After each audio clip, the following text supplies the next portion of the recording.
You got the computer. Have you been looking for it? Yes.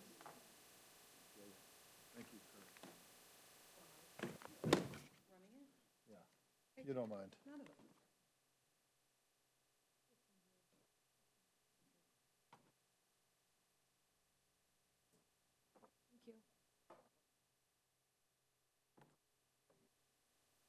Ready as we'll ever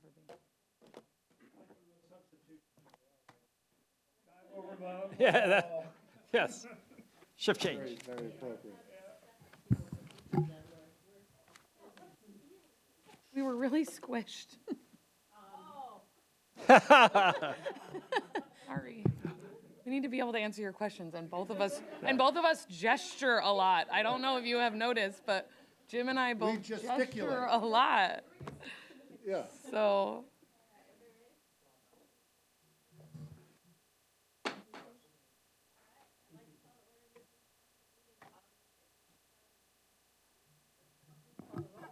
Councilmember Tim Chizen. Here. Councilmember Black. Here. Councilmember Sweet. Councilmember Falcone. Here. Councilmember Pascal. Here. Deputy Mayor Arnold. Here. Mayor Curtis. Here, I did not have my mic on, so I'm now calling to order August 6th City Council meeting. Our study session tonight is an update on the Kraken Iceplex and Community Center. We expect to reconvene our regular meeting at 7:30. City Manager. All right. So thank you, Madam Mayor, Deputy Mayor, members of the council. As you said, we have the full 90 minutes of the study session dedicated to Kraken updates, and particularly a focus on the negotiation updates. There will be no decisions tonight, except for later on under City Manager report, I'll be asking council to approve a motion for a fiscal note, which will be discussed in this presentation, was included in the packet for some additional staffing to take this to the next level. Just a high-level overview, we're looking for sort of awareness and understanding of the various documents. We're looking for observations and comments from the council, and then any additional information need to be brought back to future council meetings as a result of this presentation. And with that, I'm going to go ahead and turn over to our Deputy City Manager of External Affairs, Jim Lopez. Thank you very much, City Manager and Madam Mayor and Deputy Mayor and Council. It's my pleasure to be here tonight with our esteemed City Attorney, Darcy Eilers, joining me. Thank you, Darcy. Darcy and I have been working very closely on this together. And we're going to give a presentation, as the City Manager noted. We have a full 90 minutes. So our hope is that this is very interactive as we move through the sections, which I'll give you a little bit of a heads up as to what they are. You can stop us at any time, and we will exchange and answer questions and have a discussion about it. There's a lot here, but we're trying to bring simplicity to the complexity, and we're going to try to do that in three kind of buckets. We're going to talk a little bit about the status of the negotiations, and I've pulled out 10 key items from the negotiation that we've heard as a constant theme from the council throughout this process. These 10 things you can see, they're evidenced in the framework agreement that you passed, giving us guidance as to how we should negotiate it. And in doing so and giving you an update on these key items, I'll also give a direction as to where in the legal documents these key items will be found. And that will be a transition to part 2 of our presentation, which Darcy will take. And she'll actually take you through those legal documents. So we'll give you a heads up as to where the things that perhaps you are most interested in or are very interested in, what the status of those are. And then Darcy can tell you about the legal documents and where they fit in those documents, because a big part of what we're going to be doing is bringing those documents to you. And in the third part of my presentation, I'll take it back and I'll give you some staff updates on things like the vault, the surface water vault that we may be building, some of the outreach, some of the other items that you may want to know about that you've given us direction to follow up on. So that's the three buckets for our presentation. Without further ado, I'll jump right in to the status of negotiations. A very detailed overview of this entire narrative, which goes back a couple of years now, with a Kraken unsolicitedly. They were unsolicited in coming to the city asking for us to see if they would like to do this. Started. All that's on the internet. It's all on our webpage. You can get there very easily. This is, I think, the most relevant tonight. In February of 25, we issued an RFQ at the council's direction to develop the Iceplex, a restaurant and a community center. And in May of 25, we reviewed that RFQ and the council adopted Resolution 5682. And that gave us direction after we selected the only applicant from the RFQ, which was the Kraken, to negotiate with them. And we've been negotiating according to the council's framework over the summer, June and July, in alignment with that resolution. We are here tonight, as I had noted, to give an update on the status of those negotiations and how they are evidenced in the draft agreements. Our hope, after getting feedback from you tonight, is to come back in September, potentially with final agreements, but definitely with direction as to what you would like us to do for next steps. Next slide. So here are those 10 key terms and conditions I'd like to jump into. And again, this is very much in an attempt to be responsive to the council's leadership and priorities, so please feel free to jump in as we go. Let me start with number one, which is the community center construction commitment. It's very, very important, we feel as a staff, for me to take a minute here, just take a minute, and talk about the concept of the Kraken constructing a community center for the city. I think folks are aware that this is an iceplex and that there's going to be 2 big sheets of ice in this whole facility, very similar to, in many ways, to the Northgate facility that the Kraken has in Seattle. But the key point that I would like to say in this very first key term is that it is the Kraken that is building the community center for the city. This is not a new tax on residents of Kirkland, and it is not the funding for this project is coming from the Seattle Kraken. They're building the facility for the city, and people may say, why? Well, we're going to go through that tonight, but the key answer is that we own the property. And in response to them building on our property, the city has required that they build us a community center. It's really kind of that straightforward.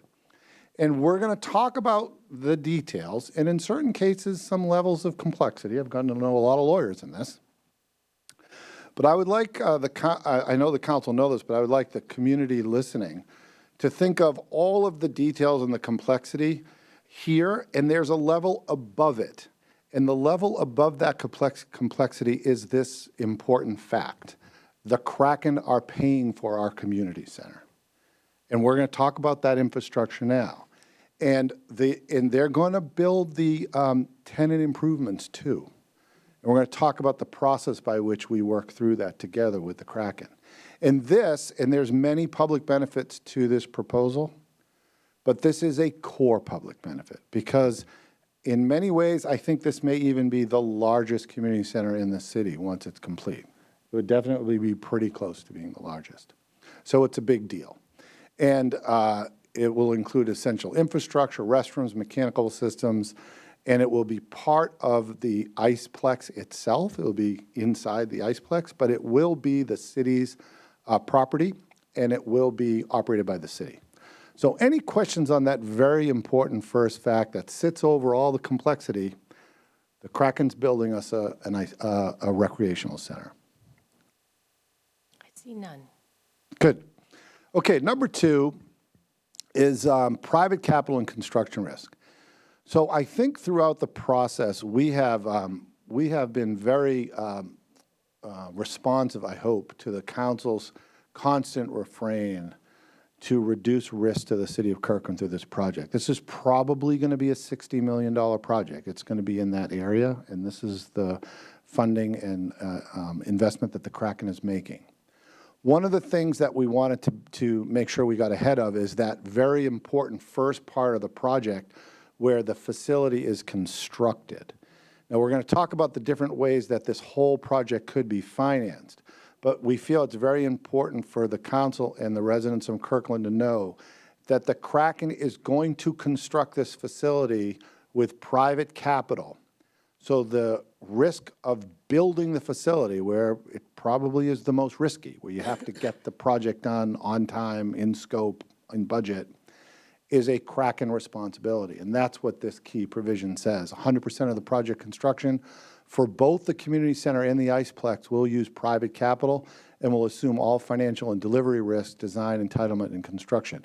Now, we'll be working closely with the Kraken throughout this process. We obviously have multiple areas of interest in this. We're ultimately going to receive these buildings in about 34 years coming to the city for our operation, if that's what we desire. We're going to get the recreational center from day one. We want a really nice facility. So we're going to stay very close about that, but it's very important to note the Kraken's going to build it, and they're going to build it with their own funding, and I think they like it that way. I think they know they have a process by which they do these things, and I think this is what they're most comfortable with. The language that embodies this key item number 2 will be found in something called the agreement to lease and the construction loan documents. Darcy, our city attorney, is going to go over those in some detail in section 2. That's a good place to trace it back should you want to see where this is evidenced in the legal documents. We think this is a really important thing for the city, and we're very appreciative of the Kraken to do this. So number 3. Okay, so item number 3 is the facility purchase and the Kraken lease structure.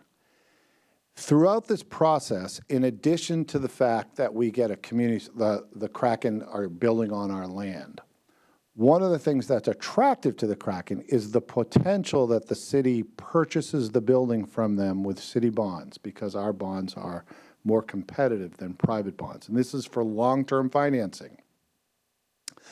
You're going to see, as evidenced by our state statutory obligations, the structure that we have created requires the city to make a choice to either purchase the property or lease the property. We're going to talk about that. Darcy's going to talk about that in more detail. But what's very important, I think, for the council to know here, inside the state law framework, is that the decision to purchase with our bonds or to lease is your decision and your decision only. It's a unilateral decision. It's not something that we're negotiating with the Kraken. When the project is constructed, the council will decide, the staff will decide whether or not we're going to buy it by using our bonds, and the Kraken are going to pay us back through a lease. So again, they're paying for the facility, or whether or not we have a lease structure. And all of this language will be found in the ground lease and the Kraken operating agreement. The key takeaway, I would suggest, is these are very favorable terms to the city, both options, and that the council makes that decision. It's not a negotiated decision. Okay? We good with number 3? Questions? Anybody else? Councilmember Sweet? I assume we're going to move into a guarantee for that. Yes. I just want to clarify, because we want to make sure that the public understands. If we purchase this with bonds, the Kraken pays us back for the complete cost of those bonds. There is no out-of-pocket expense for the city of Kirkland. That is our expectation. That is what we are negotiating. Kraken pays the cost of bonds plus capital expenditures, because we want to make sure that the building is kept up, because someday we hope to take that building over. Okay, thank you. Councilmember Black? Thank you, Madam Mayor. Just one point of clarification on that, Jim. You said this is still got to be finalized as part of the final negotiations, but I assume, and and I'm asking this question because I don't want to assume, Sure. that on I don't know how frequently we have to pay principal and interest on a bond, monthly, quarterly, annually, but the lease would be, the idea, the proposal is that the lease payments we receive during that same period equal or exceed the amount that the city taxpayers would be paying to service that bond. Is that? That's correct. Okay, thanks. That plus the cost of a major maintenance reserve. Perfect, thank you. Anyone else? All right, number 4. Number 4. So Councilmember Sweet kind of was my transition here.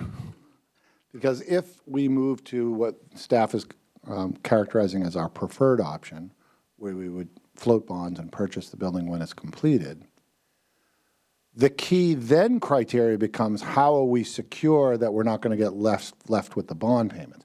Because the key to this deal, obviously, is a thriving iceplex and recreational center that fully pays for the bonds. So a very big provision, one that the council has directed us specifically and what the city manager is spending a lot of his personal time on, is the financial guarantee, or his direct time. And here we are, the provision is the Kraken will provide long-term financing guarantee to ensure payment of the lease obligations, especially if the city purchases the facility. This is really what that's all about. And we're working very closely with the Kraken on this. We are working on language. We don't have exact language for you tonight, but this is a big part of our negotiation.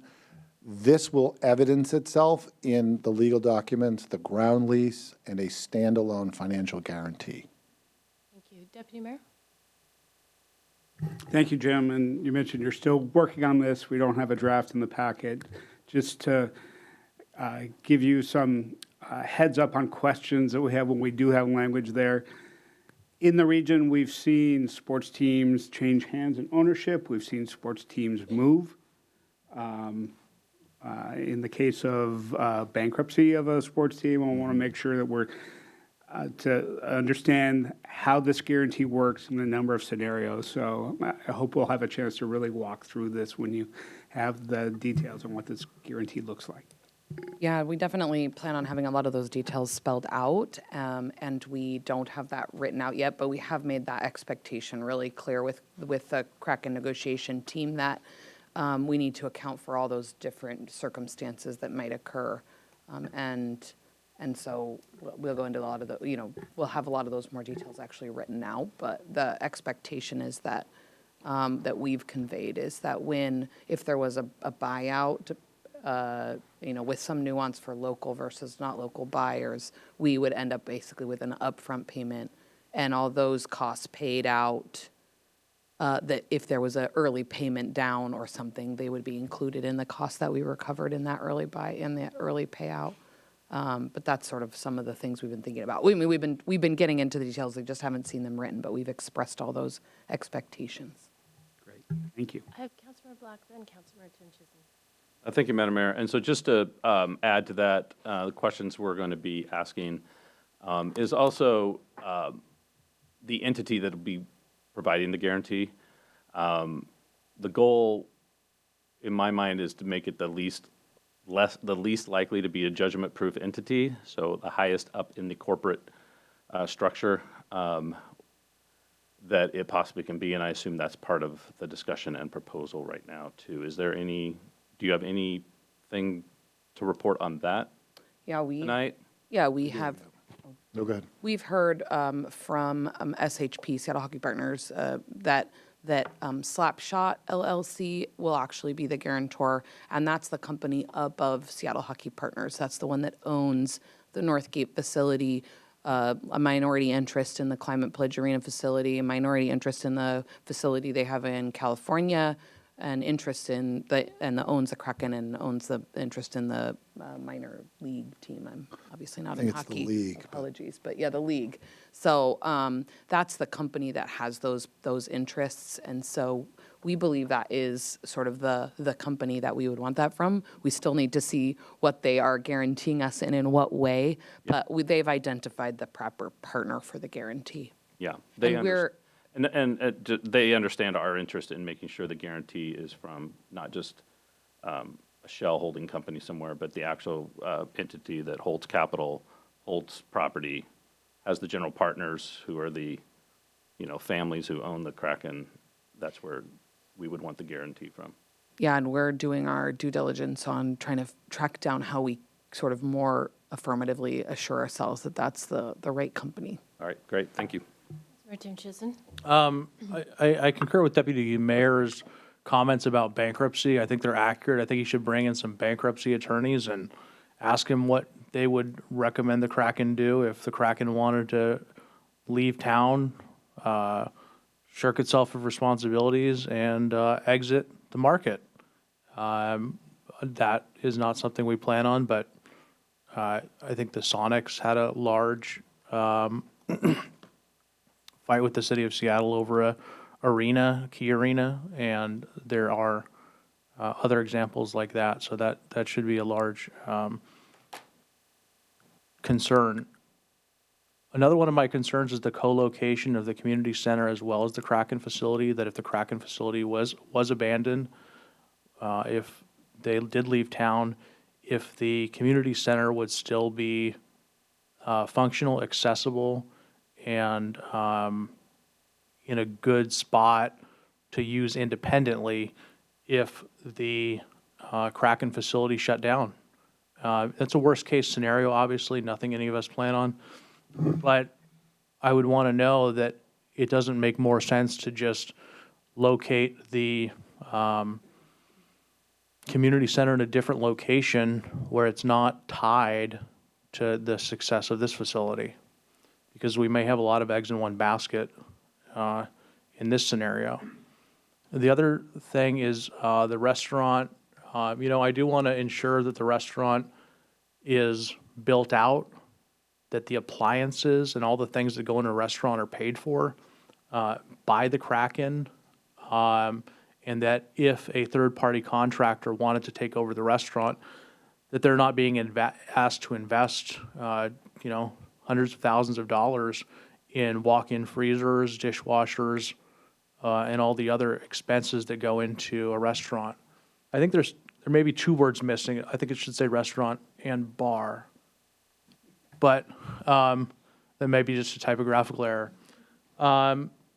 So the previous understanding was that the restaurant would be at a similar finish level to the Northgate facility. The Northgate facility does have a bar and a nice restaurant. So I hope we pursue that and ensure that there is a restaurant. And hopefully that restaurant would have exterior signage that would be independent so that it would encourage the use of that restaurant and bar by consumers or the general public who didn't even necessarily have an interest in visiting the Kraken facility, but just wanted to go to dinner. Perhaps exterior signage in an exterior parking lot would be helpful, because if this restaurant and bar requires somebody to basically walk through the whole facility to get to, and it's in the back, and it's not very accessible, and it's not very visible, that would concern me. And I would hope that either the Kraken run this, or if a third-party restaurateur comes in, that we've thought about that. The other thing I would be concerned about is if the restaurateur is asked to pay, is there any indication as to whether they would want to bring a third party in or run it themselves? Did you want to give us direction on that? I think they're currently thinking they would fill it with their own restaurateur that they selected, but I think they're also open-minded on that. I will say that their current location, and really kind of the only location in the designs we've seen, is the restaurant will be right off the lobby, so it will be the main entrance, and then the restaurant will be there. But we can certainly talk to them about exterior signage and issues like that, but it won't be someplace that you'd have to walk through. And we do have that alcohol will be part of the restaurant, which is actually something they're also interested in. But it may not be a bar, it may be more like if you had a pizza place with beer and other things. So that's still in conversation. Okay. We can bring back more detailed. Well, I would like more detail, and because when we had these original meetings were centered around keeping the standards the same as the Northgate facility or similar. And I feel that ask and those standards may be regressing a little bit, and that may be a requirement of practicality, but I'd like to see the city, try to push back and keep up those standards. The Northgate facility has a snack bar, a Starbucks, as well as the full bar and restaurant. So it actually has 3 facilities. And so the original contract and the original document said that our facility would be similar. So I think we should figure out how similar it's going to be. Thank you. We may be getting ahead of the presentation, but I want to follow up to Councilmember Lynch's in that it would be nice the next time we bring this forward to see some sort of schematics, layout, design of the interior of the building. Sure. Thank you. Thank you, Councilmember. All right, number 5. Number 5, so another really big part of this proposal is the idea that once the ground lease is completed, and we're thinking about approximately 34 years, the entire facility comes back to the city of Kirkland. Under no time during this entire process do we ever not own the dirt. We always own the land through this whole process. But after a period of time, the buildings themselves, in addition to the recreational center that we will own from the start, comes to the city of Kirkland. And that is clear, and it will be in the ground lease, that generations ahead for our city, we will have a facility that we can shape to meet the needs of future generations. And we thought that was a really big part of the deal. No questions. Oh, Councilmember Sweet. I guess when I think about that, I think that between now and 34 years hence, we may have more, better, increased both needs and have supplied them. So if, say, the Kraken are wildly successful and the women's Kraken team is wildly successful and we don't want them to leave and they don't want to leave, are we building in some contingency that if the Kraken, they have first right of leasing or something, if we did decide to lease out the facility? I mean, the way I would answer that is that's a choice you could always make. That council, 34 years from now, there would be nothing that would prohibit us from extending the lease and extending them as a partnership. So as you got closer to that, that's something that could make. But failing that, you'd get it back, and then you could RFP it out. You could do whatever you wanted to see how it would be operated. It doesn't automatically be run by the city, but the city would then have the choice as to what happens next. But that's a scenario we could make sure happens. So when Rocky's on the council. Right, but Rocky, there you go. Okay. So the next item we have highlighted for you is access to disadvantaged communities. The council really gave the staff very specific and direction and wanted to make sure we prioritize this point. And we have with the Kraken, and they've been very responsive. Most of the direction here we're understanding would likely come through their foundation. It's called the One Roof Foundation. And we do have language in these agreements. You'll see them in the agreement to lease and the Kraken operating agreement, where the Kraken will provide low-income grants, resources for skating rink users. And they have a track record of this, so we're kind of modeling a little bit of what they're doing up there at the Northgate facility. So it's not hypothetical, and we'll build off of that. We've been having a lot of field trips. We've had at least 3 recent field trips with community members. We've had a lot of good discussion around this. Some of the ideas we've heard from our philanthropic community has to really make sure we integrate with the school system, like make sure we're talking about how we can have joint programs and the like. And we feel there's a great opportunity here, but it's more than an opportunity. The language will be in the agreement, and you'll have an opportunity to review that language. Councilmember Falcone. Did you even need to look over No. here? Thank you, Madam Mayor. Thank you for this, and thank you for continuing to advocate for this. Can you share a little bit more about your understanding of the community access policies at Northgate? I remember when I toured, I asked a lot of questions about this. I think it was last year. And my understanding was that the skating fee and the equipment rental for a skating session was included at their Northgate facility. However, other uses that were expected at the facility, such as ice hockey and skate lessons, were not included. And that's something that I'd really like to see negotiated. I'd really like all access to that folks would be using this facility for to have some sort of low-income grant and resources for that. So that's one point I'd like to make. Have we had those discussions and negotiations? Have we received pushback? But I'd like us to push for that because I don't want it just to be like the bare minimum of just entrance fee and like cheap skate rental that's covered, but really full access for our community members to be able to enjoy it just like their neighbors that are not receiving a low income to be able to afford to do that. And then the second question I have around this is we also had discussion around, again, in the theme of us really trying to make the user's perspective for all of our different programming and fees and things through the city that folks access, to make it as least burdensome as possible. We obviously created the Kirkland Cares program to kind of have a one-stop shop for applications for low-income families. Given the partnership here with our community center and with the Kraken operating the ice rinks, we had also discussed potentially asking for a partnership in our application process to be able to have folks in our community have access to the low-income program through the Kraken facility as well. So I just want to make sure that that's something that we're covering in our discussions with them and that we have that as part of our contract negotiations. Yes, thank you. We will be sure to prioritize those. We haven't had more detailed conversations with them yet. We do expect those to begin in earnest. We've been working through some of the financial issues. But I do agree, equipment, ice time, travel, partnerships with groups like the nonprofits, the school district, training on all the different sports.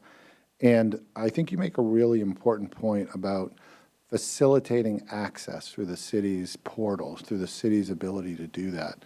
And we really look forward, they've been very receptive of ideas, and we really look forward to kind of building that program, even in advance as to when we sign the agreements.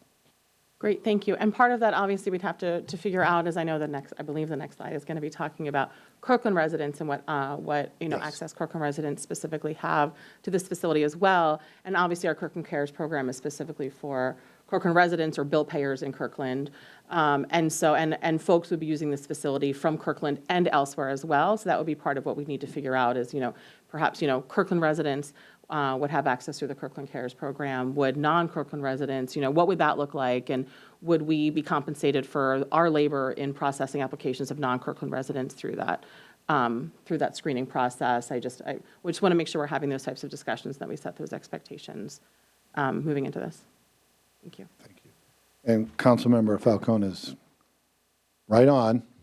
Our next item is, in fact, community-wide access and goodwill. And the council has also given us direction to do a general benefit to all Kirkland residents to enjoy the facility, the Kraken-specific part of the facility.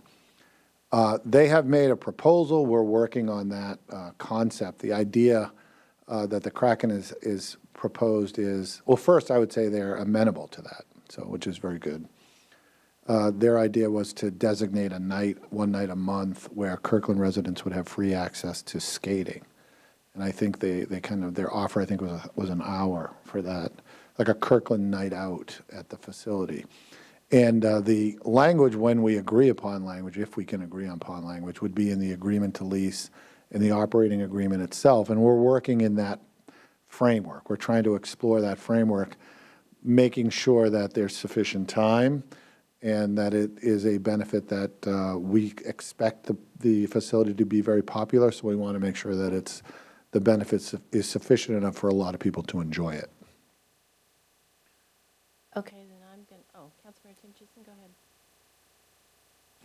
Just to interject on that Kirkland resident thing, when the Kraken build partnerships with hotels and restaurants, I'd like to see them doing that here in the city of Kirkland. If people are going to, and I don't know exactly how that's going to happen, but if they start building relationships with people in other cities, I'm going to be unhappy.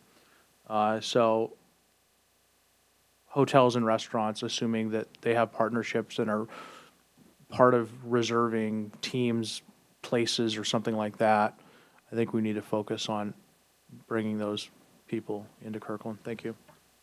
Thank you. So Jim, you were talking about public benefit and that it's still negotiating. I was underwhelmed with what was in the contract. 1 hour a month to take, by the time you get in and stand in line and put your skates on, you've got a half an hour left. So this needs to be more robust in what we can provide the community. I noticed when we talked about the restaurant, it said that they are able to shut it down for special events. I would like some guardrails around that. I don't want to see it shut down, 4 nights a week for special events. I want to see expansion on this free skate so that it provides more opportunity for people. There really wasn't enough specifics around public access. I think we need to ask for much more. Thank you. Councilmember Falcone? Thank you, Madam Mayor. I just wanted to underscore and agree with what the mayor just said about really needing to have, I think robust is a good word, a more robust community benefit to the city of Kirkland. Obviously, the community center is a huge community benefit to the city of Kirkland, but as far as access to the 2 sheets of ice and what that looks like, I think that's something that the Kirkland community will be looking for more than an hour once a month. So I'd like to see us negotiate something that's even more beneficial to the community. Thank you. Councilmember Black? Thank you, Madam Mayor. Jim, is this the last slide before you hand it off to the city attorney? There's 10. 10, no. There's an 8, 9, and a 10 key Yes. terms and conditions? Okay. All right, well, I got the floor, so I'll just go ahead. There was a couple things I wanted to drill down on, and now that we're 7, I realize we may not cover them, so I'm going to go back and make sure I cover them. The first one, I just want to seek crystal clarity on ownership of the ground and the building. You've made it very clear that the city is never going to relinquish, as proposed, the city is always going to own the property itself, the lot, as it were, and however many lots it is, I don't know or care, but the whole property.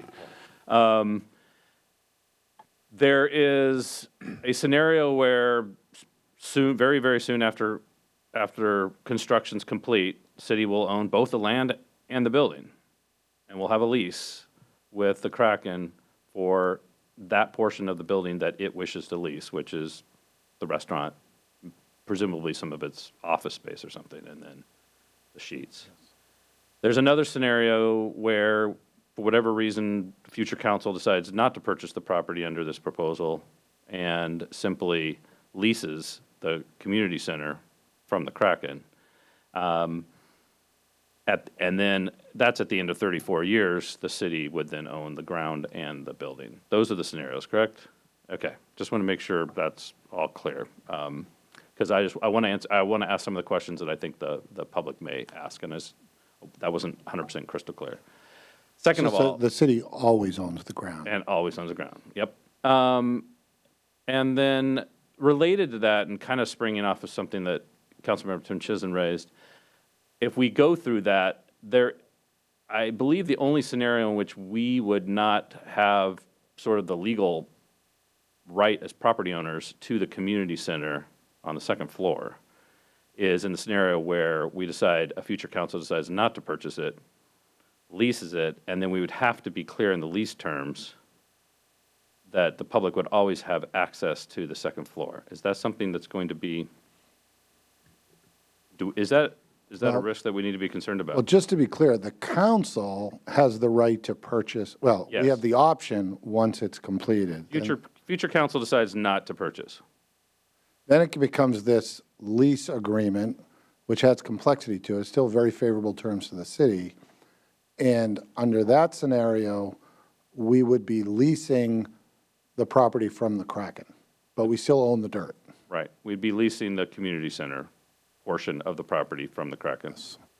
And in that, we would need to be sure that the community always had access to that leased space during the terms of the lease prior to the handing over the building to the city, even if the Kraken aren't the Kraken. Even if the Kraken are owned by Oil Tycoon in Oklahoma City. So the ground lease had the provisions where the sort of like first version where we haven't yet exercised our option to purchase, that in that version, we have the right to lease it, and they wouldn't be able to lease it to someone else if we were leasing it. And any lease terms associated with the second floor will guarantee access to the second floor. And yes, in order to lease the second floor, we have the right to access up to the second floor through those those common areas. So we have a right to all those common areas. It'll be not just the like entry, but also the bathroom spaces down there. Okay, So that is included as part of that, okay, those shared those shared common spaces. great.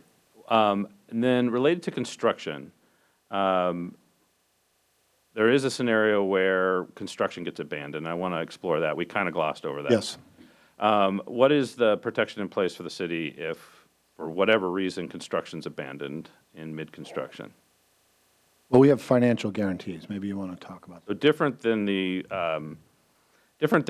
guarantees we did cover. This is a separate guarantee Yeah. related to Yeah, and we have abandoned construction. Yeah, we have another slide under the legal agreements too that talk more about these guarantees, so we can say it now too, which is there's separately from the guarantee of the lease after once we've if we have exercised that option to purchase and guarantee their lease payments is a construction guarantees that they'll have to ensure that construction is completed. So if for some reason they abandoned construction partway through, the construction would still be completed by the sort of like, I mean, actually this is a little bit how our projects work, which is we have construction guarantees, performance guarantees. So you basically get the money from the bank that does the guarantee or however the guarantee is set up that assures that construction's finished. So it's not left partway done. It's very important, though, because that was my point number 2, and I think your question addresses that directly. The city bonds are not part of that process in any of these scenarios. That would be the Kraken's private funding in that scenario. We think that's very important. Good, thank you. Councilmember Falcone? Thank you, Madam Mayor. Well, great questions, Councilmember Black. It triggered a question that I had, and just want to confirm that in both situations, whether the future council decides to purchase and lease back or just lease the community center, that the maintenance reserve contributions from the Kraken would be the same. Like, in other words, if we owned, they wouldn't just pay maintenance reserves for their Yes. portion of the building that they're using. It would be for the entire facility under either circumstance. Yes. Maintenance reserve is an important part of our agreement. Okay, thank you. City Attorney? Okay. Anyone else? So I think I was at 8. Did I have that right? Yes. Yes. So also a big part of this agreement is the National Hockey League. Inside the agreement, the Kraken also are pledging to hold, or were insisting that they pledge to hold periodic visiting National Hockey League team practices at the Iceplex. This raises the level of the facility to an NHL facility. You can have tourism events around this. We think there's a lot of economic energy around it. The actual language will find its way in the agreement to lease in the Kraken operating agreement, and it's been part of our conversation from early days, so we feel like this is a very important part of the deal. Deputy Mayor?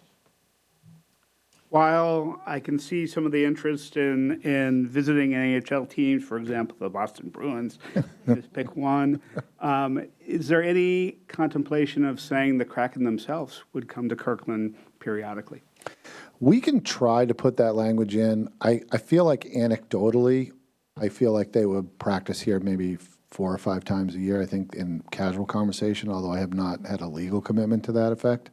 So we could ask, and we could try. I do think there's a real potential. In fact, the Kraken have let us know it's their goal to have the women's professional team practice there as well, and make the women's professional team be their home facility. So we would have that kind of base as well. And we're working hard on that. We would love to have that, and more to follow because they're negotiating with that team now. Woohoo! Councilmember Falcone? Thank you, Madam Mayor. Well, thank you, Deputy City Manager, for mentioning that. That was actually my question was, do we have any indication of whether the Professional Women's Hockey League would play it all here or practice it all here? I mean, I think that's something that, I'm glad to hear that that's a goal of theirs. I think that's something we should make sure that we express interest in that, given, Kirkland's growing role in women's sports. We just finished hosting for the 25th year the Junior Softball Little League World Series, in case you haven't heard me talk about that, like for the 1,000th time this year.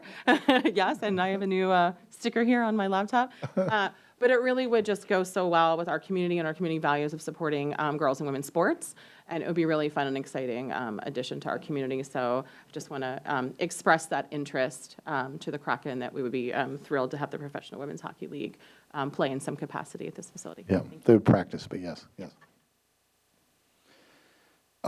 Before you move to the next one, our esteemed mayor was sort of correct to note that I had a quick hesitation on the major maintenance. We're still negotiating what that major maintenance calculation would be, and so it's possible that not all elements of every piece of the community center is included, because we are paying for operations of that, and we haven't talked to them about what that looks like. We've been exploring the ways we do major maintenance reserves and all the other ones. So I guess I just want a placeholder there that says it's possible we come back to you and say some portion of major maintenance will be held by us for the portions of our own facility like we would our other facilities.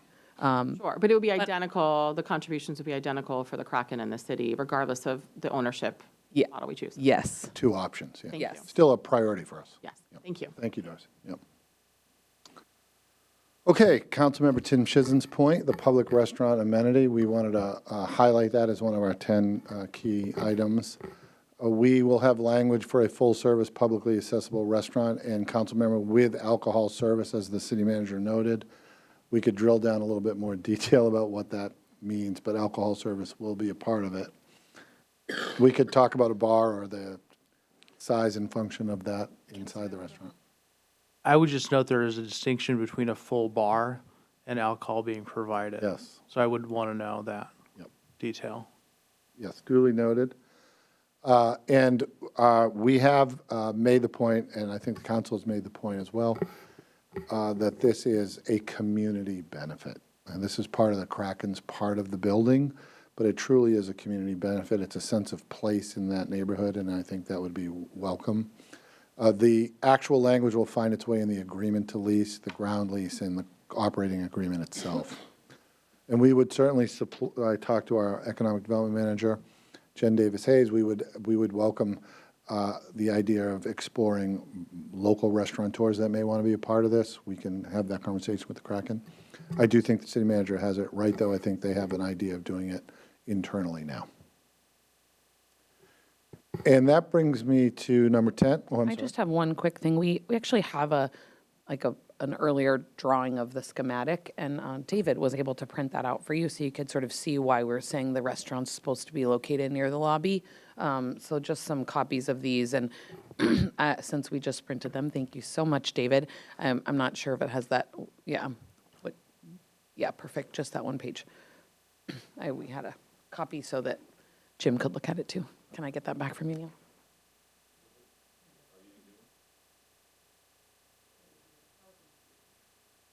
Thank you.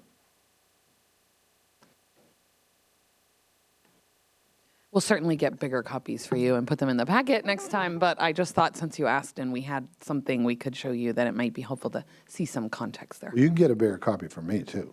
I mean, I can bring my readers. Thank you. Okay, that brings us to my last key term for tonight, and we can add these as we go forward. City parking, this was a big deal for the city. We have negotiated, and we will see language in the agreement, the agreement to lease, the development agreement, and the ground lease, reserving the city's right and authority to charge for public parking associated with the facility. The context here is rates consistent with downtown waterfront park policies. That's kind of a place where we were able to meet. So we are being very consistent, almost uniform in our approach to these high-profile park areas. And this form of revenue, or these fees, are very important to the operations of the facility. And just to clarify, this doesn't mean we will, but it means that the council has the right to. So when we get to it opening and operating, if the council makes that decision, we can. That closes section 1, which is the priority area updates, and we've gotten a lot of really good feedback. I think we can take that into our negotiations. Any other questions before we jump into the legal agreements themselves? Are you going to talk about sign rights when we go through the legal agreement? We didn't have that as a specific note in here, but we certainly can talk about it. Mm-hmm. Yeah, they are in the agreements. The Councilmember sign-ups. Black, did you have one? Yeah, thank you, Madam Mayor. This did get me thinking about the will the city, the property is zoned for park, and this is consistent with that usage, obviously. Would we be encumbered in any way with the part of the property that's not the building? If we could squeeze a linear park in there, if we can with sufficient parking for the facility, if we could, a future council 20 years from now comes up with a brilliant idea for something that, are we encumbered in any way with how the city, a future council might choose to exploit and get the best value out of the rest of the property? Setting aside, I know the Easement? the easement. Yeah. That is a restriction currently. Setting aside the easement, Right, so the north lot, which is where the parking would be, I would say there's a practical limit because there's no parking if there's something were to happen on that space. However, there is the small triangle parcel that's off to the east that is an opportunity. But the easement from WashDOT prohibits us from putting anything surface on the surface other than parking. So there's not a ton of opportunity beyond that. yeah. So certainly pragmatic concerns understood. Talking about a future council 20 years from now that comes in a future world in which maybe they can be a little bit more creative when it comes to parking and things like that. There's no legal, aside from the easement, there's no legal constraints on future council's ability to think creatively about how to use this. No, this ground lease doesn't encumber have any sort of easement rights over the other portion of the property. We still are working through the development agreement language about parking to figure out what minimum parkings might look like. We're not planning on building any specific minimum parkings. Our other parking requirements don't apply on park properties, so it is really about being pragmatic there. Yeah. Okay. Yeah, so if we can build a 5-story pickleball court or whatever, we can do it. Okay. We've already explored the roof. It's meant to be lighthearted. I got that. All right, we're moving into our second section. Jim had talked about some context for the legal agreements before we jump into describing them in more detail and having questions about them. Is just to remind council and the community about how we got here. Since I came onto this project later, I thought it would be helpful to just talk about, why we have this arrangement where we're doing this ground lease and then have these options, option to purchase or a lease by us. And to start with saying the goal here was to find a way to have an Iceplex and community center efficiently and resourcefully constructed on city property. And so a lot of work was done to figure out paths forward for that. And ultimately, this Municipal Leasing Act is sort of the name that they call this section of Chapter 3542. We'll have a couple statutory references in the memo, and here I have one, I think, but just that sort of gives this authority for cities that want to have a building constructed on city property to not have to build it themselves, understanding sort of the constraints of trying to build large infrastructure. And so authorizing a city to lease land to a private property, sometimes that looks like a nonprofit, sometimes it's a for-profit, for a reasonable rental term, and then have the city lease back the portion of the building, or in some cases, the whole building that the city needs. And so that's what that sort of statutory framework gives us. And so some of the things that the options we have, the option to purchase, I'll talk about a little more, are required to be in the ground lease by the nature of the statutory framework that we're proceeding under. So we had in the memo a list of some of our legal agreements. This is a little shorter list because I didn't use this slide to talk about construction loan documents. The memo notes, those aren't our documents. They're just a note that they need to be obtained in order to close and give the ground lease to the Kirkland so that we know that they have the ability to actually construct the building. And so we already gave them early access to the site so they could start some of their surveying and geotech work. And that's been executed. And then the ones we'll talk about a little more detail here, the agreement to lease, which you had a draft copy of, like we noted in many places, we're still negotiating terms for those. Obviously up for negotiations, we're taking getting feedback from all of you to come back to the negotiations.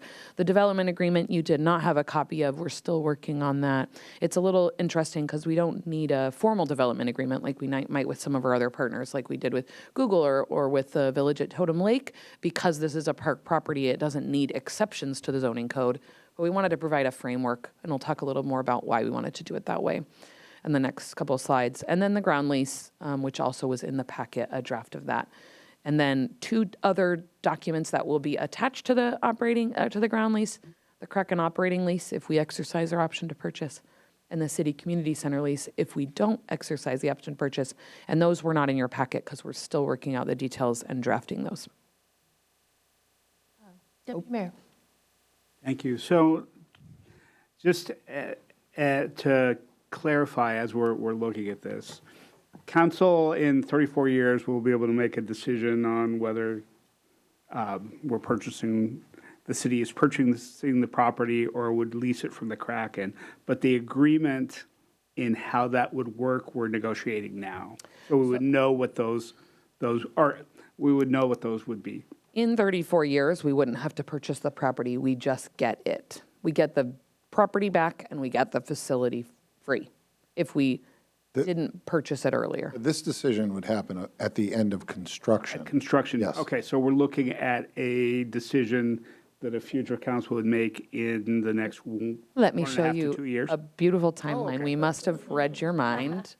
So this agreement to lease, the one that sort of lays out how the structure of all of these different, the sort of agreement we've made, and sort of we've been describing this as a purchase and sale agreement. If you were going to buy a house, this lays out the terms for closing on the sale.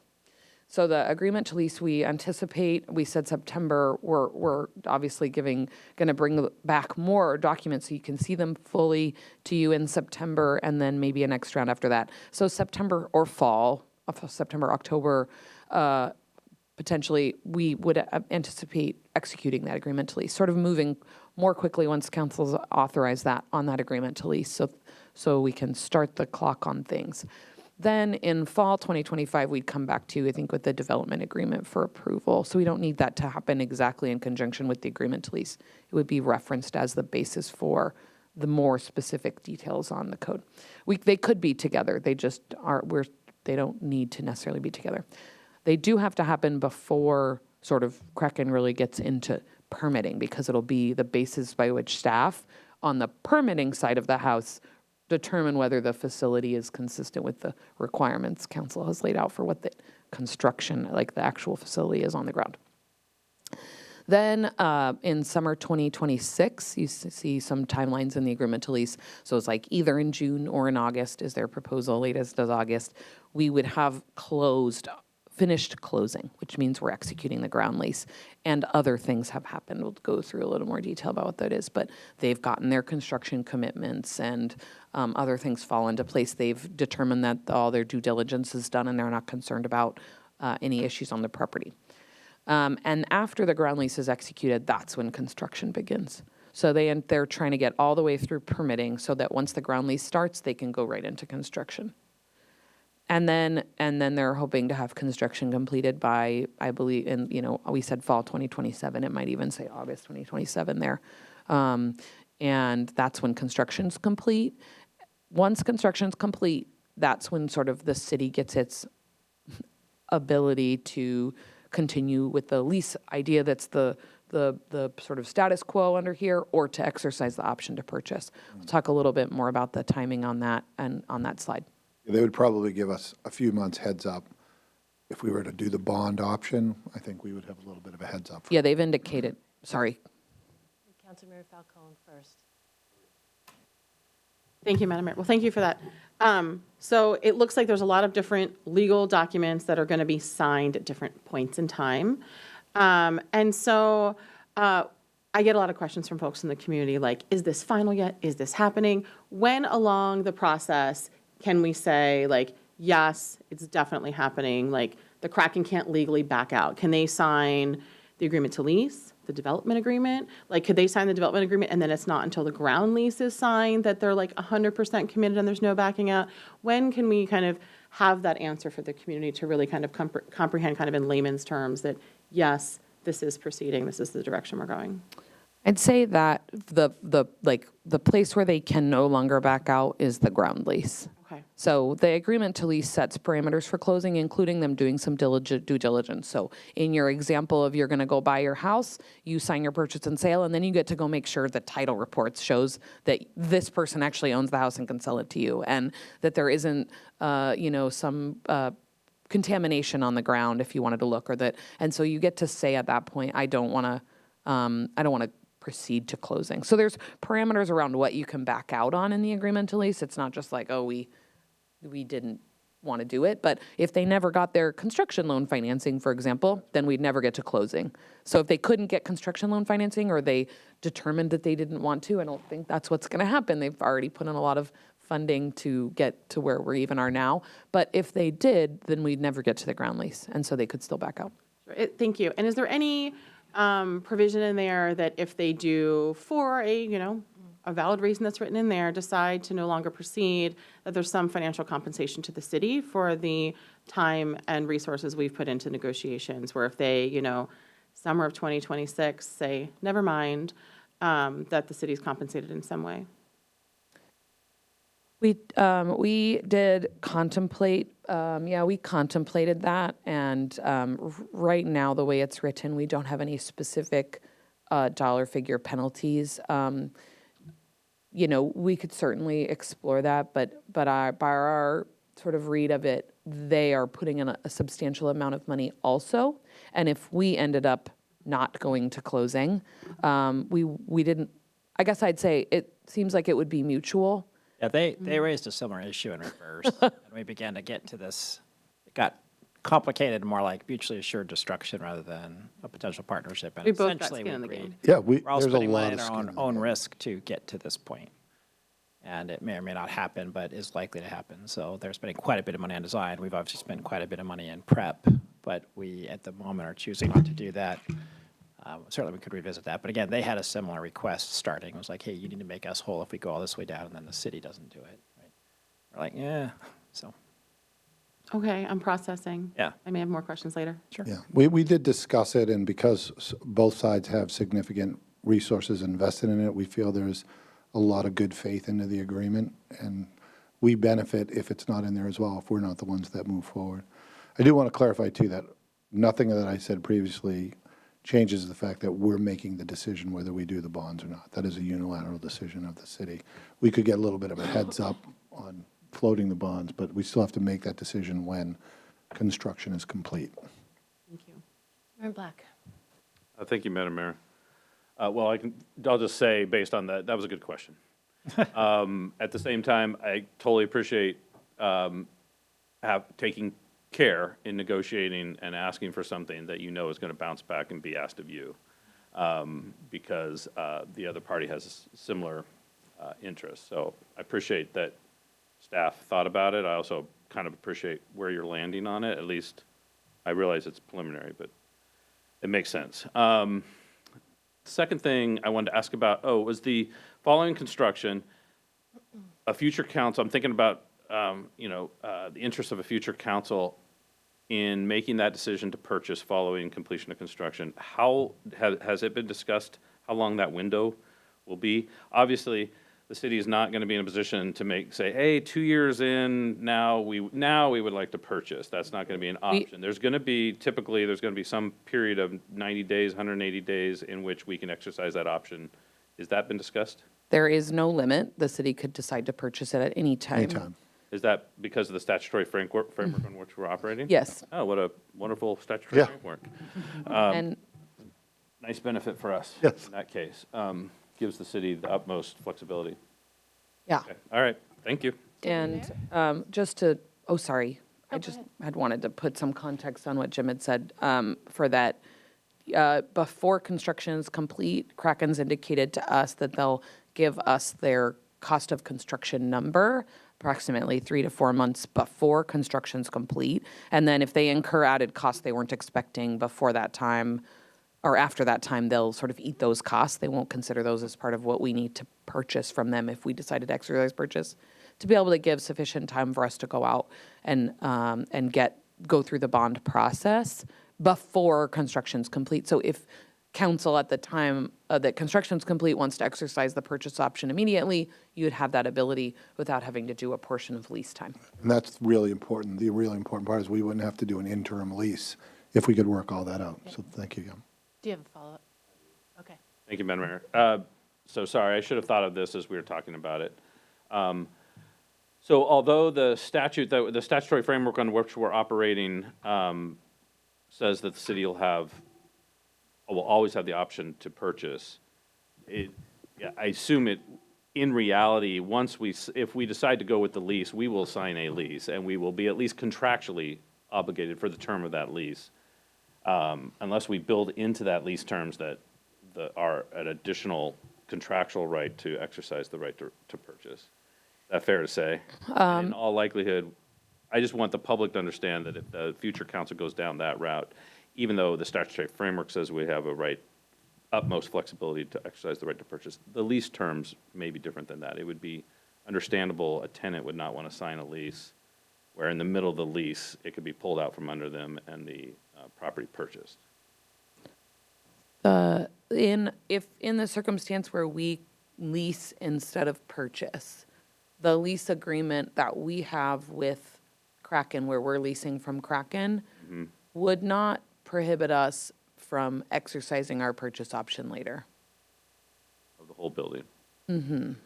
That lease hasn't been created That yet. lease is still in drafting, but it won't contain that. I should have put up a nice slide, our city manager asked me to, and I did not create it, which basically shows if we lease, though, we pay, and if we buy, they pay. So just a note about the two options. And the other aspect is, we lease, we have the right to purchase. Gotcha, regardless. Okay, Thank you, Deputy Mayor, for waiting. Thank you. Thinking about these timelines being staggered, this was not something that was in the memo. A number of the protections you talked about are in the ground lease. And since we move forward with doing this in kind of a staged manner and approve the agreement to lease and the development agreement, how much will we know about final or near final language in the ground lease going into the fall, even though we might not be signing the ground lease until 2026? The ground lease will be complete when you sign the agreement to lease, and it'll be an exhibit to the agreement to lease and won't change. Very good. Thank you. That's part of the benefit of it, the agreement to lease, I think. Presumably, if something odd came up during the period of sort of that closing period, we may come back and say this odd thing happened and we recommend some changes to the ground lease. But that would be very unexpected, and both parties would have to agree to it. It will be final with the agreement to lease. Great question. So we'll do a time check since we have about 23 minutes. Are we thinking we're going to make it through it, or we might? We're going to be fast.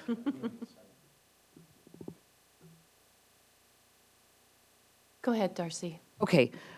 So the agreement to lease, I mean, this was one of the documents that was in your packet, authorizes them to lease, sort of authorizes on broad scale what we've been talking with them about. We'll lease city property to them. They can continue their due diligence work. And this lets them proceed to planning, permitting, and then it says construction. Sorry about that. It's like, it says they will be constructing a facility if we get to the ground lease. And talks about the target date on closing is, for the ground lease is June 26. There's some flexibility there to move to August. And then in the agreement to lease, one of the prime key provisions we wanted to highlight here is that in section 6 is where a lot of our authority about approval of the community center design is contained. So everything about the community center design is fully within the city's authority to approve, not on the permitting side, but on the sort of owner side of things.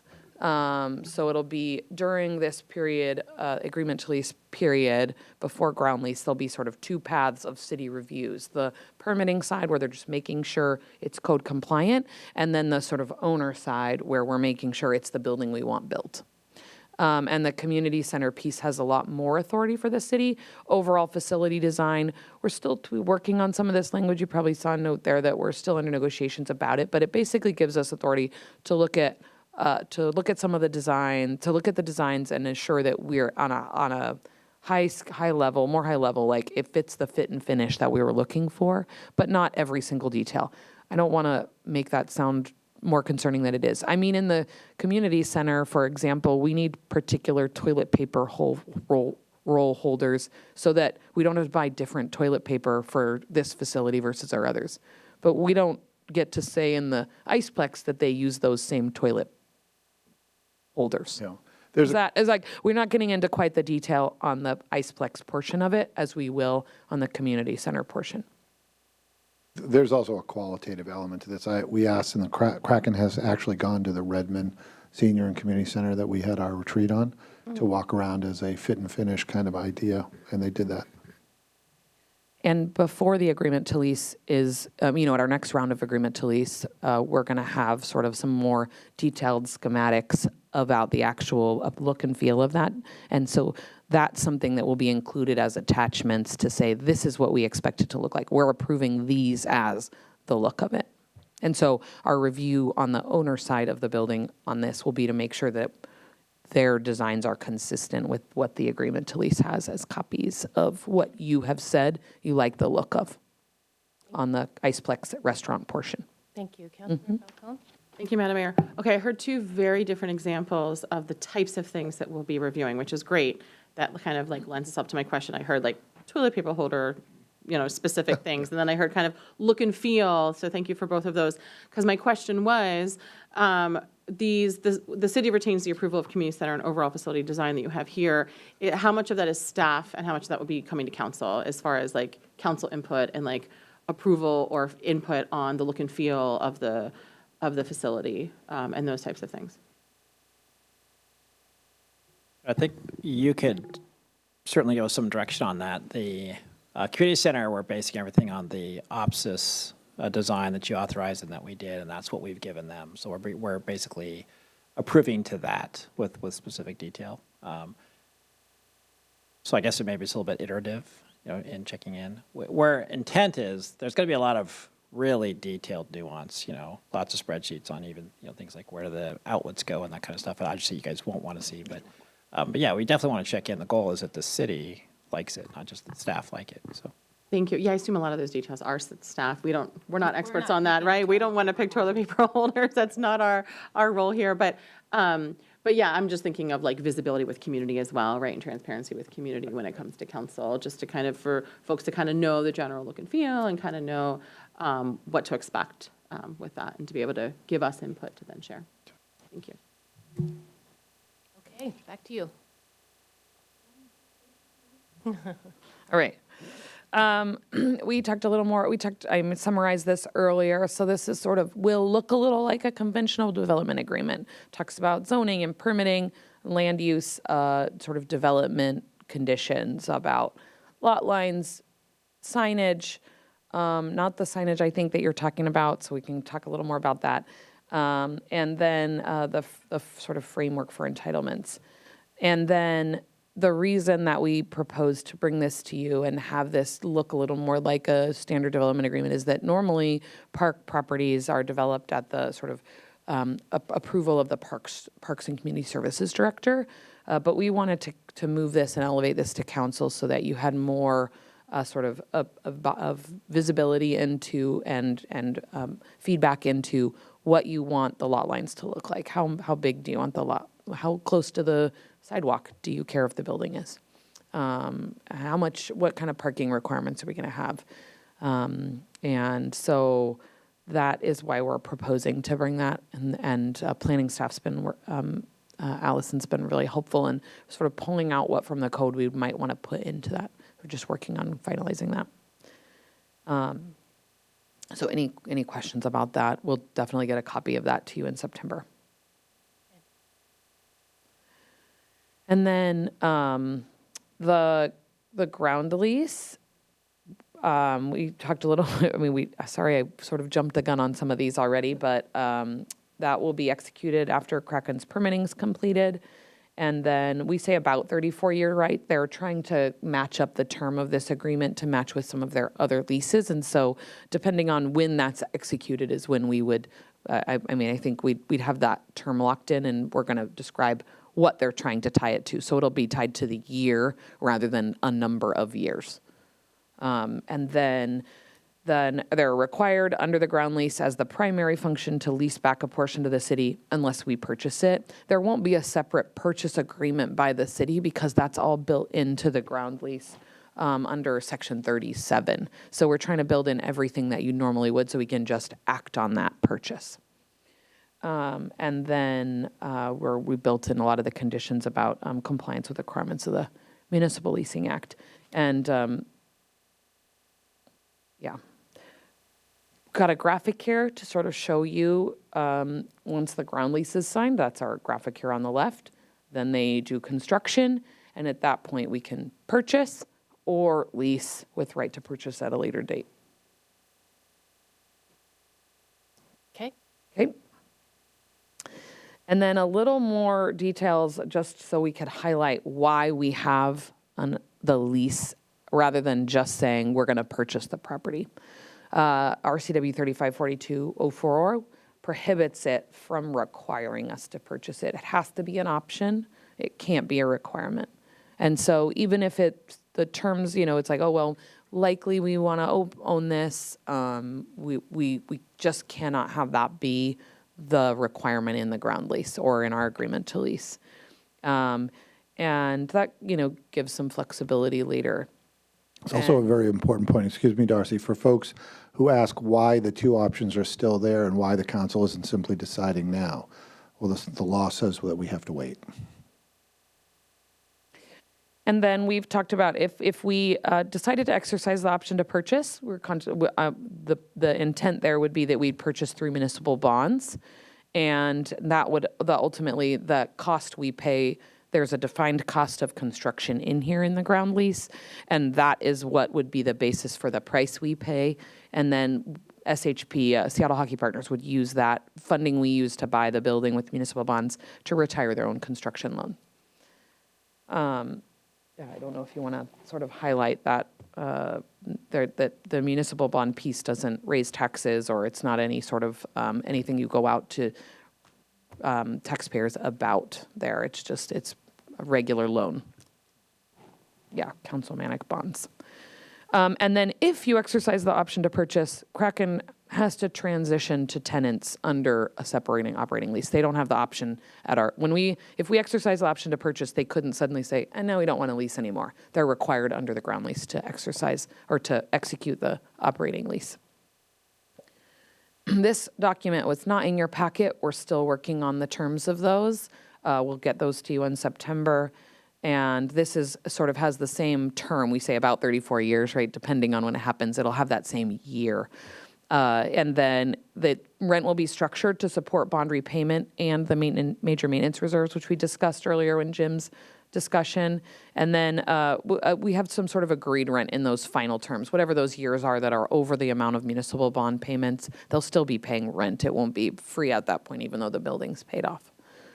And then the operating agreement will define public access and have some more of those terms carried over, because effectively the ground lease goes away.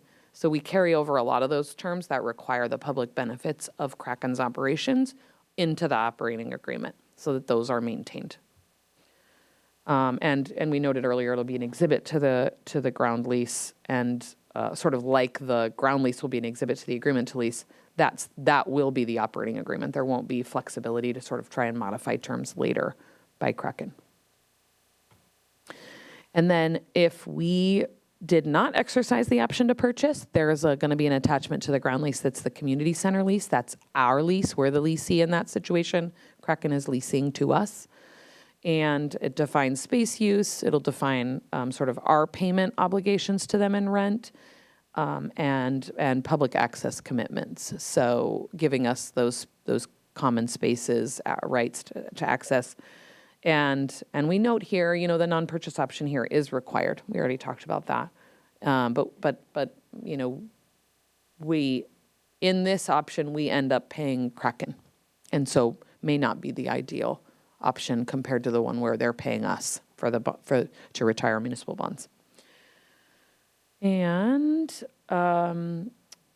we don't have the guarantees yet for you. We hope to have those very soon. We're going to review those very carefully. We know that those are a key piece of this arrangement, is that we are assured that the leases will be paid through the life of the municipal bonds if we exercise our option to purchase. We also know that it's really important that if they start construction, that it get built and not be abandoned if it ends up being more expensive than expected. And so there'll be two different guarantees in this situation. The one that is the construction guarantee, that'll be required before we execute the ground lease, part of the closing obligations of Kraken. The next one will be the guarantee lease payments that are effective if we exercise the option to purchase. I know we didn't get to signage. I'd be happy to take feedback on signage. We have some requirements for, licensing, having it have their name and logo on the facility. We'll certainly talk about restaurant sort of advertising on the outside. We have full rights to name the community center. That Kraken doesn't have authority over that piece. That's given to us under the ground lease and agreement to lease. And would we have the right to sell the naming rights of the community center? Of nothing in the agreement with SHP will restrict us from deciding how to name our portion of the facility. I don't think they even had any restrictions on what it could be.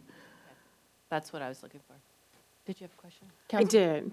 Thank you. I have a related question to that is, you kind of jokingly, mentioned earlier how the slide now says Kirkland Community Iceplex instead of, I think it said East Side or something before. I forget what it said, but I wanted to make sure it said Kirkland on there, given the investment that Kirkland is making in this partnership to make this happen. So related to the mayor's questions about naming rights for the community center, have we had discussions on sign placement? Like where will they have their logo and signs and size of that compared to what we would have access to as far as placement on the building, size of the signage, and those types of things. I want to make sure that we're able to have our interests preserved there too, that it's not just a big Kraken symbol and then like a little footnote that it's the Kirkland Community Center. I want to make sure it's really visible and really apparent.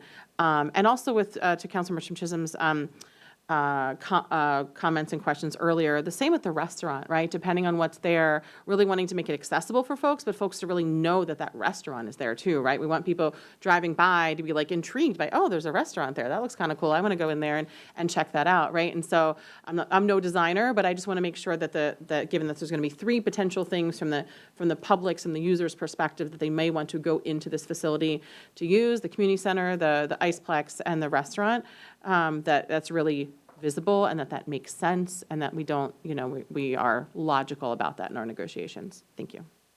Yeah, and I think some of those signage requirements and signage limitations will be included in the development agreement rather than in the agreement to lease or the ground lease. Councilmember Tim Chisholm. I just wanted to give a brief comment that staff has done such an amazing job on the tours that have been led to the Kraken facility.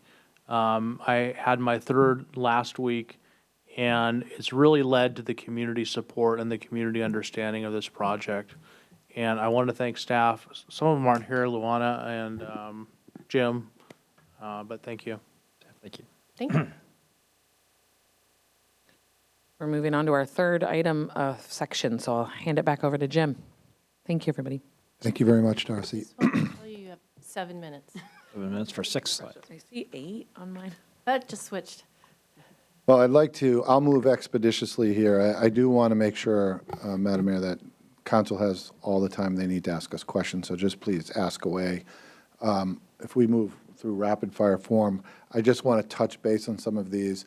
The stormwater vault update, the discussions continue. This is really a city responsibility, and we're trying to leverage the fact that we're doing all this construction and maybe handle some future stormwater vault needs in that regional area inside the city. And we're working hard on it. It's a little bit separate than the agreement, but it's part of the project. And that's really kind of my update here. We're working to try to get that done as expeditious as we can, if we can do it. And just a quick note, I know we're trying to be expeditious. The stormwater vault required by the facility itself is within the agreement and part of it. This is sort of the separate vault that would be under, Yeah. like, under the roadway. The Kraken has their stormwater vault responsibilities independent of this. Thank you very much, Member Tim Chisholm, and thank you for coming to the tours. I agree. I think they've been edifying. I think the community's been really active. They've asked a lot of great questions. The Kraken's been really responsive. We've had over 40 community members attend across the spectrum of neighborhood associations, PTSA, Youth Council, it's part of the partnership. We want to get people as many answers as we possibly can, and we're getting really good ideas. We've talked about everything from financing to public benefits to some of the impacts to the community. Let's move to the next. The city manager will be coming forward and city manager reports to talk about a fiscal note for a request for some funding to move forward, and it's mostly centered around planning work. And we are going to have we'd like to have a dedicated owner's representative through 2025 to watch some of the things Darcy talked about in terms of keeping our eye on the construction, the fit and the finish, and the things that are specific to the city's interests that we want to have a dedicated person looking at. And the city manager will talk about that in more detail. Next up is city manager reports. Yes. The next up is the community center design. Our park staff continues to work with Generator Studio in the design of the community center. It is likely or possible we would be seeking architectural representation to make sure we get that part of the facility done well. That is not part of this fiscal note. That would be a different conversation as we move forward. But we really do appreciate the Kraken's partnership here. Yeah, and just a note to remind the community, Generator Studio is Kraken SHP's architectural firm, design firm. I probably should have thank you, Darcy. I probably should have referenced this further. Councilmember Tim Chisholm, you asked several specific questions about the restaurant. We did do a little modeling. The idea in the contract is about 2,400 square feet. We put in the memo, I think, some comparable restaurant sizes. That does include the kitchen area. Haven't modeled the bar. There'll be a bar as well. We've got to do that. But here's some examples for you. I'll go quickly through this. We can continue to answer questions. The economic development team can answer questions about square footage to restaurants should you inquire as to what some other comparables might be. And then finally, the lot line adjustment work was completed in 2025 and recorded in King County to reconfigure the parcel for future development. That work is done. It's done to ensure the agreements with the Kraken reference accurate parcels and boundaries, so we're kind of doing the back-end work needed to make this move as smoothly as possible. And with that, I'd like to just end by saying we did give you a lot of layers of specificity and maybe some complexity, but remember what sits above all of that the Kraken will be paying for our community center. Thank you, Jim. Yes. Councilmember Black? Thank you, Madam Mayor. And thank you guys, Darcy and Jim, for going through all this and in such detail and answering all questions. A couple more questions. I'm going to put our parks folks on the spot and also our city manager on the spot a little bit. For the parks folks, I noticed they're here, so that means the city manager wisely thought, I wonder if there's going to be a question about the temporary park. So the temporary amenities that are at the current park and play, how soon, so this is kind of a timeline question, how soon would we expect that we would need to relocate those to our other planned locations to provide those same assets but in other locations throughout our park system? How soon would that occur, just so the public is aware? Yes, that's an excellent question. We have the ability to move the gardens at any time, and likely would be doing so after the end of the gardening season. Now, where we get into some difficulty is with the pickleball and the skate park. We have looked into other options. We are doing some public processes. We've been doing some surveying.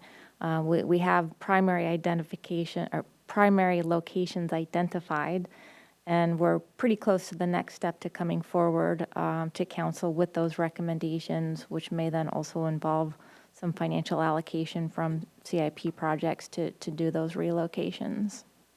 Okay, thank you. For first quarter is most likely the timeline based upon the Kraken construction timeline, first quarter of 26. First quarter of 2026 is the last time someone will serve a pickleball at that spot, Yeah, we actually do in all have- likelihood. Yes, we actually do have a lot of opportunities for more pickleball outside of just relocating these. So we are dual striping some of the Lake Washington School District's courts for pickleball, and that's going to add, was it 8 more or 12 more? I forgot, 8 or 12 more? Yeah, at least 8 more pickleball courts. And also this fall at the end of the season, so after the summer camps and whatnot, we're actually going to convert at least 1, if not 2, of the Peter Kirk Park tennis courts to pickleball.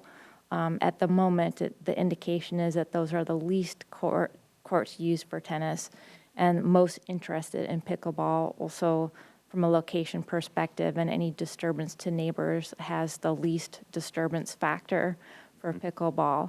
And so that will be happening, and we actually plan to use those for summer camps for pickleball, like pickleball and swim camps and stuff like that. So Okay. huge potential for pickleball in that location. Okay. And I didn't mean to focus only on pickleball, but, yeah, Well, that's a big one. somewhat Folks are lightheartedly. very interested in. But certainly, yeah. So, putting the city manager on the spot a little bit and looking into your crystal ball and knowing with all your decades of experience in government, on the question of the easement, and who, that easement runs to the county or the State of Washington. State of Washington. WashDOT.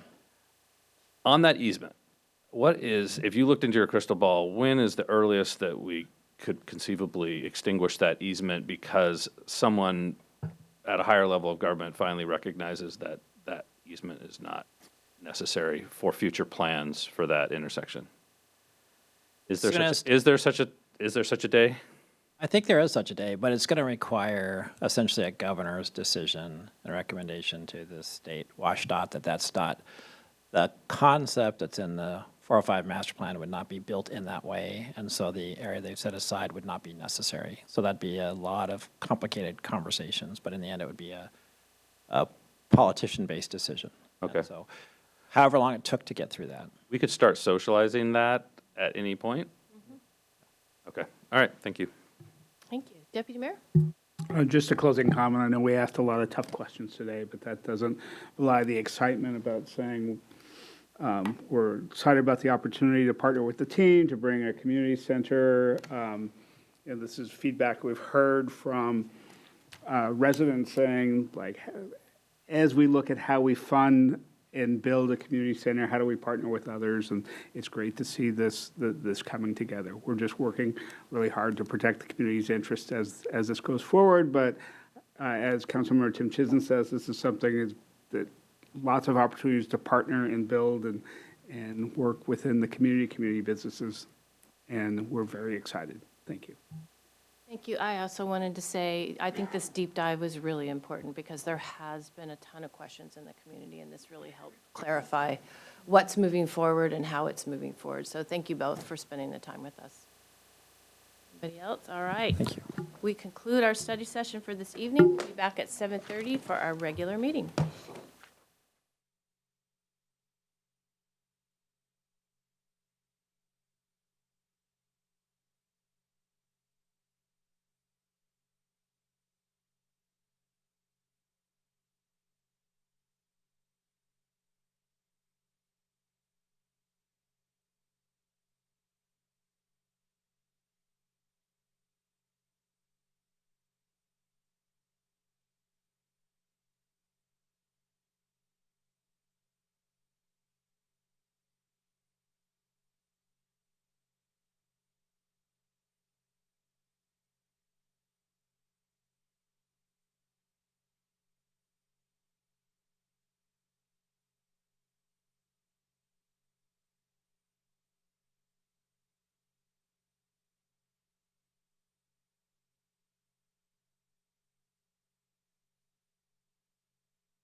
Turn it off when it gets back to But this you still page. want me to wait till they said stuff, right?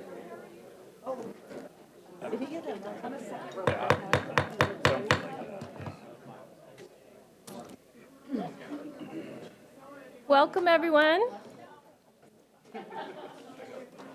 We are back in session following an update on the Kraken Iceplex and Community Center negotiations. Unless there is an objection, I am moving item 7A up on our agenda to occur before items for the audience. We have a number of special guests in the room. We will now have a special presentation of a flag flown during our fire department's deployment to the Palisades Fire, and we would like to respect the time of our firefighters tonight, many who are on duty. So thank you, everyone, for joining us this evening. City Manager. Okay, thank you, Madam Mayor. Yes, we're very excited to have our special guest here to make this presentation. I'm going to be introducing our Fire Chief, Joe Sanford, who's going to introduce the program and the folks. I would note we've cleared out the center area so that when we're done, we'll have an opportunity to have a photo with all of you, and you can all come forward and see that. So we're very much happy to have you here. So take it away, Chief Sanford. Thank you, City Manager, Mayor, Deputy Mayor, and council members. I'm very proud to be here tonight to introduce our wildland team and the leads on the wildland team. Before I do, I'd like to tell a quick story. One of the great things about being fire chiefs is you get letters from people who want to thank you. And with regards to the Palisades fire, a Kirkland resident sent me a letter saying, essentially, my daughter lives in Palisades. I was very, very worried about her.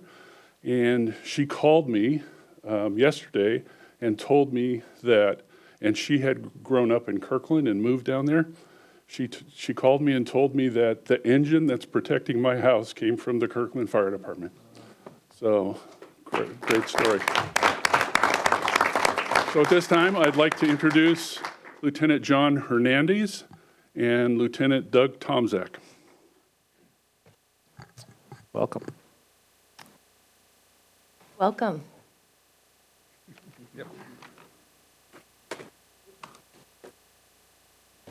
Good evening, Council. A few of you I know already, but for those that don't know me, my name is John Hernandez. I'm a lieutenant at Station 22. I also serve as the Wildland Fire Team Coordinator for the department.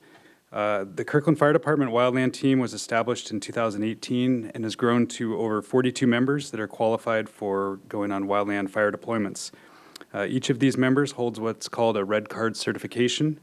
And to achieve this certification, members must complete 32 hours of specialized coursework, successfully pass the PAC test, which is a 3-mile walk with a 45-pound vest, completed in under 45 minutes. From there, the following years, you must do a 4-hour refresher while on duty and also retake the PAC test. So there's quite a bit involved in being a team member. From there, many of our team members go even further. They pursue ongoing professional development. They take advanced courses like chainsaw operations, engine boss responsibilities, strike team leaders, and incident communications. The summer of 2024 was our busiest fire season that we've had since we founded the team. Our personnel responded to 36 separate wildfire incidents across Washington, Oregon, and California. Our wildland fire assignments typically last up to 14 days and often occur with less than 12 hours notice. So there's a lot of leaving your family quickly. Our wildland team supports a wide range of critical functions on fire incidents. We do medical support with the deployment of our aid cars and line EMTs. We do communication support. We set up radio systems, dispatches, and equipment repairs. We have public information officers. We have helicopter operations support. And then most notably, we have our structure engine support, which is the main reason why we're here tonight. When staffing and equipment allow, we respond to requests for the structure engine to go out on these incidents. These requests are coordinated through a state-to-state mutual aid agreement, ensuring that Washington receives reciprocal support when needed. Since 2018, our department has deployed a structure engine to California 4 different times. Most recently, on January 7 of 2025, the state of California issued a request for 250 engines, which is the equivalent to 50 strike teams, to respond to the Palisades fire. That same day, the Falls City Fire Department contacted us asking if we could help staff their engine as they were short people. By 0600 the next morning, we had 6 of our members beginning the 2-day journey to California. 4 members were on our Kirkland Fire Department reserve engine, and 2 were deployed with the Falls City Fire Department. Lieutenant Tomzak, who is here with us this evening, served as the officer in charge for this deployment, and we are proud of the commitment, professionalism, and readiness demonstrated by our wildland team.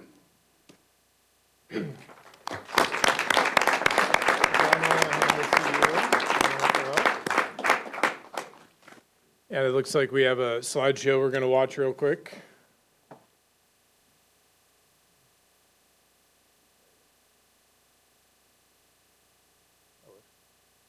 Okay, we'll let that run in the background here. So, good evening, Council. Happy to be here. My name is Lieutenant Doug Tomzak. I was fortunate enough to be serving as the, I forgot there's videos in this too. Tell you what, let's watch this for a second, then we can chat about it. And then the other 2 coming to me. This is actually the first night that we got there. We actually, for A shift, got off our 48-hour shift. Wound up driving 2 straight days, and when we checked into fire camp, there's usually a process and then a downtime, and we never even got that. They changed our orders. We were in the mess hall. All of a sudden, people ran in pretty frantic and said, things have changed. You got to get to the line. The winds shifted.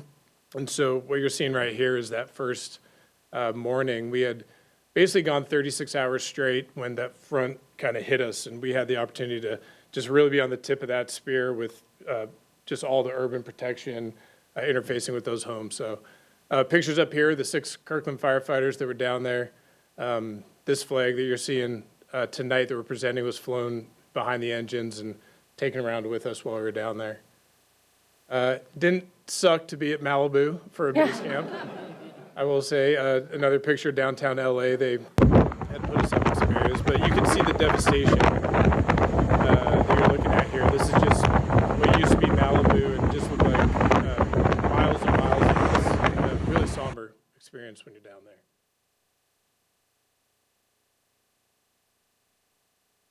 All right, so that was the slideshow. We can, okay, yeah, thank you.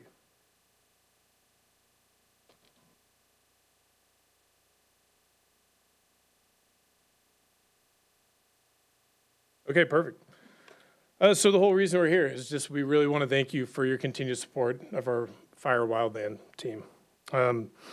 As you may recall, the Palisades fire that we were deployed to consumed over 23,000 acres. That's 36 square miles, and for perspective, Kirkland is about 17 square miles. So the fire consumed essentially 2 Kirklands in an urban interface just like ours.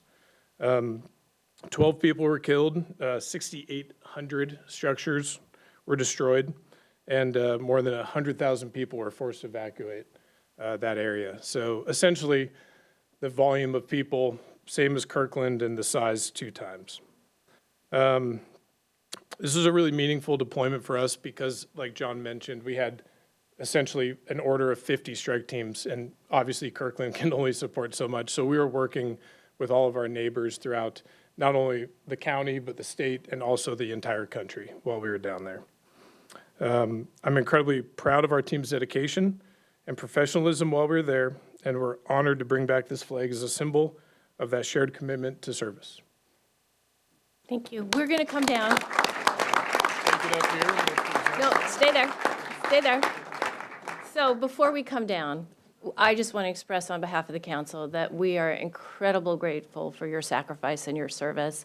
And we were on pins and needles waiting for you to come home safely. So thank you, all of you, for your dedication and your hard work. It's truly appreciated. And we will place this, we haven't found a perfect place for this. It'll either be in chambers or out in the lobby, but we are going to build a display around this flag. So we're very honored to receive it and really appreciate all of you for coming tonight. So we're going to come down. And Can I just add a quick thank you to your families as well? It was mentioned the sacrifices of leaving your family so quickly, so thank you to all of your families as well for their sacrifices. Thank you. Yep. Please feel free to come on up. Be part of the photo. Welcome, everybody.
And just so you all know, this gentleman right here was down there as well. And I don't know if anybody else.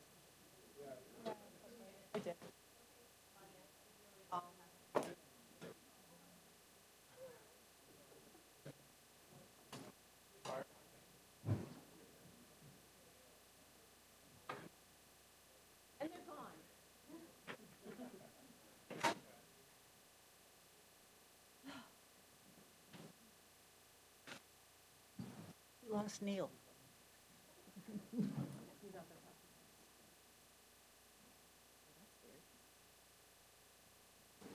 All right, well, we are going to resume our meeting.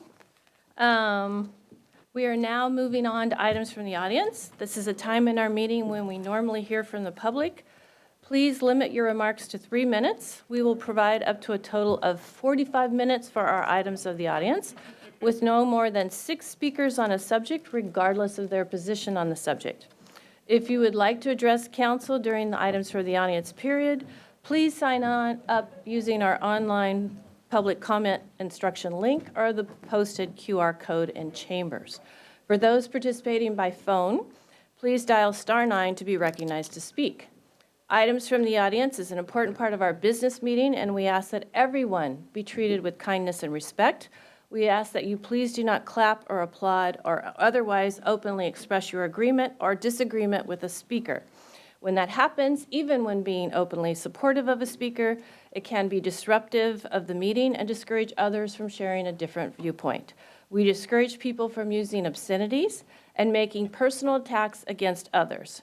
And we ask that you direct your comments to the council, not to staff or audience members. In addition, because they can be disruptive, signs and placards are not allowed in council chambers during our meetings, regardless of their content.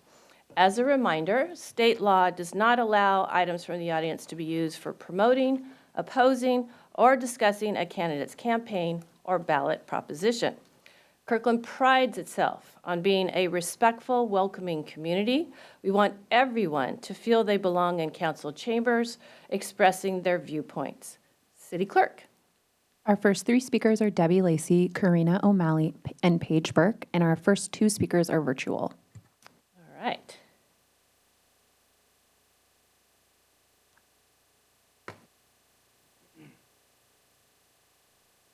Debbie, are you there? I'm coming. Here I am. Welcome. Thank you so much. Good evening, Mayor Curtis, members of council. I am Debbie Lacey, a Kirkland resident, and I'm speaking here, though, tonight on my role as the executive director of the nonprofit Eastside for All. Thank you for considering Resolution R 5693 tonight, declaring Kirkland as a safe, inclusive, and welcoming city for all people. This resolution is a vital reaffirmation of Kirkland's longstanding commitments and an opportunity to update those commitments in light of Kirkland's work, the evolving context, and the needs in our community. On behalf of our organization and the many community members we represent, we would appreciate your leadership in taking this meaningful and necessary step toward ensuring that all residents in Kirkland feel seen and supported. In that spirit, I also want to elevate a joint letter submitted last month by several organizations and the funding options being presented later tonight by Human Services staff. We're seeing alarming impacts of federal budget cuts and enforcement actions. actions that are escalating, resulting in a significant amount of harm and destabilization for Kirkland community members who are directly impacted, as well as ripple effects for our community overall. We strongly support option 2 to establish a rapid response fund for frontline organizations providing specialized urgent services. Eastside for All is not one of those. We're just here to support. Option 1, simply allowing flexibility with existing funds, is not sufficient. Several of the most trusted and responsive organizations mitigating this crisis didn't apply for city funds during the last funding cycle, or they didn't receive funding. The extent of the needs didn't even become clear until after January 20th this year. There aren't a lot of organizations providing services to the most severely impacted community members. 2 of the organizations on the front lines, who are also current Kirkland funding recipients, only received $5,000 this year. So having more flexibility to use those funds unfortunately won't provide an adequate solution. Overall, flexibility with use of human services funding to be responsive to community issues and trends is something that we would like to see implemented across the board. Having a process for organizations to submit requests to shift resources when necessary is a way to support local nonprofits to be most effective, especially when unforeseen community challenges and crisis situations arise. But creating a rapid response fund is the option that would make the most positive impact, and it's the solution that the ones closest to the problem need the most. Passing R 5693, if you do so tonight, would be a powerful statement. And you'd have the opportunity to put that into practice by supporting the funding request in line with guidance from community and nonprofit leaders who have both lived and professional expertise in addressing these needs. Thank you so much for being with community in this time, and we appreciate your consideration. Thank you, Debbie. Karina is next, and she's virtual, right?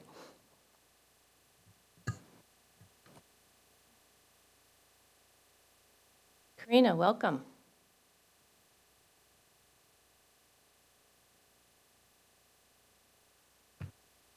Thank you. Thank you, Council. I wanted to speak tonight on the homelessness plan, the continuum of care that that City of Kirkland has been preparing. I've been involved in a lot of the informational sessions, the feedback sessions, and I'm very grateful for all the work that's been done on this plan. I want to remind y'all that I support folks who are living in their cars in Kirkland at the Lake Washington United Methodist Church Safe Parking Program. And we have 60 households right now who are waiting for housing. They are wanting housing. They are wanting to be stable neighbors in a safe and secure and affordable place, and they do not have that access right now. 2 folks in our program are moving into housing this week. They have been waiting for over a year for something that they could afford. So I wanted to highlight a few of the gaps that were identified in the Continuum of Care homelessness plan. One specifically, I really want to highlight the amazing work being done by the Mobile Integrated Health Team. My understanding is that the funds currently don't come from the city, and so they are restricted to only responding to folks who have ongoing medical needs if 911 has been called, possibly multiple times.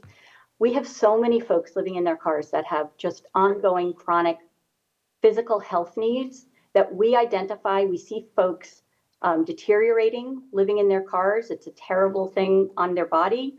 And we can't access Mobile Integrated Health Team to help them until 911 has been called. And my understanding is that if city funds were involved, we might have flexibility to do more preventative physical health care for folks who are experiencing homelessness so that their health would not deteriorate so far to needing 911 calls before getting the help from the Mobile Integrated Health Team.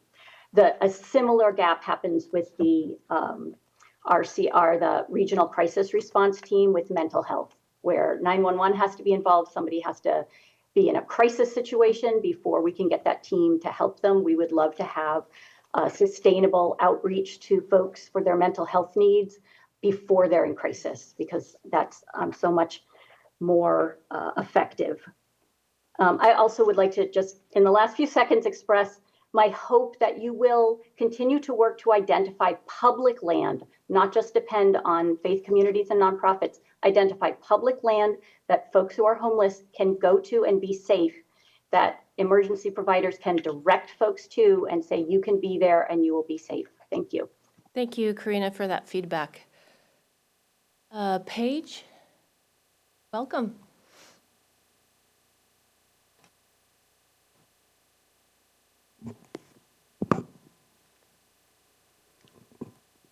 Good evening, City Council. My name is Paige Burke, and I live in Kirkland. I recently read the article, Ditch Duck Dining, Help Keep Wildlife Wild and Swimming Beaches Open, in the Kirklander newsletter. While the article is a good start, it is just not enough. I'm here to strongly urge the city to install educational signage at our parks, especially Marina Park, to 1, discourage feeding ducks and other birds, and 2, promote respectful behavior towards all wildlife. Every time I'm at Marina Park, I see families, kids, and even adults feeding the birds, primarily ducks. While it may seem harmless or even kind, it causes serious harm, such as 1, malnutrition and deformity. Bread and processed foods lack nutrients and are high in empty calories. This leads to angel wing, a crippling condition that prevents flight due to abnormal wing growth. These foods also cause bloating, blockages, and organ damage. 2, learned dependence. Feeding conditions birds to rely on humans instead of foraging naturally. It fosters aggression, disrupts ecosystems, and leaves them vulnerable. And 3, water pollution. Artificial feeding leads to unnatural bird concentrations and excess fecal matter, which causes elevated E. coli, harmful algae blooms, and oxygen depletion in Lake Washington. This directly impacts swimmability and water quality. Beyond feeding the birds, I personally witnessed on multiple occasions birds being chased, harassed, hit with rocks, and even ducklings being captured. This is not only inhumane, it's a violation of basic decency and our responsibility as stewards of this shared space. Seattle's Green Lake has visible "Do Not Feed the Wildlife" signage, which both educates the public and deters harmful behavior. We need the same kind of action here in Kirkland. The city already has legal backing for this. Kirkland Municipal Code 11.80.080 explicitly prohibits teasing, disturbing, or injuring animals and feeding fowl outside of designated areas. Yet without signage or enforcement, the public doesn't know this, and the result is clear. Birds are suffering and the lake is being polluted. Seeing these acts of harm, even if unintentional, is not only disheartening, it's just unacceptable. We can and must do better. I urge the city to install clear, fact-based, and friendly signage as soon as possible. It's a small step with a major impact for wildlife, public health, and the future of our parks. Thank you for your time and for taking this seriously. Thank you, Paige. I appreciate it. And our Director of Parks is in the room listening to you, so thank you. Who do we have next? Our next 3 speakers are Michelle Alton-Kaler, Alex Zimmerman, and David Haynes. Michelle?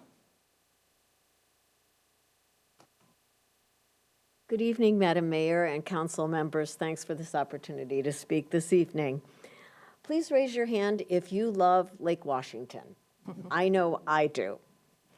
And I think that most Kirklanders value the great contribution that this lake makes to our community. Our children swim in the lake. We have others that enjoy paddling and sailing, and even our downtown businesses appreciate the economic benefit that the lake brings in terms of customers for their businesses. So I wonder, why are we allowing the Kirkland Homeport Marina to pollute our precious lake with endless streams of styrofoam or polystyrene that is coming from their dock floats? The styrofoam on their floating docks at the marina is crumbling, and this will never biodegrade. The plastic instead will turn into microplastics, and this is an area where we have birds, fish, other wildlife, even beavers and so forth. And most people don't realize that the polystyrene pollution that they're seeing all along the shore there is coming from these dock floats at the marina. So back in February, when I started to make a courteous call to the marina and ask them about the problem, they told me that they were going to be conducting repairs and that they also did regular cleanups in the area. Somehow this doesn't seem to be the case. Dock repairs require permits, and from both the city, there's some paperwork involved, and then from the Department of Fish and Wildlife. I contacted both, and the Kirkland Homeport Marina hasn't contacted them at all about filing paperwork to do repairs. I walk regularly past this area, and the styrofoam continues to be strewn all across the shoreline. I've seen no signs of repair, and dock repairs now for these dock floats requires a very durable, hard, sustainable encasing for any styrofoam so it can't be crumbling off and getting into our beautiful lake. And while some have told me that they've seen occasionally a boat doing some skimming of the water, there's been no cleaning that I can see of the shore where it gets washed back into the lake after it builds up on the shore. And just this Sunday, I was seeing the styrofoam still clinging to the dock where it's coming from. It was clinging also to boat fenders and in the water, just drifting along right next to the dock where it's coming from. So I see this as a serious case of water pollution that needs to be addressed. And we do have Washington codes, a code that prohibits polluting our waterways. So I'm asking you to take action. Put pressure on the Department of Ecology and the Department of Wildlife to enforce our water pollution laws. Michelle, I'm sorry, you just ran out of time. I'm past. Okay. Please rock the boat and do what you can to protect our lake. Thank you. And please meet our friend Paige so that you have like interests. And Michelle, have you sent us an email with any pictures or anything? I did. Okay. Thank you. Alex Zimmerman.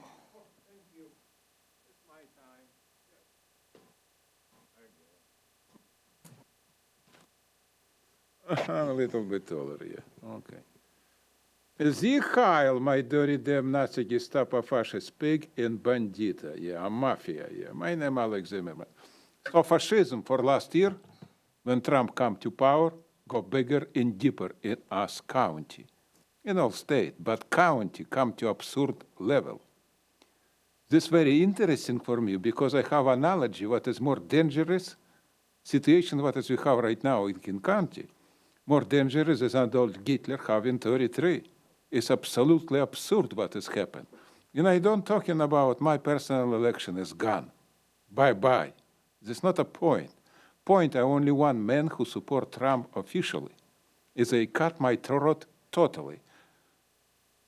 Mean my statement for election out. Mr. Zimmerman, do not talk about your I finish my election finish. I can talk only about I don't talk about your Zimmerman? election. Okay, that's it, no problem. So situation so idiotic because you acting like a freaking, not only dangerous a Nazi Gestapo, like a fascist or like Hitler did it with Nazi, you know what I mean? You're doing so stupid. Why? And I explain to you. Trump will be cut all federal subsidy for Seattle and for King Country. And you freaking degenerativные идиоты. 2.5 million people will pay for everything because compensation for this couple $1 billion or few $1 billion, we will see exactly how much happened right now because case in court and blah, blah, blah. This will be a nightmare for everybody. So what is Democrat proposal? Low income, something for low income, for housing, homeless, it will be 100% BS, like happened before for 30 years.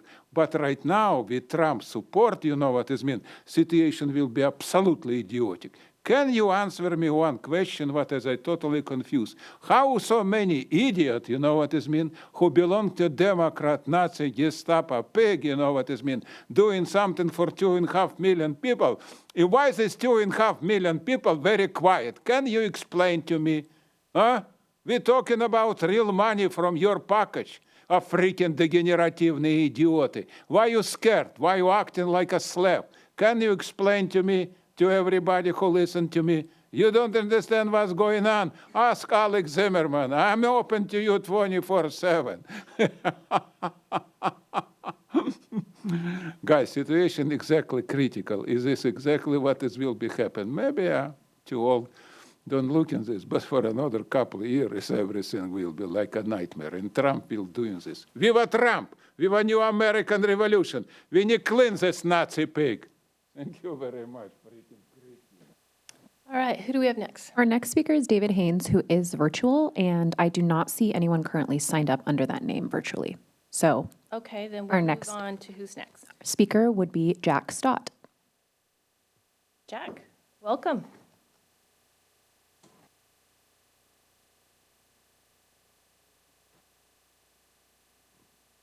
Well, just for the record, I'm Jack Stout, 37-year veteran of the city of Kirkland. Fell in love with this place actually in the 70s when I came up here to do some work. And I've been in love with it ever since. And I want to thank all of you for making it a wonderful place to live, an inclusive place to live, an environmentally pleasant place to live. And I could go on, but you all know that. And that's why you're here, because you want to keep it that way. As you also know, I'm a member of the Senior Council, and I'm here to talk a little bit about a subject on your agenda today, and that is the adoption of participation in the AARP's Age-Friendly Program. Now, this program is something that's been going on for a number of years, but in fact, Kirkland began the program not knowing they were beginning it in 2001 when they created the Senior Council. Its motivation back then, those council members had the same motivation as we have today, to make sure this is an inclusive city for all ages. And AARP didn't come along and start doing this until 2006, so you're way ahead of the game. The City Council, from age to age, has continued to support the Senior Council. It's been part of the plan. And the Senior Council has been doing the work that is part of the age-friendly plan. Several years ago, members of the Senior Council began to say, why aren't we part of it? Because they, AARP, have resources the city could acquire and knowledge the city could acquire from other cities who have faced similar problems. So in our work plan in 2023, we built it into the work plan to learn about it, study it, research it, and then formulate a plan that leads us here today to ask you to adopt it. One of the things, and I read the good work that James and other staff members have done to create this document you've all probably read. There's a lot in it. It's great. But it really doesn't emphasize one thing. The Senior Council has committed this volunteer group to do the work. Yes, we'll need some resources. But doing the work means we'll help write those reports. We'll help work with AARP. We'll help look for ways to get AARP to help the city of Kirkland. And AARP has resources, including grants, that can alleviate some of the burden and expense of making the city age-friendly. Thank you all for everything you do and will do. Thank you. Madam Mayor, David Haynes did just join online. All right, let's move to him.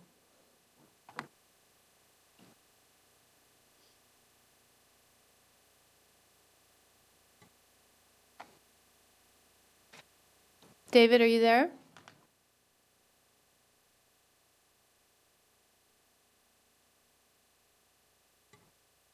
David, go ahead. David, you're muted.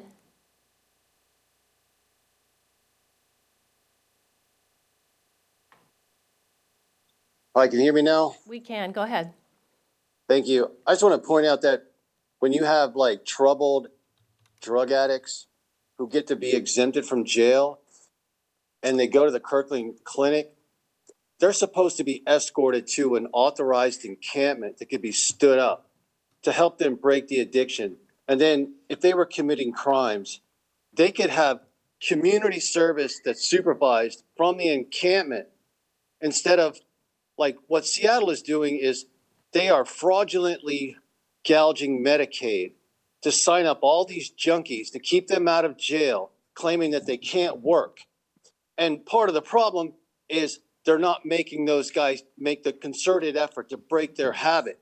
They're like enabling them with a mass amount of narcotics and then letting them roam around, making sure that they promise to come back, and get another thing of free drugs, as if as long as they keep them drugged, they're not going to commit crimes. But that said, there's a lot of innocent people that still need like a safe place to go. But a lot of the King County Regional Homeless Authority's money gets squandered wrapping around the self-destructives. And so people that need a vacation and a reprieve that are like innocent houseless don't get the like wrap around like permanent housing for a short period of time to move forward. And they get racistly discriminated and forsaken and taken and victimized. And you see a different layer of all these people that are trying to escape what's happening in Seattle. But what's horrible is like, I can't go to the baseball game if it's like a late inning game, because sometimes the 255 stops early on weekends, but yet until 1 o'clock tonight, they're going to be dropping people off from the U District, which we know at moment is imploding with evil gun violent predators who are conducting uncivil war on the community. And like, if you're in the U District on a Sunday morning, there is like all of these naked people who are like totally drugged out because some evil predator came in Sunday morning and they hop on a 255, or maybe anyway, it's just, we need like some leadership from locals to dictate to the King County Regional Homeless Authority to help improve the service provided. Because I know that you could convince the governor to stand up a bunch of authorized encampments with the National Guard within 72 hours, all throughout the state, and start court ordering all of these troublemakers to go there with security to keep the drugs and the alcohol and the junk food out, and make them break their habits and have all the service providers there instead of just letting them roam around while Lisa Dugard of co-lead and lead are going to run interference for all these repeat offending, junkie thieving lowlifes and gouge Medicaid by getting all these. All right, I'm sorry. I'm good. Thank you very much. Have a good time. Thank you. Who's next? Our next two speakers that are signed up to speak are John Barnett and Nicole McKenzie. John?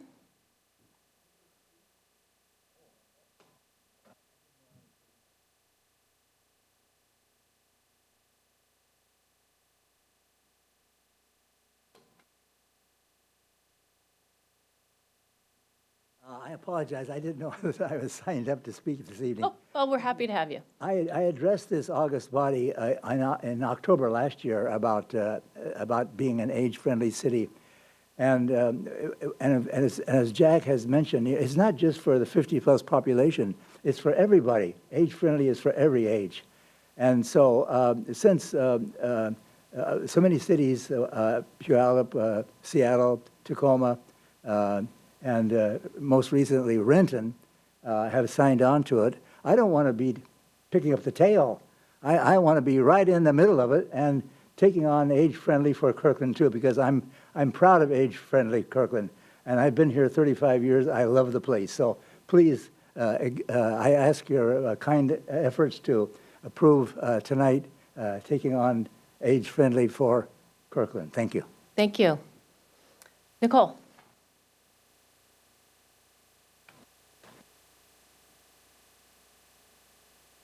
Welcome. Good evening. Thank you. So I'm here to talk about, you guys are going to be receiving a briefing on co-living code amendments. And I noticed what may be a state legislature caused problem. In reading the memo from staff, it talks about how the co-living requirements requiring that co-living be permitted on any lot that could develop 6 or more multifamily units means that it would apply to lots where the base density for low-density zoned lots within a quarter mile of a major transit stop is 6 units. However, if you look at the language in HB 1998, it says that cities and counties must allow co-living housing as a permitted use on any lot located within an urban growth area that allows at least 6 multifamily residential units. They don't define multifamily residential unit in the bill, but if you go over to HB 1110, which imposed the requirement for 6 units on lots within a quarter-mile walking distance of a major transit stop, you have some clues here. It talks about how townhouses are defined as a building that might have stacked units of 3 or more single-family dwelling units. So that's an example. So you have a multifamily residential unit in the form of a townhouse that allows then 3 single-family dwelling units. And you can have 2 townhouses, for instance, on a lot giving you the 6 units base density, right? But a multifamily, if you take, when the term is not defined, you look at the plain language. So a multifamily residential unit is one building that allows multifamily housing, right? So 6 multifamily residential units would be 6 buildings allowing multifamily housing. And I don't think that's what is required under HB 1110. So just something to think about. Thank you. And we'll talk about it later. All right. Anybody else? We have no more speakers signed up. Thank you, everyone. We are going to close items from the audience and move back to special presentations. Our next presentation is 7B, the Kirkland Teen Union Building Operational Update. City Manager. Okay, thank you, Madam Mayor. So we're very excited to have a check-in after almost 1 year of operation of our Kirkland Teen Union Building. We're going to give an update and answer any questions council has. To give that presentation is our Recreation Manager, Sharon Sellenberger, and our Recreation Supervisor at KTUB, Teresa Vandervaart. Welcome, you two.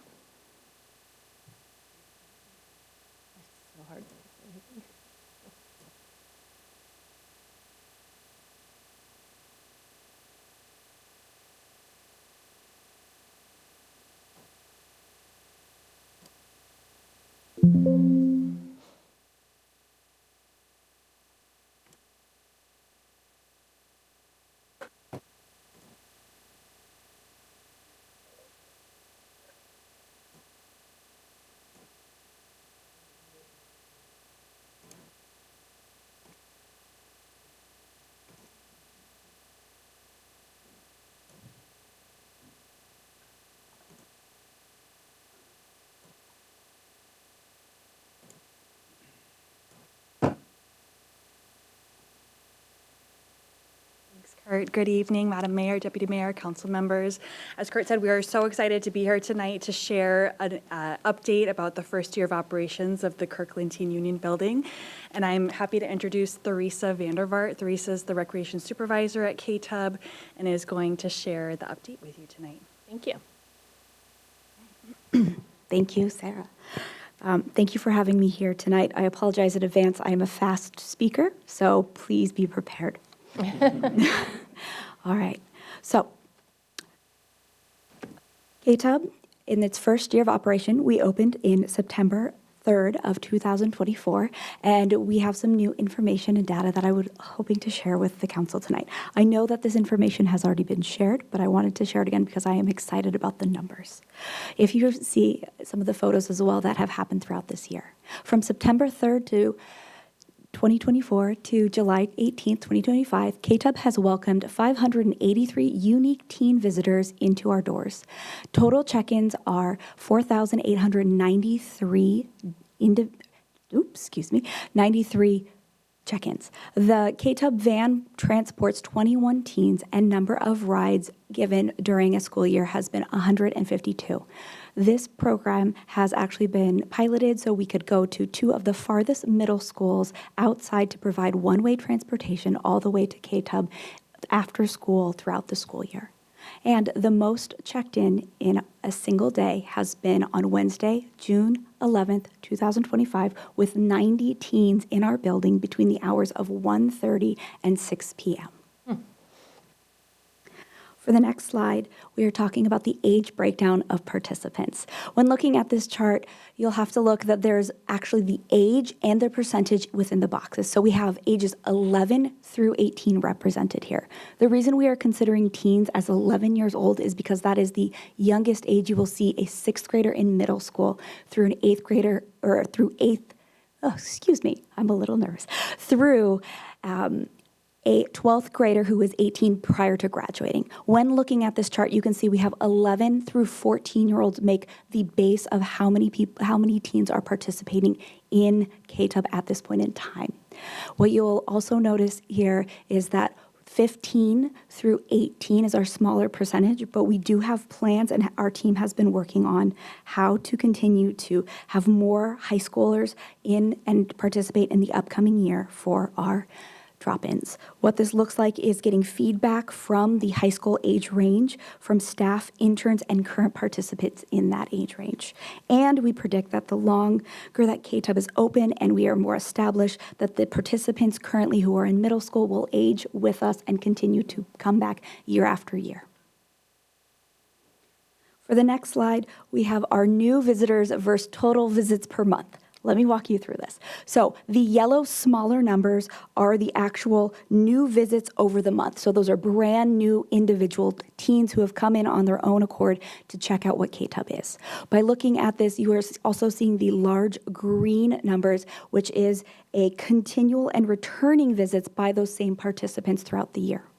Trends I want to point out are lower for participants through November through February due to school breaks, closures due to weather, holidays, and days KTUB were closed, which impacted how many days during the month we were open and teen visits.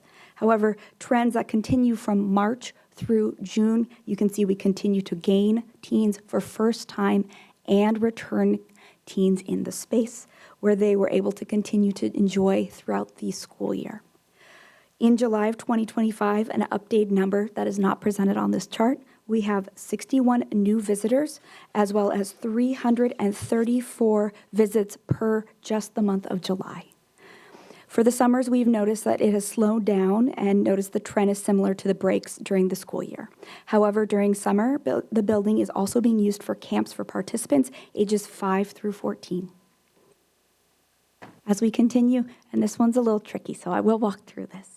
This is the total visits per weekday of the month breakdown. This bar chart represents total visits, monthly averages by the weekday of the week culminated together. So when you look at September, our first month of opening, you will notice that the chart shows it is Wednesday, so the colors throughout the week, so Wednesday, but that is for every Wednesday of the month, as continued all the way through June. Some of the trends we noticed that the time frame from September through June, showing Monday through Friday, are also on there. And then on the side shows the number of participant visits during the drop-in of the month. If you're looking through September 24th and through June 25th, the average was the most popular day was Wednesday, which is the green one in the middle. And the reason why Wednesday is so popular is that the Lake Washington School District has early release. This means we have teens who are out of school earlier than normal and do not have as many activities or prior engagements, and so they are free to come down to KTUB earlier in the day between the time they leave school and the time they go home. With this, you'll also notice a trend of how we're looking at Thursdays, where Thursdays are in kind of a bright pink, and they are near, as they started off larger, but then continue to shrink. And so we're monitoring and seeing how we can get kids and teens to engage during those times. I'd also like to introduce or reintroduce our one of two nonprofits in the space with us for tomorrow. They have been leading 3 activities 3 days a week in our art room and have an average between 8 and 15 teens a day. Consistently, the room has continued to grow through the school year, September through June.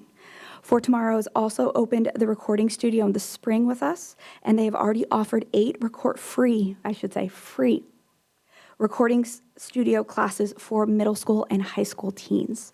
This also is the plan is to continue this, And they also gave, actually extra through the summer, 5 small group studio sessions for the teens who participated in the first group. We are planning to offer recording studio classes in the fall of 2025 as well. Here you can see some of the activities that have gone on in the art room as well as for the recording studio. Teen experiences with For Tomorrow. Here are a few of the phrases we've heard with teens in the building, specifically talking about working with For Tomorrow. Together, we have been able to give teens a space to express themselves through their art while having fun.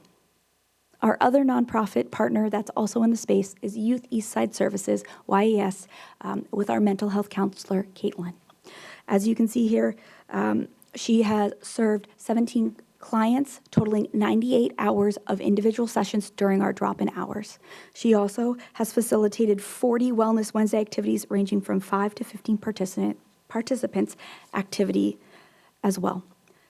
Caitlin continues to build a really safe place in KTUB. She regularly spends time building relationships with teens through activities like Foursquare, working on art projects while talking with teens in small groups, and plays basketball out in the park with them.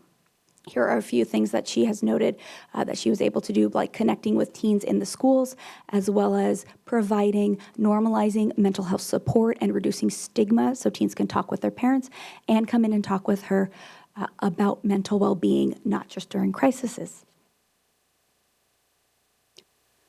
The activities during drop-in hours, here is one of our weekly drop-in supports that we've had where teens can come in, and these are the classes that we offer Monday through Friday during our drop-ins. Our QR code is also provided throughout and on many of our pieces where it leads to information where the community members can connect with what we offer. This includes a social media platforms, City of Kirkland KTUB website, news, KTUB newsletter, and more. Outside of drop-in hours, we also offer monthly teen nights at no cost. This image is from our zombie prom of last October. We also do tabling throughout the community at Lake Washington Middle School High School lunches, events at the Boom Conference for Teens, City Hall for All, just to name a few. And this summer, during our summer this year for the first one, we've also provided paid classes for hikes, camps, and classes in the building. This includes programs and camps such as Little Medical School, Play Well with Lego, Creative Kids Fitness Camps, and a few others. We also have our teen hiking program that is run by our program coordinator who is here tonight, where teens go on a day hike each week to different locations with fun themes like Let's Go Chasing Waterfalls, where they go to hikes. They go on each hike a day to a different waterfall. Classes we are also continuing to add are sewing classes like the social series that promote socializing and active and advancing sewing skills. At this point in time, thank you for letting me present, and I will take any questions. Councilmember Sweet? I will, pardon me, I will start us off. It's a great presentation. It was also an incredible memo. It read like a book, and I was captivated by the story and by the passion of the author. So thank you for that. Thank you for this beautiful body of work. As I said to the city manager today, it harkens back to Dave Asher, who served on this council for many years and had a huge interest in KTUB. So thank you very much for the work that you're doing, and keep it up. Thank you both. Councilmember Black? Well, thank you, Madam Mayor. Teresa and Sarah, I just want to echo again just how much we appreciate your hard work and the success that we're seeing with the center. Can't say enough about how meaningful it is for us to have the safe space, to have teens excited to go there, feeling like it is a safe space. And I loved, you highlighted it in your report, but having Youth Eastside Services there and that element of reducing stigma to conversations about mental health among teens is just so important. Hundreds, teens need to have hundreds and hundreds of those kind of contacts and conversations with their peers and with trusted adults over the course of their entire teen years. So critical. And the fact that we're able to provide that is just kind of amazing. So thank you for doing that. I love the I love the partnership with the partner organizations to enhance our programming and our skills and expertise in the space. I do have a question. Those are my comments. I have a question about how we would compare what we're able to do with city programming together with community partnership for certain skills, expertise, and activities compared to the KTUB that was pre-COVID. And I don't know if y'all are the right people to ask that question, but I think that's a conversation I would like to, it doesn't have to be had tonight, but something I would really like to understand. I feel like what I'm seeing, what I saw in the memo, what I've seen in this report is extremely gratifying, that we were doing this as a city facility with city programming, but with that partnership with those additional community partners. So if no one is prepared to have that conversation with me tonight, just know that I would love to have that conversation with you or others in our Parks Department to just understand that better. Make sure what I'm seeing is what I think I'm seeing. And something I'm really super excited about and gratified by. Thanks. Councilmember Falcone. Thank you, Madam Mayor. Well, thank you, Theresa. Thank you so much for this presentation, and for everybody who works at KTUB and volunteers there and provides these services to youth in our community. This is such a vital resource. I'm thrilled that this is back, that KTUB is back, and the city and our partners are just, sounds like, doing a fantastic job. I also really appreciate, like Councilmember Black, the partnerships that are there. I mean, seeing some of the quotes from the For Tomorrow partnership, for example, from some of the youth that, that they're creating just a safe place for, I'm going to tear up as a mom, but that's just such a special thing to have and so rare. And I'm really thankful for that. So thank you.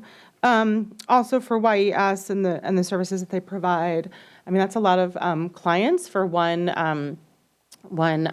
staff person from YES to provide. So I'm really thankful for the work that she does. My question around that is, how can teens maybe listening or their parents know how to access those services? I noticed that there were, I think, 17 clients, 98 hours, additionally 22 teens that were there for drop-in service. Is there somewhere where they can schedule that service? Do they drop in and then schedule the service? Can you just kind of speak to how I did look at the website and didn't see it easily accessible. That's why I'm asking for those listening. I'd be happy to answer that question. So there's a few different ways that we've been able to work with Caitlin, the YES counselor. So teens can drop in and can request to meet with her. We also have networks through other YES who are in the school districts and in middle schools. So they have actually been recommending transitioning for middle schoolers to high schoolers because it is a different program between middle school and high school. We can provide and call in to schedule an appointment that if teens want to be a part of it, we can schedule that piece, as well as we've had other social workers contact Caitlin specifically and done introductions. So there's a few different ways depending on the needs of the teen. Great, thank you so much. And then my other comment and questions is around the shuttle service. I'm thrilled to hear that that's being utilized by 21 teens across those two further out middle schools with the 152 total rides. That's fantastic. It sounds like the pilot is working. And so my question is, are there plans to expand that pilot into other schools as well? I'm thinking about, you mentioned wanting to hear from the high school students, for example, as to, how to engage them more, As a mom of high schooler, I can imagine, I can say that for myself and other families, certainly transportation would be a big piece of that. And so I'm wondering if there are any plans beginning to expand that pilot. At this time, we've been focusing on middle school specifically because we know they do not have the ability to drive, and they are farther out, whereas high schoolers tend to have ORCA passes and have a little more knowledge of how to use it. So we actually expanded the program by testing 2 different schools, like 2 different days, and then we're able to expand to 4 days a week for 2 of those schools. So we are looking to expand, but we're not quite to high school yet. Great. Thank you very much. Thank you. Deputy Mayor. Thank you, Madam Mayor, and thank you, Theresa and Sarah. We appreciate fast talkers, so it's great that you covered a lot of stuff because there was also a lot of great stuff in the memo, and really appreciate the update. One thing that was in the memo and not your presentation was the Teen Advisory Board and your efforts to get teen voice and shaping what is going on. You mentioned that you last checked in with the Kirkland Youth Council in March. One thing that I would encourage moving forward is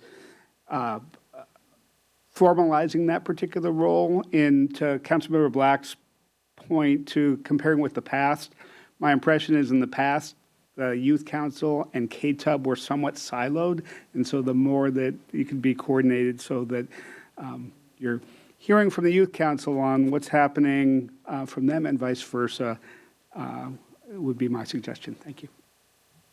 Can I make an update to that piece? Please. With that, we actually have been working with partners and with our coordinator who are actually helping, with our coordinator and our partners to actually build what's called Teen Voice. And so it is the initial starting phase for KTUB to eventually build a KTUB advisory board. And so we've been in progress for a year, and we're looking for teens who are actually in the space to then give Teen Voice and guidance to learn how to do this, to then eventually build to a larger board. What has been fortunate is some of the city or the Kirkland Youth Council members have actually come into KTUB as actually to participate and are a part of this. And we do have a close relationship with the advisor for the Kirkland Youth Council and have continued to work with her. And I would also like to take time to eventually come back to answer Councilmember Black's question, but I don't have anything now. Thank you. So it is amazing what you've accomplished over a year. And you are constantly evolving and growing and adapting. It's truly impressive. And we're up here going, but let's do more. But I want to recognize that requires budgeting. So it's not all on you, it's on us too. Two of the things that no one's mentioned, I was really intrigued in the memo about workforce development and volunteer opportunities. I really like that track and those opportunities for young people. I am seeing our senior council representatives in the back, and I'm wondering if there's some sort of potential collaboration. There might be skills in the senior council that could help with some of this workforce development, that integration. I think that would be exciting.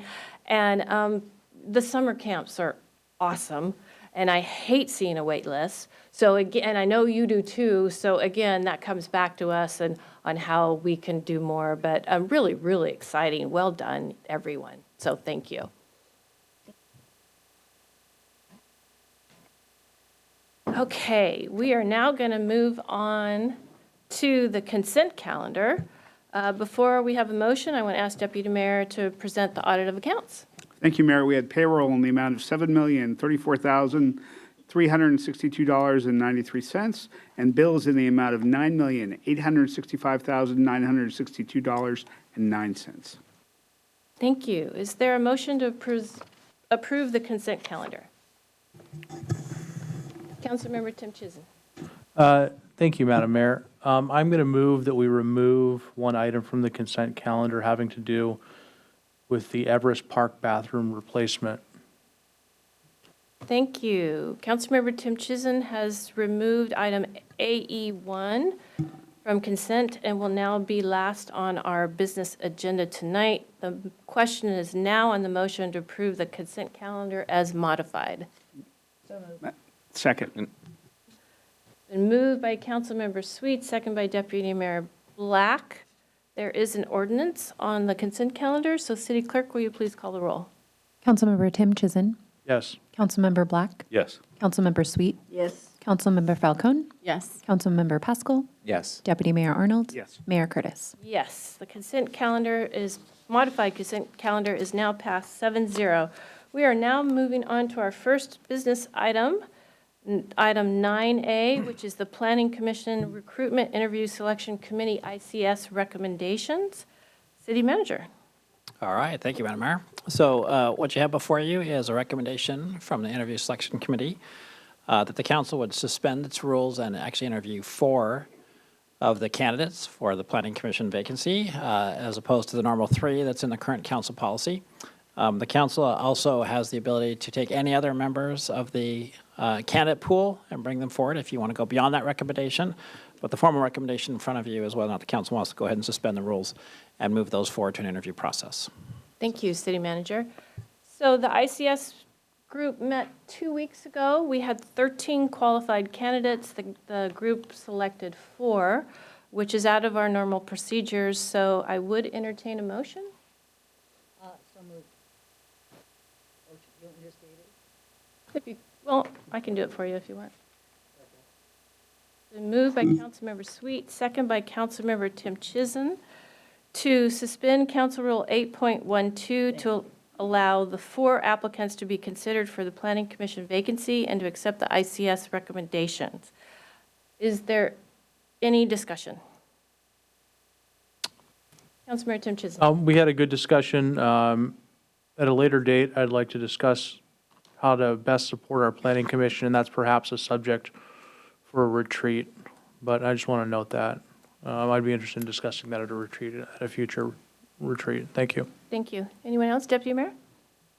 Thank you, Mayor. I just wanted to note, I'm sure the interview selection committee had a very tough time in identifying these 4 people to interview, looking at the full list of applicants. As the mayor said, very qualified, and would encourage everybody to apply for future board and commission vacancies. Thank you. Anyone else? I will follow up with Deputy Mayor and say that we will be doing recruitment early next year for a number of our boards and commissions. So I also encourage everyone to apply. So the question is on the motion to suspend Council Rule 8.12 to allow 4 applicants. It was moved by Councilmember Sweet, second by Councilmember Tim Chizen. All those in favor, please say aye. Aye. Those opposed? Motion carries 7-0.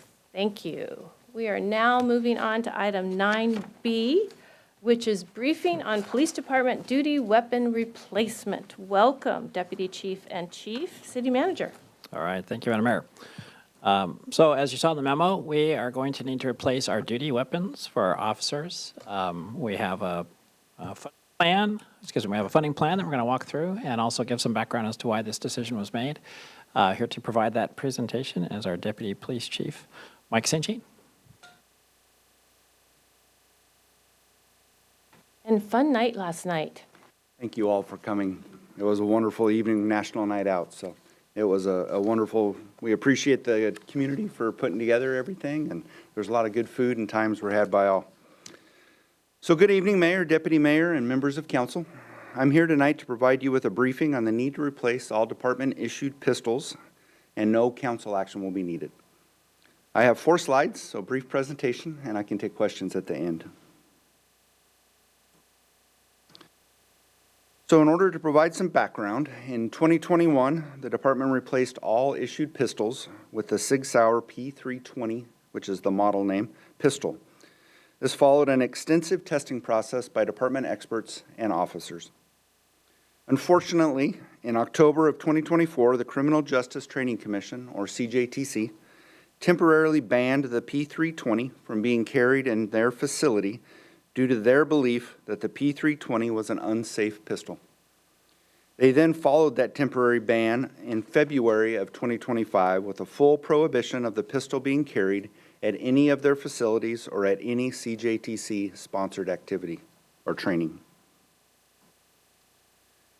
The department did participate in a study group on this issue that was coordinated by CJTC, but it was clear that their decision had already been made.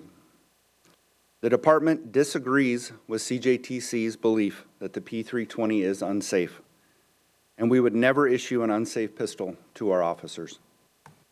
Nonetheless, based on the impact of CJTC's decision and the recommendations from our risk pool, the department must replace all issued duty pistols in order for officers to attend CJTC-sponsored trainings, which is critical. The department will be ordering new Glock duty pistols for our officers. All existing P320 pistols will be destroyed after the transition, and in case anyone is interested how this occurs, they will be transported to Spokane by our evidence staff and an officer, where they will be melted down at an incinerator in Spokane. Existing funds are set aside for this purpose will be utilized out of the budget line item commonly referred to as sinking funds. The remaining balance of this purchase will be made up by utilizing existing forfeiture funds that are available to be used for such purposes. It is important to note that forfeiture funds cannot supplant budgeted funds, and that forfeiture funds can only be used in the furtherance of enforcing or investigating the applicable RCW, or Revised Code of Washington, in which the funds were obtained. In this case, RCW 69 is related to narcotics, and every officer is tasked with enforcing and investigating narcotic-related offenses. Told you it'd be short. That's it. Lots more information in the memo, but I am available to answer any questions. Thank you, Deputy Chief. Any questions? I had one. Oh, Councilmember Tim Chisholm, go ahead. Thank you. I know Sig Sauer participated in a voluntary upgrade program on the P320. Did Kirkland look at that program or participate in that program? Yes, thank you for the question. That was on the original P320s, which we didn't have any, and all of our new ones are outside of that initial kind of recall, if you will, that they did. Oh, okay. Thank you. Thank you. Anyone else? Deputy Chief, I just had a question. What kind of additional training will be required for the officer once they switch to the Glock? Absolutely. Thanks for that question. It should be fairly simple. It is a different platform, different manufacturer, but both pistols will look very similar. They both operate in a similar manner. They both have optics on them. So there will be a robust training program. All officers will go through, and then will have to qualify to our standards before they're allowed to carry them on the road. Okay. So how long do you think that transition will take? Right now, the longest is going to be to get the new guns in, and then it'll be a matter of just scheduling everybody through. There will be some instructor overtime that's mentioned in the memo.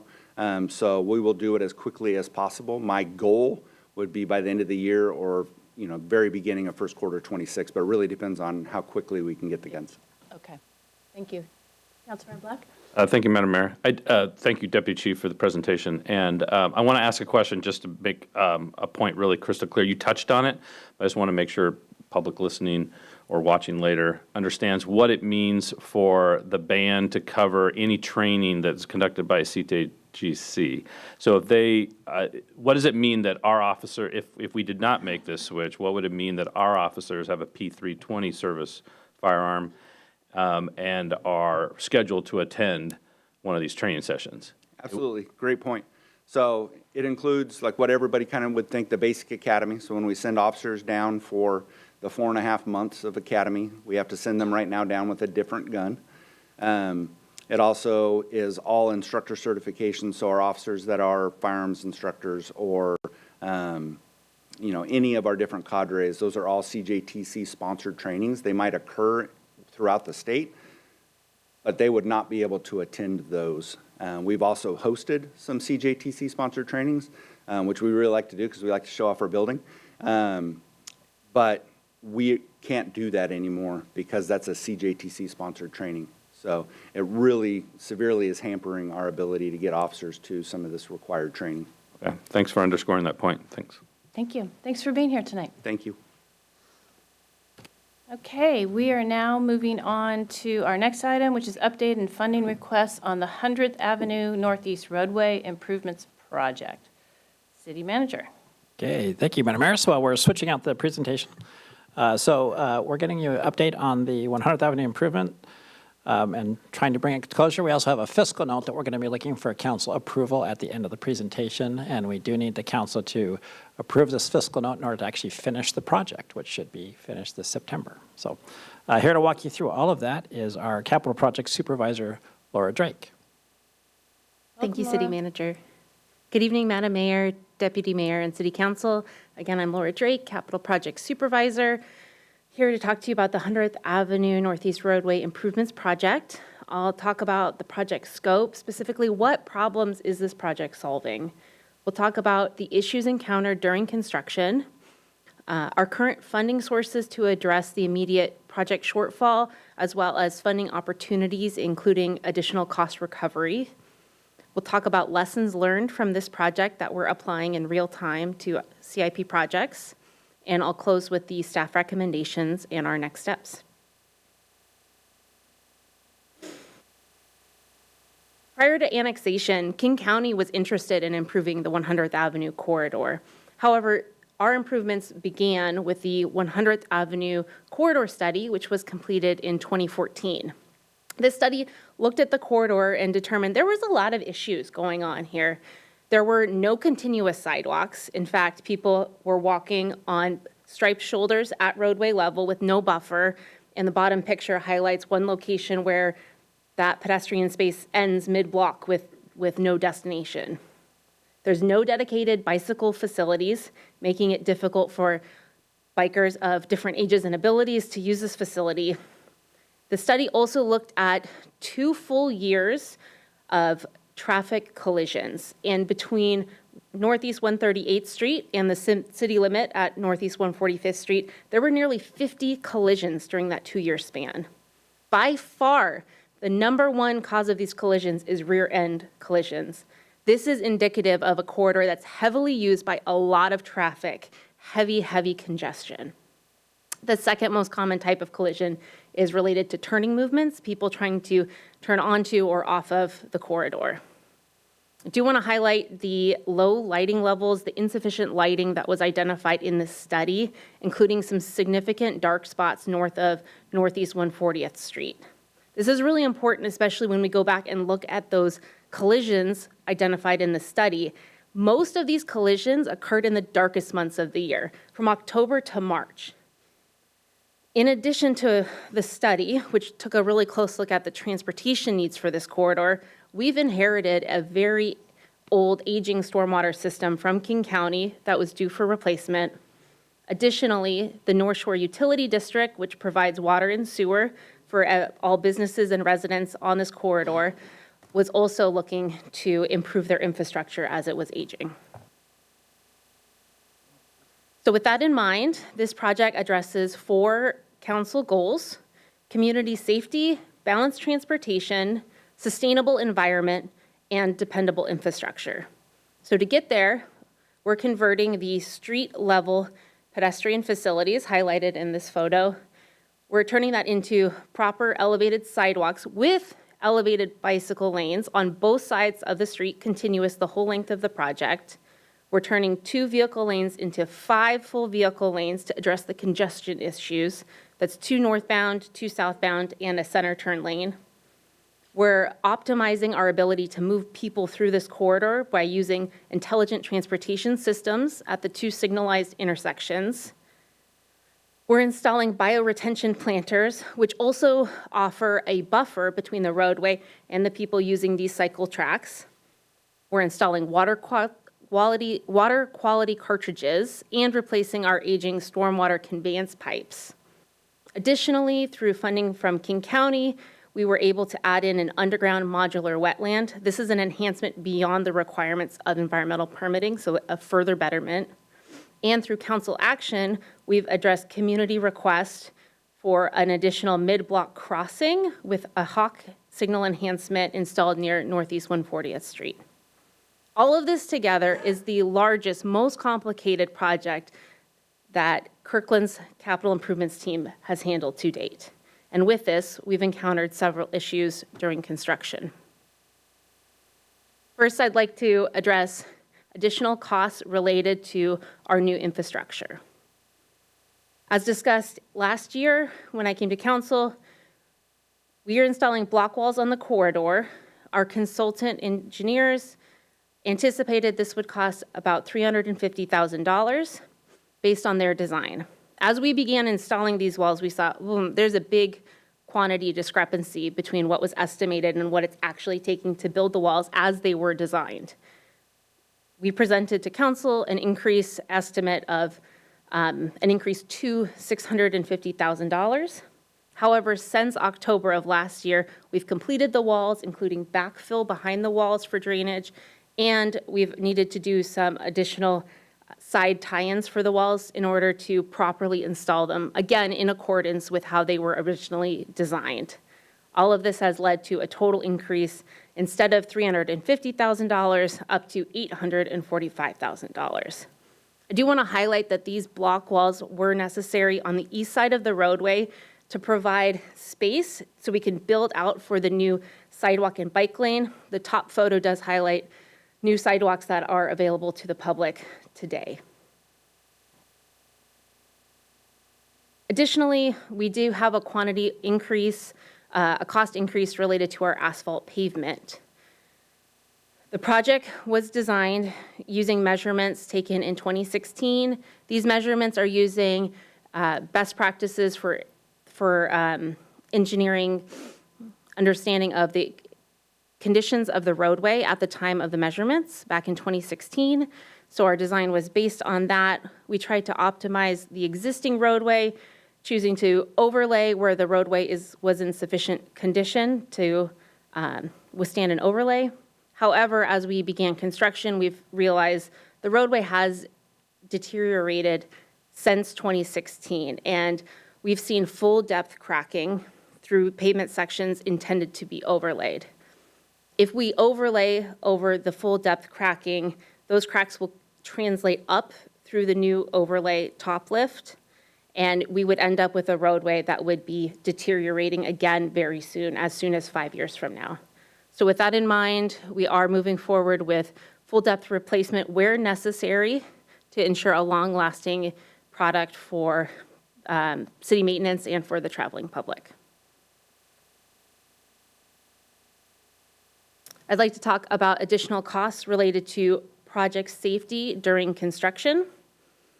Traffic control is necessary for many projects, particularly projects where we're moving people through a corridor, a high-volume corridor, lots of people moving through while we're rebuilding the roadway. Our consultants estimated the traffic control needs to safely build these improvements.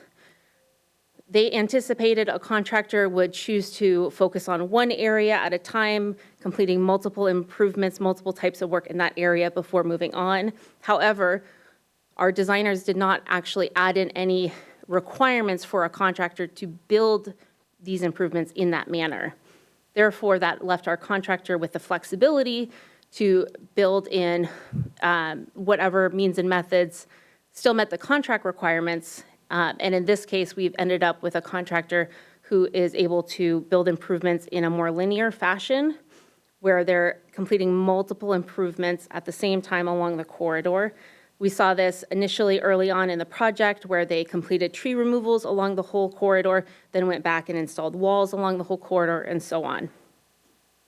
So on top of our consultant overly optimistic estimate of traffic control, we have a contractor who's able to use means and methods that have extended the work zone while still complying with the designer-provided traffic control plans. We've also added working days to this project. As discussed back in October of last year, there were additional tree removals which have added time to the contract. We've added work with the Hawk signal and the water quality vault. All of this has compounded the issue for more traffic control. I do want to highlight that by implementing the traffic control appropriately in accordance with the approved traffic control plans, I'm pleased to acknowledge that to date, we have no reported collisions due to project work on the corridor, so that is a success. I'd like to also acknowledge the street sweeping cost overrun. Street sweeping is necessary for two reasons. First, it keeps the roadway free of debris for the traveling public, providing safety. It's also required for environmental compliance, such as making sure we're controlling dust pollution. Again, with the additional working days needed, that has led to an increase in the need for street sweeping, which has increased costs.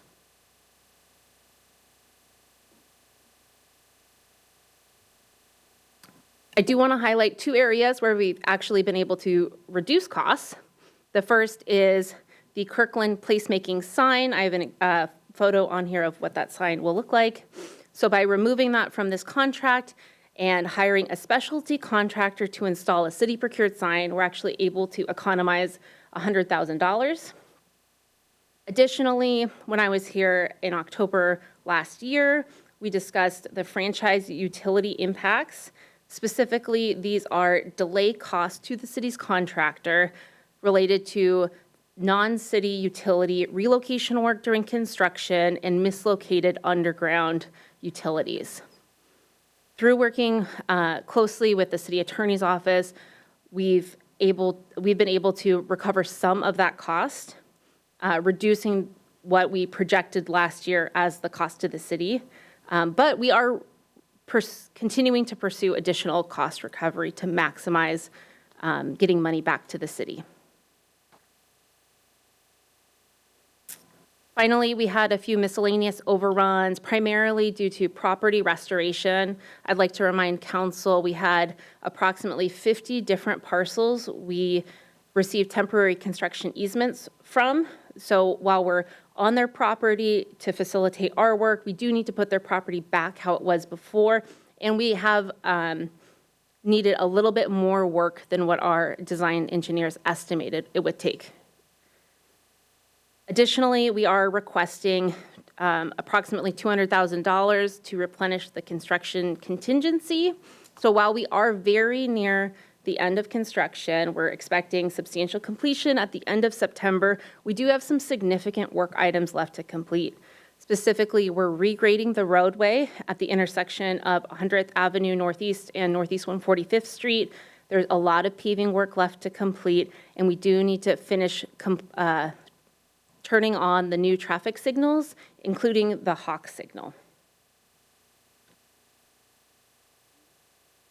So to address the projected shortfall, we did find funding sources primarily from funds already allocated to capital improvement projects.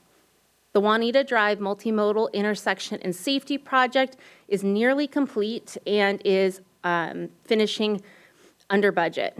So with that, we're able to repurpose $900,000 from that project to the 100th Avenue project. Additionally, we had allocated $650,000 in the capital improvement program to build sidewalks on 116th Avenue Northeast in the South Rose Hill neighborhood.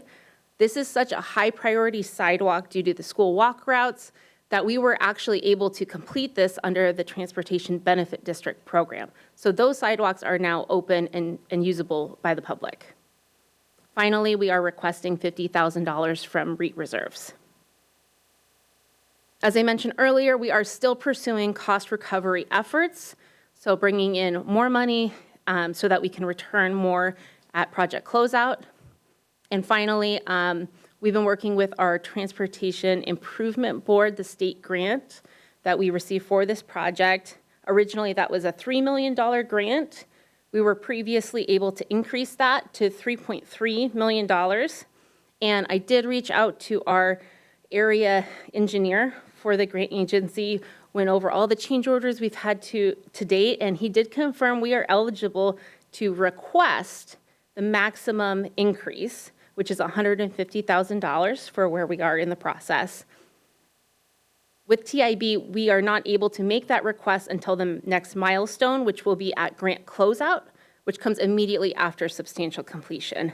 And so while we are eligible to request the full $150,000, it will depend on how much surplus TIB money is available at that moment we complete that paperwork.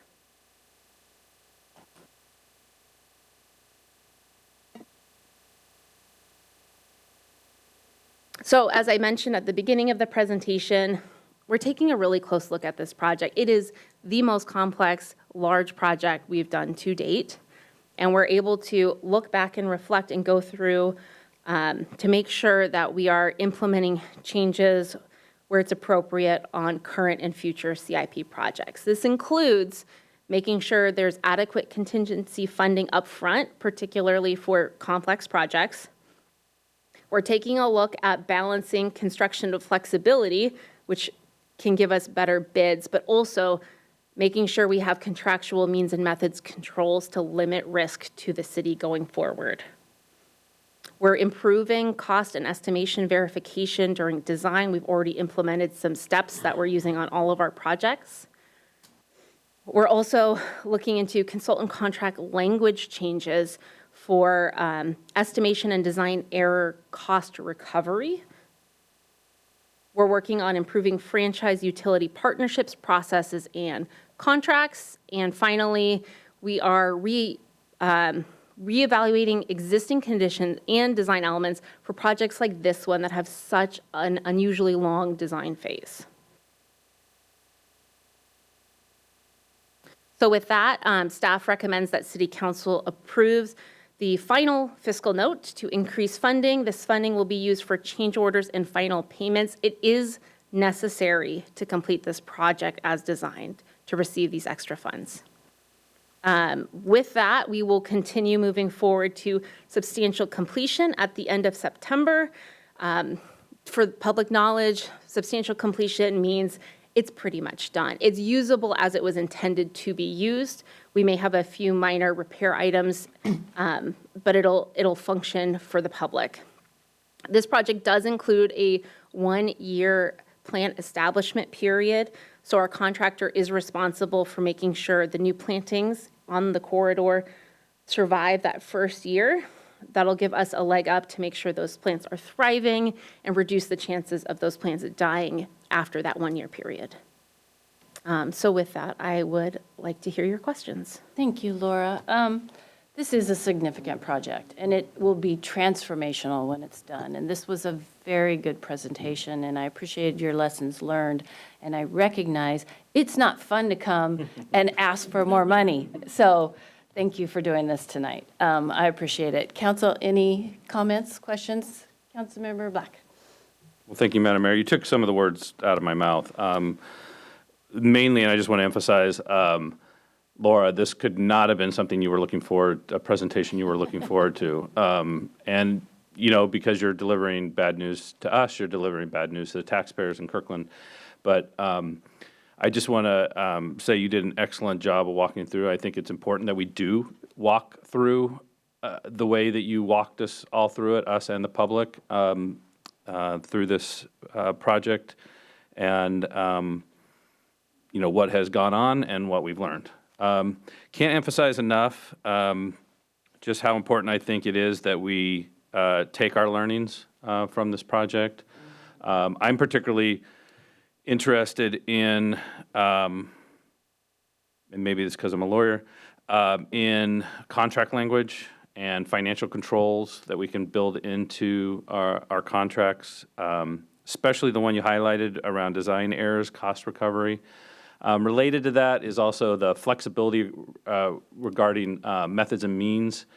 I don't know. Obviously, we got to operate somewhat within the standards out there, throughout the entire state of Washington for these kind of public projects and the contractors that do them. But I would like, where we're giving that much flexibility on methods and means, if there's a way to somehow capture cost recovery when it's the method or the mean chosen by the contractor that is the reason for the significant cost overrun. So I think that's all in what I saw in the presentation. Just want to underscore it. And then also want to underscore two other things. One is how important I think the effort is on cost recovery and funding. So I really appreciate that. You highlighted it. I just want to underscore how important I think that is for us on this project. And then the last thing, I know there was a cost. There's been some cost overrun regarding property restoration, but I would just say on that one, money well spent. I mean, we've had a huge impact on the property owners along that, and the amount of money you cited for making sure that folks along that corridor have their property restored. Just wanted to emphasize how important I think that is. Otherwise, Laura, thank you. You're almost done. Great job. Bye. Councilmember Pascal. Thank you. Thanks for the detailed presentation. I know that it was, some bad news, but the good news is, right, it's almost done. And I know a lot of people are looking forward to that. It was also important, and it made me think about, when this traffic study was originally done, you'd kind of given that history lesson, 2012, 2013, how, it's 12 years ago, 13, yeah. And people often ask, why does it take so long? And I think you're seeing some of that. One, it costs a lot, and two, there's a lot of complexities to these types of projects. The other thing that you'd mentioned that kind of made me chuckle a little bit was just that this is the biggest capital improvement project and that we've encountered a lot of issues along the way. I remember one of your predecessors saying that about the 85th Street corridor project, probably around 12, 13 years ago. That at the time was the largest capital improvement project in the city's history. And we did a lot of the same triage where really looking at lessons learned and trying to improve the process from there. And, as we continue advancing with more complex projects, I'm glad that we're doing that. The other thing I just wanted to highlight was I've seen your team in action working with the property owners and kind of really problem-solving things and issues and impacts that have come up. There's been a lot of property owners along the corridor that, have been significantly impacted by all the construction, and I've appreciated that the city's been trying to do all they can to appease that. And you don't realize how impactful that type of construction is until you live next to it and you wake up to it every day. And so I know that there's a number of property owners that are appreciative of how involved you were, and the traffic control was part of that. The fencing and things like that, those are things that they requested, and I think we were open-minded to, after we kind of start to saw some of the things that we maybe weren't considering initially. So just thanks for all of that, and just wanted to add a little bit of that context to it all. I'd be happy to make a motion for approval of the make a motion to approve the fiscal note. Second. Been moved by Councilmember Pascal, second by Councilmember Falcone to move forward the fiscal note of $1.6 million for additional funding to complete the 100th Avenue Northeast roadway improvements projects. Any further discussion? All those in favor, please say aye. Aye. Any opposed? Motion carries 7-0. Thanks, Laura. Thank Appreciate you. it. Council, we're going to take a quick break. And then if there's no objection, we have 3 guests from the Senior Council waiting for item 9F. So I would like to pick up that item when we come back, and then we'll go back to our regular agenda. So we will be back at 9:17.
All right, we are back after a quick break. We are now moving on to 9F, which is membership discussion of AARP Network of Age-Friendly States and Communities. City Manager. Okay, thank you, Madam Mayor.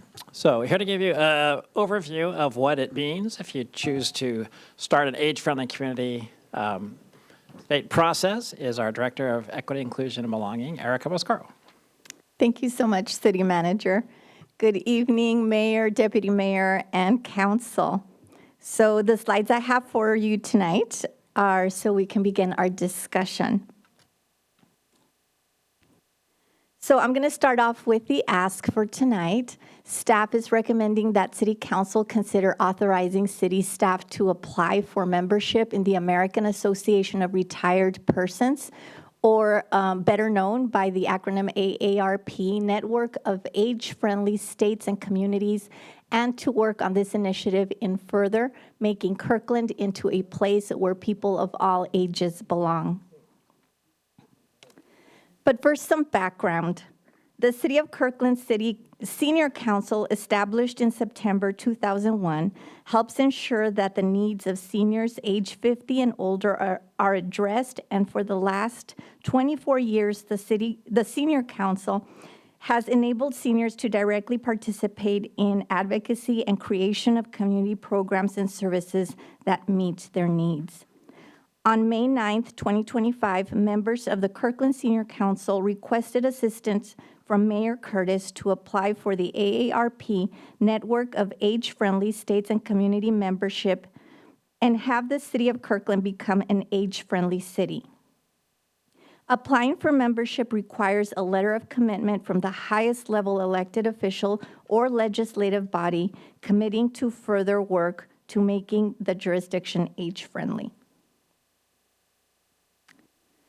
The AARP was founded in 1958 to serve as a national leader in advocating for older Americans, protecting Social Security and Medicare, reducing prescription drug costs, fighting age discrimination and bias, and combating fraud.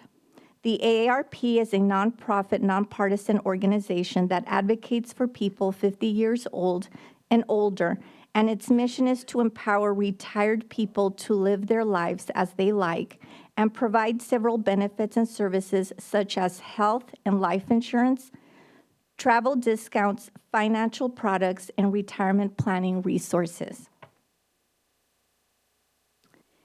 In 2010, the World Health Organization, who established Goal Network for Age-Friendly Cities and Communities to connect cities, communities, and organizations worldwide with the common vision of making their community a great place to grow older. As a response to global population aging and rapid urbanization, it focuses on action at the local level that fosters the full participation of older people in community life and promotes healthy and active aging. The AARP network currently includes 1,739 cities and communities in 57 countries, covering over 370 million people worldwide. AARP has partnered with the WHO, who assists cities in the United States as they become part of the AARP network of age-friendly communities and create and implement age-friendly program processes. In Washington to date, 5 cities have become age-friendly cities under this network, and here they are listed. Membership in the AARP network signifies a community's commitment to becoming more age-friendly. The network catalyzes local leaders to implement changes that enhance livability for all ages and encouraging communities to adopt features that support older adults. The process for the city to participate is to first apply by submitting the membership application and commitment letter. Once the city becomes an official member, then the city can proceed with the program. The program follows an improvement cycle with 7 steps over a period of 5 years or more, as depicted on the AARP's fact sheet, which is shown on this slide. The 7 steps are: 1, establish a way to include older residents in all stages of age-friendly process. 2, conduct community needs assessment. 3, develop an action and evaluation plan based on the assessment results and submit AARP for review. 4, implement the plan and work towards its goals. 5, assess the impact of implementing the plan and submit progress reports. 6, share solutions, success, and best practices across the age-friendly network. And 7, repeat. Staff conducted AI-assisted research to learn estimated cost for conducting a needs assessment, evaluation, and plan.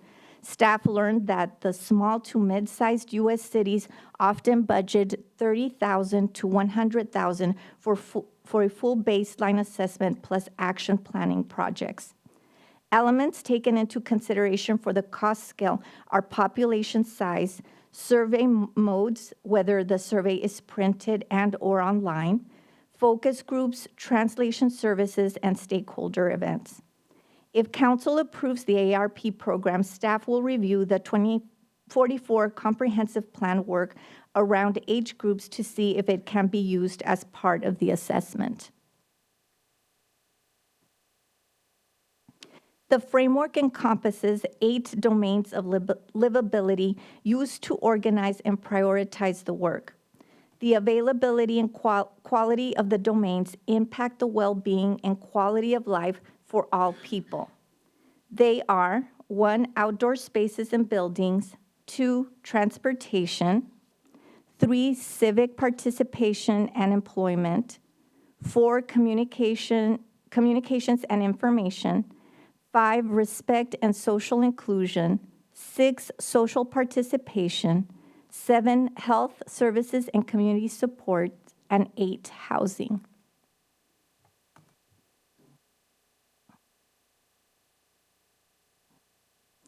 And now let's look at the City of Kirkland's age data provided by our Planning and Building Department 2044 Comprehensive Plan. In the bar diagram, we show the growth of our 50-plus population in the city, with the first dark blue bar totaling the percentage of all age brackets above the age 50. There are some variations in the timeline of the data presented since the U.S. Census changed the age data brackets, but we can still see that there was an increase in the overall 50-plus age group. The latest census data for 2023 shows Kirkland's total population at 96,920, and based on the data on the bar graph, 31.1% of individual ages 50 and above is approximately 42 people. Kirkland has a slightly higher share of older adults 65 plus than King County as a whole. In comparison to surrounding municipalities, Kirkland has the fastest growing population of people over the age of 65. Also, from the city's 2044 comprehensive plan, we have 5 policies that align well with the AARP program. They are: 1, Policy HS 4.1, maintain and support the senior council. Center older adult voices in decision-making processes related to older adult services, programming, initiatives, and outreach.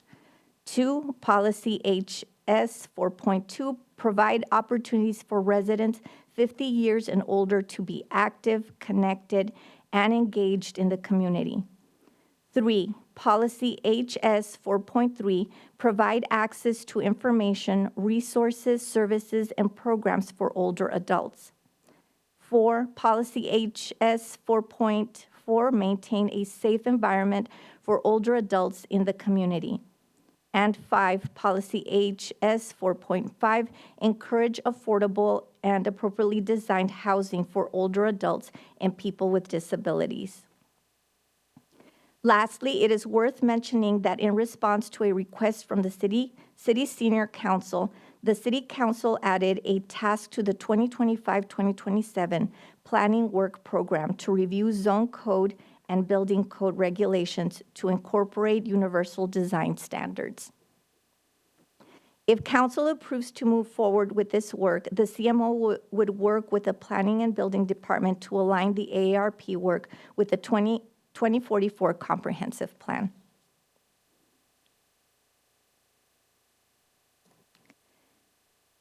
This next slide speaks to the city's diversity, equity, inclusion, and belonging 5-year roadmap and our city values and finding alignment with the AARP program.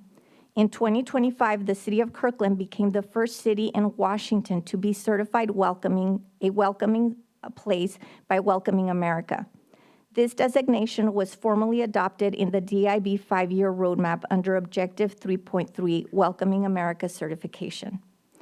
Similarly, staff expects that seeking the ARP's designation as an age-friendly city will require time and resources to implement the ARP framework. The work outlined in the ARP's network framework is not specifically mentioned in our current DIB 5-year roadmap, but it can be added as part of Objective 15.2, Ongoing Feedback Process. This objective states that the roadmap will regularly be reviewed and aligned with community expectations. Staff has conducted a roadmap evaluation and is working towards the next iteration of the roadmap, to which the AARP network could be added if approved by council. This AARP network would also be in alignment with the city's values, supported by legislation passed by the city council that speaks to working together as an organization to make the city a place where people live, work, or visit, feel safe, included, and welcomed. The city's legislation reflecting our city values are Resolution 5240, declaring Kirkland a safe, inclusive, and welcoming community for all people, Resolution 5434, ensuring the safety and respect of Black people. Resolution 5548, the adoption of the DIB 5-year roadmap. And Resolution 5686, affirming that the city of Kirkland is a welcoming and inclusive and safe city for the two-spirit, lesbian, gay, bisexual, transgender, queer, questioning, intersex, asexual, plus community. Erica, hang on one sec. Yes. Thank you, Madam Mayor, but I was just indicating that I'm prepared to speak when I'm sorry. Erica's done with her presentation. I thought it was urgent. No, it's not urgent. Go ahead, thanks. Thank you. Yeah. I'm almost done. There are appropriate staff resources in the DIB team to implement the ARP framework. If council authorizes the city to seek membership in the ARP's network, then staff will return to council's quarterly to articulate key milestones and additional budgetary needs if applicable. The first year would focus on community needs assessment in coordination with the city manager's office, planning and building department, senior council, youth council, and other key stakeholders. And now we're returning back to the ask, so please let me know if I can answer any questions. Councilmember Black. Well, thank you, Madam Mayor. I do have a couple remarks, and then I assume you would entertain a motion? Okay. Well, thank you, Erica, for the memorandum and for the presentation and for leading the work on the staff side.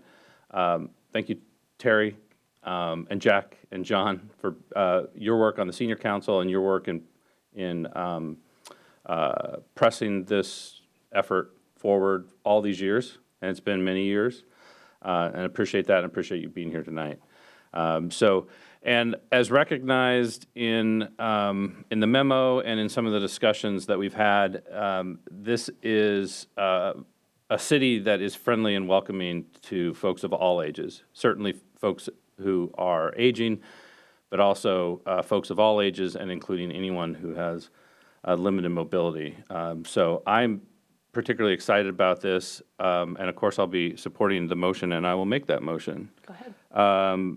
Madam Mayor, I move that we authorize staff to seek the city's membership in the AARP network of age-friendly states and communities, and authorize you as the mayor to sign the letter of support to accompany the city's membership submission substantially in the form attached as Exhibit 1 to the memo in the board packet.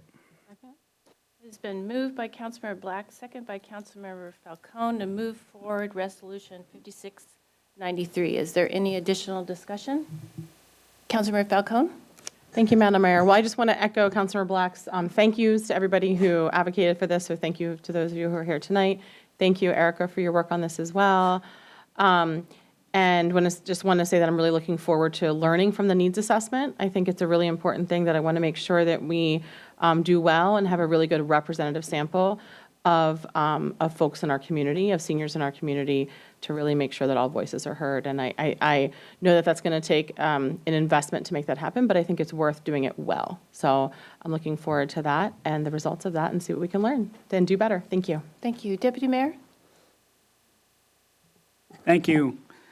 First learned about this when Jack and the chair of the senior council, Scott Emmons, came to the regular check-ins that the mayor and I have with boards and commissions. And one of the things that is unique to a number of the conversations we have, but especially unique to the senior council, was that you came to us with an ask, but you had done all the homework coming up to this. You had drafted the application, you had drafted the letter, you made it very easy. Jack, your comments earlier tonight had talked about the senior council's willingness to continue to engage on this. And so thank you for making this work so easy. We're happy to partner with you on this. And thank you, Terry and Jack and John, for being here tonight. Thank you. All right, the question is on the motion to approve Resolution 5693. All those in favor, please say aye. Aye. Any opposed? Motion carries 7-0. Thanks, Erica, and thank you for being here. Thank you, council, and thank you, senior council. Madam Mayor, just for the record, we were not approving Resolution 5693 at this time. We were approving the letter for the AARP, but we will be getting to Resolution 5693. Oh, I'm so sorry. That's okay. I noted it for the record. It's just for the letter. I'm on the wrong item, so I just read 5693. Okay, we approved the letter. Thank you for that clarification. All right, we are now moving on to item 9D, which is the briefing on the co-living housing code amendments, file number CAM 2500302. City Manager. Okay, thank you, Madam Mayor. So tonight we wanted to give you your first briefing on this co-living housing code amendments. These are required by state law. Here to give you that presentation is our very recently promoted to senior manager, our senior planner, Martha Rupert, is going to make the presentation. You just got a promotion Big right promotion. that very moment. Welcome, Martha. Deputy City Manager of Planning Affairs is now going to give the presentation. But welcome, Martha. Thank you, City Manager. And good evening, Council. I'm Martha Rupert, and I'll be presenting tonight on the Co-Living Housing Code Amendment Project. So tonight's presentation and discussion is a briefing on the Code Amendment Project and the approach for minimum compliance with House Bill 1998. I've a total of 13 slides to cover, and I'll cover what co-living housing is, what Kirkland currently allows for, what the state bill requires, the code amendment approach, and Planning Commission's feedback on it. And then I'll end with next steps and questions for council. So first, what is co-living? It is a residential use type that consists of independent, lockable sleeping units for living and sleeping space, and then a shared kitchen for the units, and either a shared bathroom or individual bathrooms in each room. Co-living housing has many benefits. It is a market rate affordable housing located in desirable neighborhoods with good access to schools, transit, and jobs. It's a good housing option for seniors, people in the general workforce, and individuals seeking a rentable room. It also provides a shared living space, which helps foster social connection and combats loneliness. So currently, the city allows for a very similar use under residential suites. Residential suites have the same setup as co-living units with independent sleeping units and a shared kitchen and or bathroom. but they're only permitted in select zones in the Central Business District, Totem Lake, and Station Area zones. And they are subject to strict development standards for parking, unit and living area size, and green building standards. We currently have 2 developments in Kirkland that contain residential suites, both located in the CBD 7 zone up on Central Way. And they both also have a mixture of other apartment types in them. And our existing residential suites use will need to be amended to comply with the bill.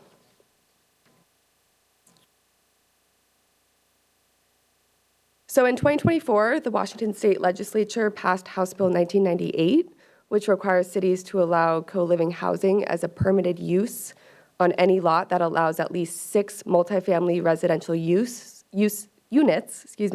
based on the underlying zone.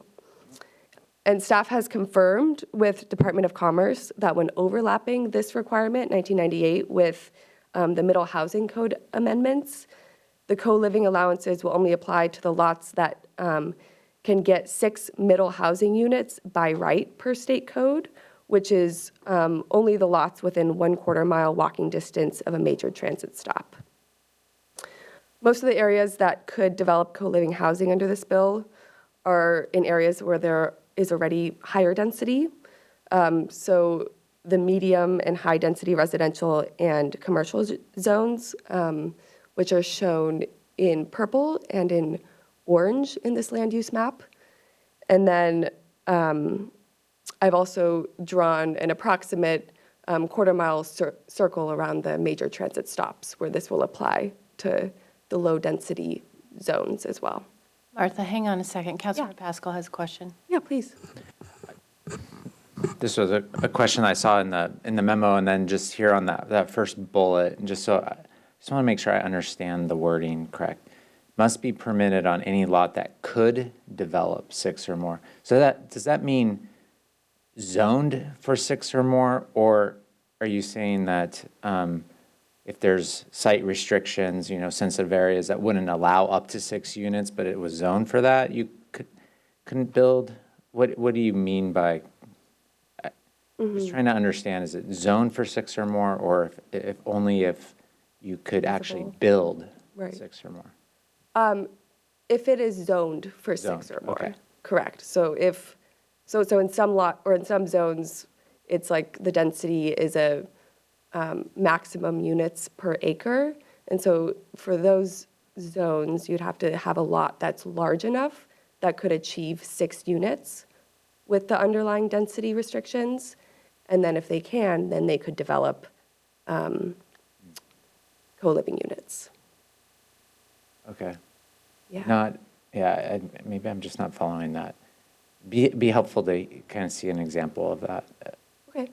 Yeah. Okay. 'Cause I guess I heard you say that it could be, that if 6 or more units could be developed on the site, not.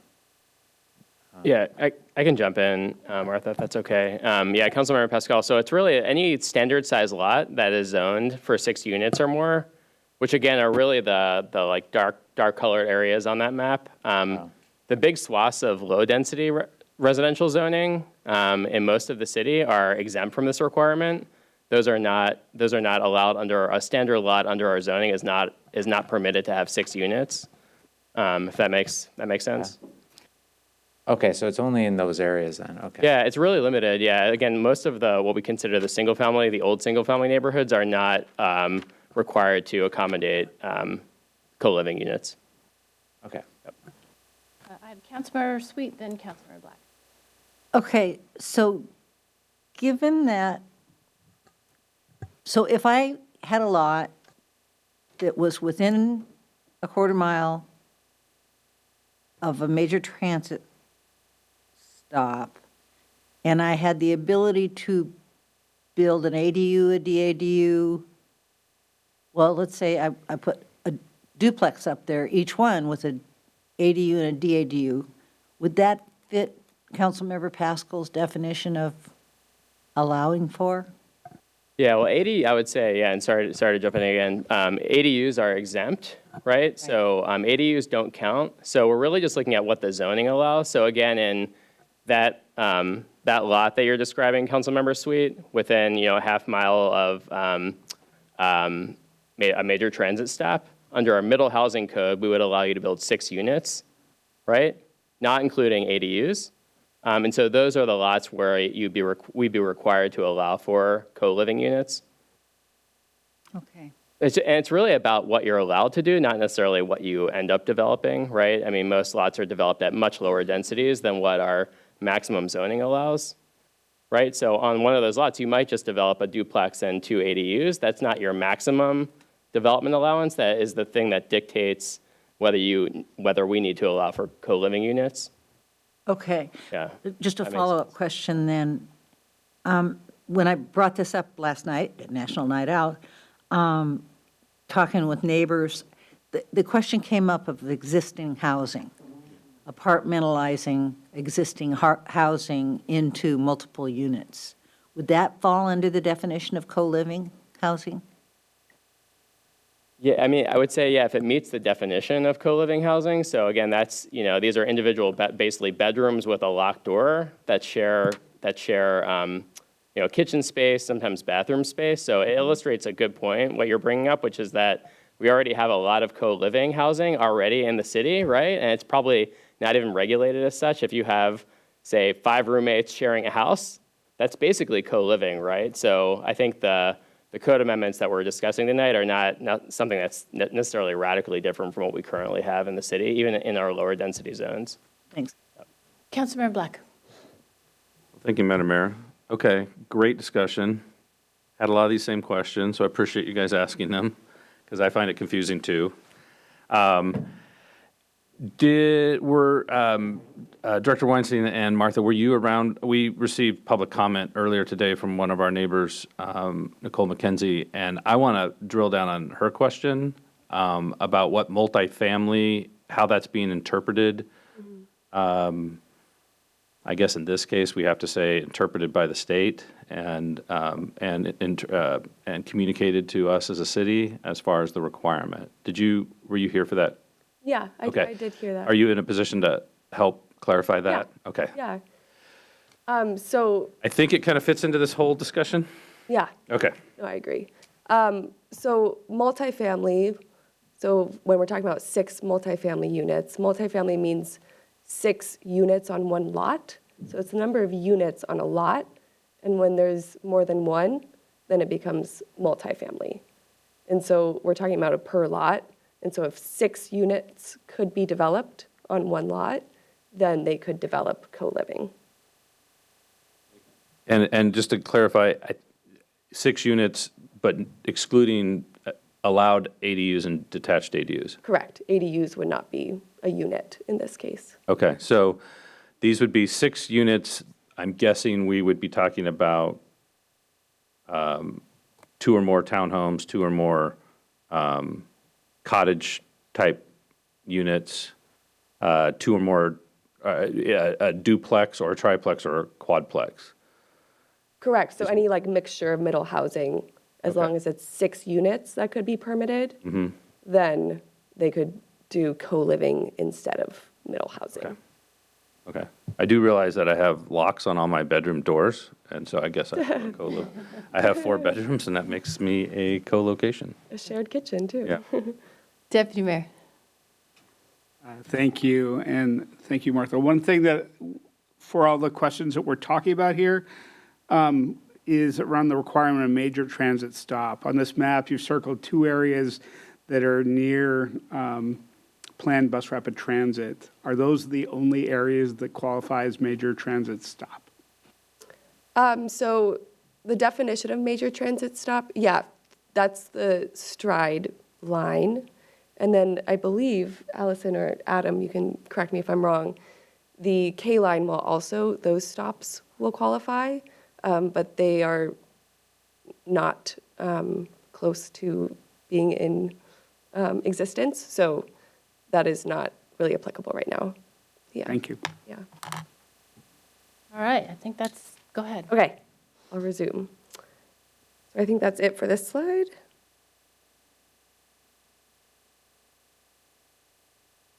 So The other requirements from the state bill is that cities cannot count co-living sleeping units as more than 1/4 of a dwelling unit for density calculations. So that means if a lot could develop 7 multifamily units with the base density, they could develop up to 28 co-living units as long as the other development standards are being met. The bill also requires that cities don't impose room dimension requirements or a mix of unit sizes and types for co-living developments. And it requires that co-living housing not be subject to any more restrictive review process or development standards than would apply to other residential uses in the same zone. So these are the highlights of the requirements. The full list can be found in the gap analysis and the staff memo for this briefing. And as I said earlier, the existing residential suites use does not comply with any of these regulations that I've listed. And the deadline for these code amendments is the end of the year, December 31st. Councilmember Black has another question. Yeah, thank you. Thanks for humoring me here. So I did have 2 questions that came up as I was reading this portion of the memo.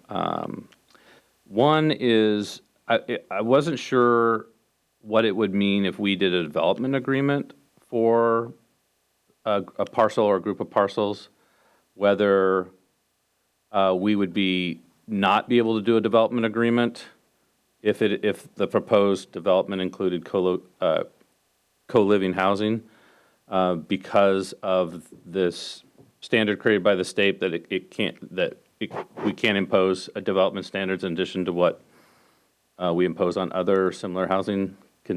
What does this mean for development agreements, if anything? Yeah.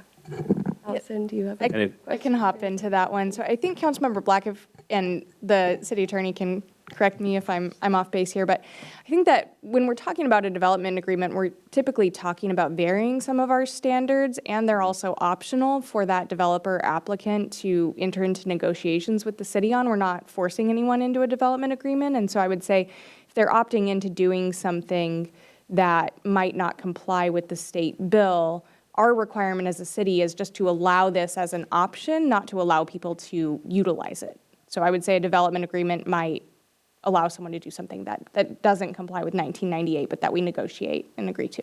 Okay.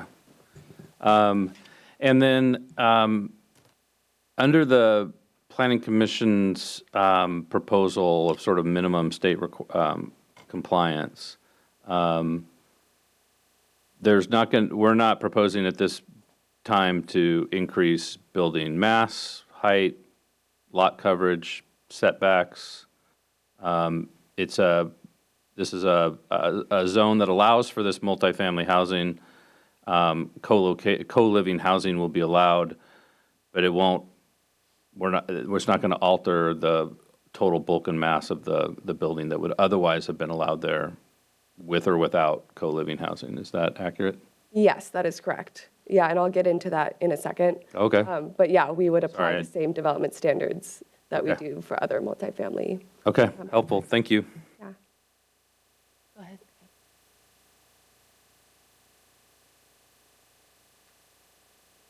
So staff's recommendation for the code amendments is a minimum compliance approach with the state mandate.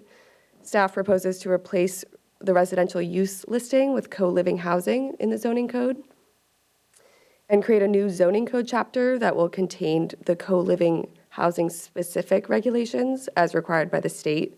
So that's the permitted locations, the density rate, and the parking.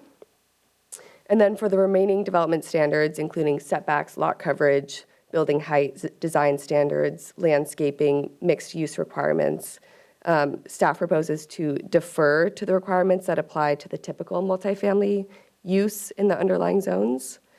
And so this will result in co-living housing development being consistent with other multifamily development in the zone. Staff also proposes to apply the same review process to co-living housing that applies to other multifamily uses in each zone. So I'm going to cover this kind of quickly, the parking options, but I can go into more depth if you have any questions on it. Staff is proposing two options for the minimum parking requirements for co-living. Option 1 is minimum compliance with the Co-Living Housing Bill 1998. Option 2 is a hybrid compliance with the Co-Living Housing Bill and Senate Bill 5184, which sets maximum parking minimums that cities can impose, and that must be implemented by January 2027. So both options have very limited parking requirements. There's just a slight variation between the two. Option 1 sets the parking rate at a quarter of a space per unit, unless it is located within a half-mile walking distance, then it would be 0 parking spaces per unit. And then option 2 takes option 1, but just adds on a few more for the 0 spaces per unit. So if the units are less than 1,200 square feet, or if they're affordable, they would also be required to have 0, or the minimum would be 0. Planning Commission was supportive of option 2 of implementing Senate Bill 5184 a bit early for co-living housing with this code amendment. Councilmember Black. Sure, I'll speak on this one. So we had a similar discussion at a meeting last month about this. I feel like it fits that same mold, which is we would be talking about creating a parking standard for a certain use for just a few months, 18 months, and then we would be required by law to bring it to state standards. So we'd be creating a new parking requirement that doesn't exist today for 18 months and then having to change it in 18 months. And that was probably the basis for the Planning Commission's recommendation to us that we do the hybrid option 2. Correct. Okay, thanks. Anyone else have some thoughts? I think they need direction from us. Oh, I have some questions at the end. Okay, good. So I'll go through and then we can discuss. The other item that city has options for is affordable housing requirements for co-living housing. The state bill requires that cities allow for co-living housing to participate in affordable housing incentive programs, which are the variations and bonuses and development standards that the city offers in return for providing on-site affordable units. Our current code applies affordable housing requirements to residential suites in the station area, but not in the central business district and Totem Lake zones. And there are two options for affordable housing that staff is proposing. Option 1 is staff's initial recommendation of applying affordable housing requirements to co-living housing, where it applies to other residential uses. So this would keep it consistent with how it's applied to all other residential uses and ensure that affordability is maintained for these units. Option 2 is to not apply affordable housing requirements to co-living housing, and this is Planning Commission's recommendation. Planning Commission landed on this because these units are inherently small in size, and therefore they're already affordable. And Planning Commission was concerned about adding costs or burdens to this housing type because it's already difficult and expensive to build. Through staff's research, we found that most cities do not apply affordable housing requirements to co-living. And at market rate, these units are renting for about 40 to 50% AMI, which is right around what an affordable unit would be required to be at 50% AMI. And also to note, for option 2 in the lower density zones under the new inclusionary zoning requirements that will go into effect in 2027, co-living units would not be subject to an affordable housing fee unless they're more than 2,000 square feet in size.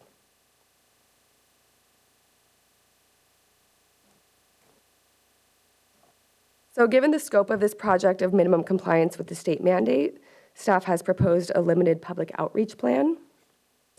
Information on the project has been posted on the city's website, including resources, public meeting dates, and packets. And updates have been and will be sent out to the housing email list to keep housing stakeholders informed on the project.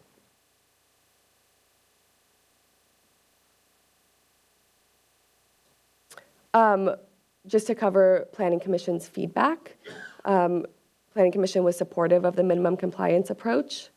except for parking, which I'll go over. Public outreach, Planning Commission was supportive of the proposed public outreach plan. For parking, as I mentioned, they were supportive of the hybrid approach of compliance with 1998 and Senate Bill 5184. And then for affordable housing, Planning Commission explored the possibility of applying affordable housing, but ultimately agreed to move forward without applying them to co-living units. So the next steps for this project is to bring draft code to Planning Commission for a public hearing in late August, and then come back to City Council for adoption in September. And with that, I have some questions for Council, and I'll hand it back to Mayor Curtis. Thank you. All right, Council. Councilmember Tim Chisholm. I concur with the Planning Commission's recommendation, but I had one question, and that is, how do you differentiate between residential suites and this? In other words, the Arete, I think you showed a picture of it. That's a residential suite, right? Not a co-living. What's the difference? Is there a difference? Because I believe, does the residential suites downtown in the apartment complex I mentioned have an affordability requirement? They do not have an affordability requirement because they're located in a zone that doesn't have that requirement. Okay. So is there maybe no need to distinguish between residential suites and this? So staff's proposal is to replace residential suites with co-living units since they are essentially the same in their use type, but the development standards that will apply and the process will be less restrictive with co-living. And so that will just kind of be pared down from what we currently have for residential suites. Okay, thank you. Councilor Pascal? Yep, thank you. I'm still, I'm a visual learner, so the map, can you go back to the map? Yeah, definitely. I just want I feel like I'm missing something here, but are you saying that what we're talking about is really only in these areas that are circled in black? Or are we talking about the rest of the city? So we're talking about any lot that could develop 6 or more multifamily units. And so that it's not really based on zone, it's based on allowed density. And so within the purple areas and the orange areas, kind of the commercial zones and the medium and high density zones, those lots could all develop, or most of them could develop 6 units based on the zone and their lot size. But, yeah, I understand that. I guess what the circles represent what here? The circles represent where House Bill 1998 and 1110 overlap. Because 1110 said, 4 units per lot, except 6 units within a quarter-mile distance of a major transit stop. And so that 6 units by right under the Middle Housing Code kind of triggers this because 6 units is the trigger for co-living. And so when you overlap those two, co-living housing can be permitted within that quarter mile. Okay. I'm sorry. I'm not asking my questions. Yeah, I can jump in too. So I guess if we approve this, could co-living go into Juanita Village? Yeah, so Juanita Village, again, so Juanita Village is colored orange and purple right now on that map, so yes. Okay, so anything on the map that's purple or orange? Yeah. Okay, I was getting confused because at first I thought you were just saying only the orange and purple in the circles is what we're talking about. Yeah, why are we just talking about those areas? Yeah, the circles are really intended to show you, again, like all that light yellow that you see on the map, like the vast majority of that is not subject to these rules. We drew the circles to show that in each of those circles, there's a tiny little bit of light yellow, right? Which is what we used to call the lower density zones, what we still call the lower density zones. If you're a lower density zone in those circles, only in those circles, then you can build co-living units. If you're Okay. light yellow outside of those circles, you can't do it. Yeah. That was confusing me. Yeah, sorry. Okay. Okay, yeah, we maybe should have had another color. We So put those together, Low density in the circle. Yeah. we put together this map kind of at the last minute, and we can it's bring back a better map. Okay, yeah. so these changes would result in co-living in any purple or orange in the city. Okay. Correct, yep. Okay, yeah, got it. And right now, residential suites are only allowed in Totem Lake, the station area, and downtown. So basically, we're allowing co-living in all the commercial areas. Okay. Correct, yep. Got it. Thank you. All right, Councilmember Sweet, then Deputy Mayor. Thank you. I'm stuck back at single-family neighborhoods that have very large groups. Sorry, that have very large facilities that ultimately, I have to back up for a second, but way back when, my grandparents owned a house on Gaylor in Seattle. That house is now 9 living units. And I don't think they're co-living units, I think they're regular-sized living units. So when I've been doorbelling in the past, and I knock on somebody's door who has 5 roommates, is that not a co-living situation? Or does it fall out of a definition of co-living? Because it's not in a purple area or a orange area? Yeah, it's a little bit of a gray area, not to make this too confusing. I think, again, the fact of the matter is, even without these regulations that we're talking about tonight, a lot of people have established co-living units, right? It's just a bunch of roommates living together. The Golden Girls, right, living in a house together is a co-living facility. It's, the Golden Girls would be allowed under a, standard single-family zoning. But what we're talking about here is it's probably a little bit more formal, right, of a co-living facility than what we're talking about there. It's where a new project is designed with, again, locked doors with bedrooms, again, which some, regular single-family houses have as well. And again, I think these regulations are primarily intended for new projects. And again, the motivation from the state was targeted less at cities like Kirkland that have relatively lenient regulations and more at other cities that were imposing a lot of regulations on, again, a bunch of roommates coming together and sharing a kitchen, especially developers that were building, projects like Arete or Plaza and imposing lots of parking requirements and standards that were totally different from standard multifamily projects.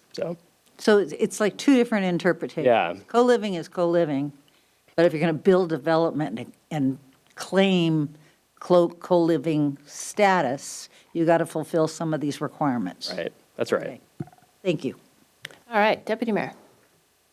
First, Councilmember Sweet's comments. If you've ever toured Arete, one of the differences in residential suites, co-living, when it's built for it, is the individual suites have a bathroom along a shared kitchen. And the situation that you're describing is just a bunch of roommates that are sharing both kitchen and probably bathrooms if they're, renting a house together. So. Yes, to beg that question, though, is they are still co-living. Right. So, But these regulations are more about building for this. To the questions before the council, I support the Planning Commission's recommendations. One of the things that's really interesting about residential suites and these units that are built for co-living is that they don't require a subsidy, but they are market rate affordable, which is something where people say, given the 10% set aside that we've done for other affordable units, how do you scale that to the need? Well, the answer is that that's not the only thing we're doing. And this is one of the things that would help scale it to the need because it's not gated on the number of units that's set aside or not requiring a subsidy. And because of that natural market rate affordability, I support the Planning Commission's recommendations not to have any additional requirements on it. And then to Councilmember Black's point on the parking, we should do this once and not twice. Thank you. Thank you. Councilmember Falcone? Thank you, Madam Mayor. Just chiming in to answer the questions for council. I don't have any additional questions. So for one, the answer is no, I don't have any. Two, I echo Deputy Mayor's comments that I support the Planning Commission's recommendations. I think they're thoughtful. There's good reason for them. It's what I believe is best for our community and the needs in our community. So I support the Planning Commission's recommendations. Thank you. Thank you. Councilmember Black. Thank you, Madam Mayor. Well, just to make sure you heard from all of us and know where the direction. Basically, I echo what Deputy Mayor said, just in the extent he captured it all. I support the Planning Commission recommendation. I support their approach to the affordable housing component for the reasons he mentioned, and the parking for the reason we discussed earlier. Thanks. Thank you. I also support the Planning Commission recommendations. So, thank you, Martha. Thank you. Thanks, everyone. Yeah. All right, we are at our final item of business, although I tried to pass it earlier, which is quite embarrassing. Two items. What did I? We had one item that was moved from the Hold an consent item from calendar. consent. Oh, that's right. Okay. Okay, now we're going to do item 9D. Nope, 9E, updated resolution 5240. City manager. Correct. Thank you. So this resolution 5693, which would be a potential update to resolution 5240, was brought to you all at the direction of the City Council in response to a legislative request memo that you made. And so here to walk you through that is once again our EIB manager, Erica Mascaro. Thank you, City Manager. Thank you, Council. It'll just take a moment to bring the slides up.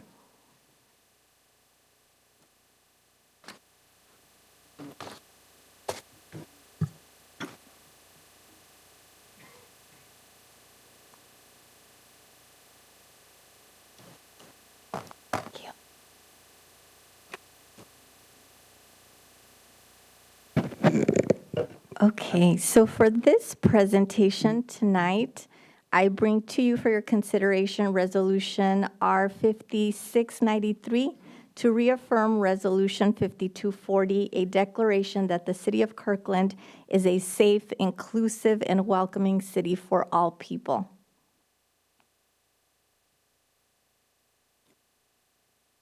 And we'll start with the ask. If council is prepared to adopt proposed resolution 5693, council can do so by motion. Following adoption, staff will begin implementing the actions stated here within. If council needs additional information and analysis as part of this deliberation of resolution 5693, staff is prepared to return to a future council meeting with the necessary information. And first, a little bit of background. The original resolution, R5240, was adopted on February 21st, 2017, 8 years ago, prior to the adoption of the city's DIB roadmap. Earlier this year, on February 4th, 2025, Council requested a legislative request memorandum, an LRM, for options to update Resolution 5240 as needed, including highlighting potential changes to city policies or the Kirkland Municipal Code to ensure that Kirkland remains a safe, welcoming, and inclusive city for all. On March 18th, 2025, staff presented 3 options to Council with the LRM. Council selected option 2, updating Resolution 5240 and returning with suggested actions. This option called for an update to the whereas statements and the action sections of the resolution to reflect the city's actions that took place during the past 8 years that are consistent with the values reflected in the resolution. Staff divided option 2 into 3 areas of focus. Number 1, updating the whereas clauses reflecting the work and language as used in the city's diversity, equity, inclusion, and belonging 5-year roadmap. 2, updating Resolution 5240, sections 1 through 3, action items of the resolution directing the city manager to continue the DIB work and promote opportunities to reaffirm our city values. And 3, conducting a comprehensive internal review to compile a centralized repository of the city's DIB-related policies, resolutions, and ordinances, serving as a one-stop shop reference for the work completed to date. Now I will provide council brief details on the work of each of these focus areas. Area 1, updating the whereas clauses reflecting the work and language as used in the DIB roadmap. The original Resolution 5240, adopted in 2017, predates the city's adoption of the DIB roadmap in 2022. In light of this progress, the resolution has been revised to better reflect the integration of the city's DIB initiatives related to policies and legislation and the evolving national context. Updated resolution includes the following modifications and additions. 1, inclusion of the native land acknowledgement along with references to the usage guide and the Kirkland Native History document. 2, updated city vision statement reflecting current priorities. 3, integration of DIB terminology as outlined in the 5-year roadmap. 4, recognition of recent federal developments impacting DIB-related work. 5, acknowledgement of the city's distinction as the first municipality in the state of Washington to receive the welcoming certification. 6, expanded references to specific cultural communities, fostering greater inclusivity. 7, alignment with the relevant state legislation to ensure consistency and legal coherence. 8, linkage to related city legislation, council goals, and the city's core values. 9, identification of current high-impact DIB initiatives across the organization that deliver measurable community value. And 10, updated and refined action statements clarifying the city's ongoing commitments. Area focus number 2, updating Resolution 5240, Section 1 through 3, action items of the resolution directing the city manager to continue the DIB work and promote opportunities to reaffirm our city values. The update also includes action statements that will later be expanded as part of the next iteration of the DIB roadmap. The new action statements are: Section 1, the city manager will continue to promote opportunities for the council and staff to support the shared values of diversity and inclusion. Section 2, the city manager will continue to highlight the community's ability to provide feedback on the diversity, equity, inclusion, and belonging roadmap as called for in Roadmap Objective 15.2, ongoing feedback process to the roadmap. Both the work for focus areas 1 and 2 are provided to council as attachment 1 in the document showing the markup of the changes as a comparison of proposed Resolution 5693 with Resolution 5240.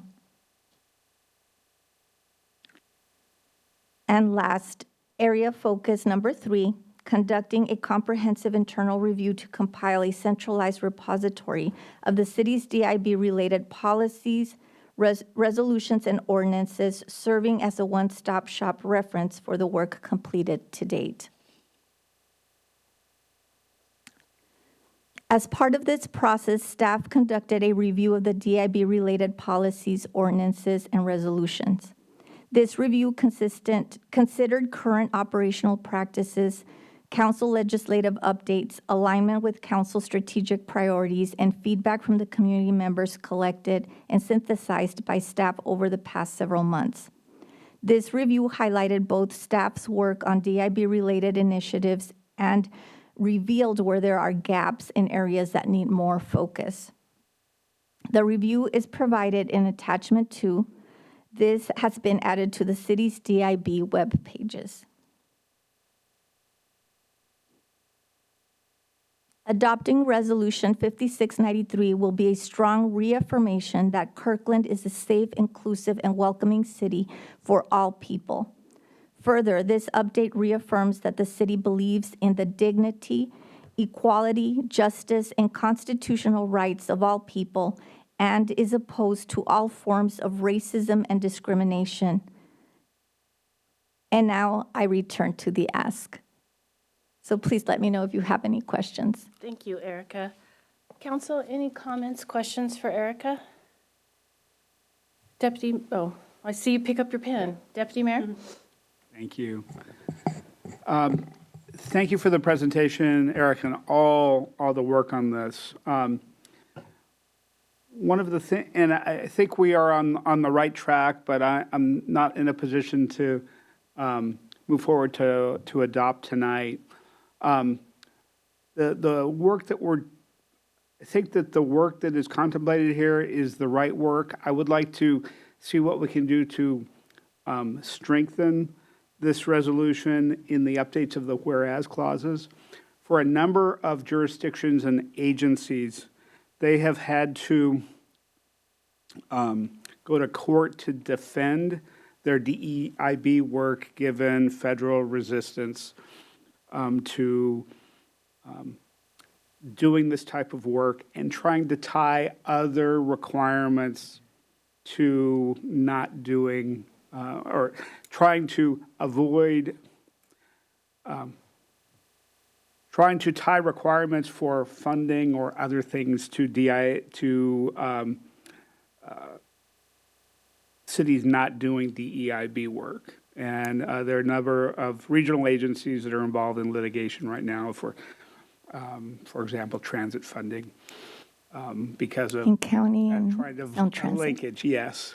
So one of the things that's really interesting in what you've put in the memo is how well we have integrated all of this work, given the list of ordinances and resolutions throughout this operations of the city. I'd also like to see the whereas clauses strengthened to link what we're doing here to appropriate items in the U.S. Constitution and in state law and some of those goals, so that if there ever comes a point where work that we're doing that is part of federal funding or gets challenged, that we have something that we've thought through how we link this DEIB work to those other things to make a defense of this work stronger. So what I'd like the team to do is have some thought on what could happen within the whereas clauses to help prepare for that potential eventuality. I appreciate that. Thank you. Thank you. Councilmember Falcone? Thank you, Madam Mayor. Well, I first want to start off by thanking the former city council and their leadership back in 2017, and some of our current council colleagues were on the council at that time, but for that council and their leadership in 2017 in adopting resolution R5240, that was something that in the region wasn't yet a popular discussion to have, and it was really forward-thinking, and I really appreciate the leadership of our former council in adopting that. I also want to thank the community members for bringing forth this idea, this really important idea to update this resolution. We did hear from a number of community members who expressed the need for us to do so, that it was time for us to update this. So thank you for them. I know we heard from Debbie Lacey this evening and her comments in support of this resolution, so thank you to her and others. As this was, I believe, my legislative request memo, I will be supporting this update. I do appreciate all of the hard work that has gone into this, so thank you, Erica and Abby and the staff, for all the rest of the staff, for all your hard work for updating this. I can only imagine just that comprehensive central repository of policy, that was a lot of work, and it shows that was a lot of work, so thank you, as well as the other parts. And thank you, Deputy Mayor Arnold, for your really thoughtful comments. I really appreciate that forward thinking and preparing for hopefully what won't be necessary, but to be prepared nonetheless, I think is really important. So I do agree with him that we should take the time to do that and to do this well so that we are protecting ourselves and the important work that we're doing. And I think that we should also take that time to make sure we have a targeted community outreach, specifically to communities that are most impacted by this work that we do, and make sure that we've heard support from at least one of those community leaders tonight during public comment. But I really want to just make sure that we've I know we've done some of that, but to make sure that we've really reached out to, leaders in the disability community, in the Black community, in the immigrant community, and in the veterans community, and all the different populations that are listed that we seek targeted input, not necessarily a comprehensive public outreach process, but a really targeted one to the folks in our community who are really impacted by this work that we're doing, and impacted most by the need for us to do this important work. So while we're doing the work that Deputy Mayor Arnold suggested, I would like for us also to do that, just to make sure I can give you my thoughts and opinions on it, but I really want to make sure that we hear from community on what matters most to them, and that we're really hitting the mark right on this. And if there's any edits that they believe we should make, that we carefully consider that as well.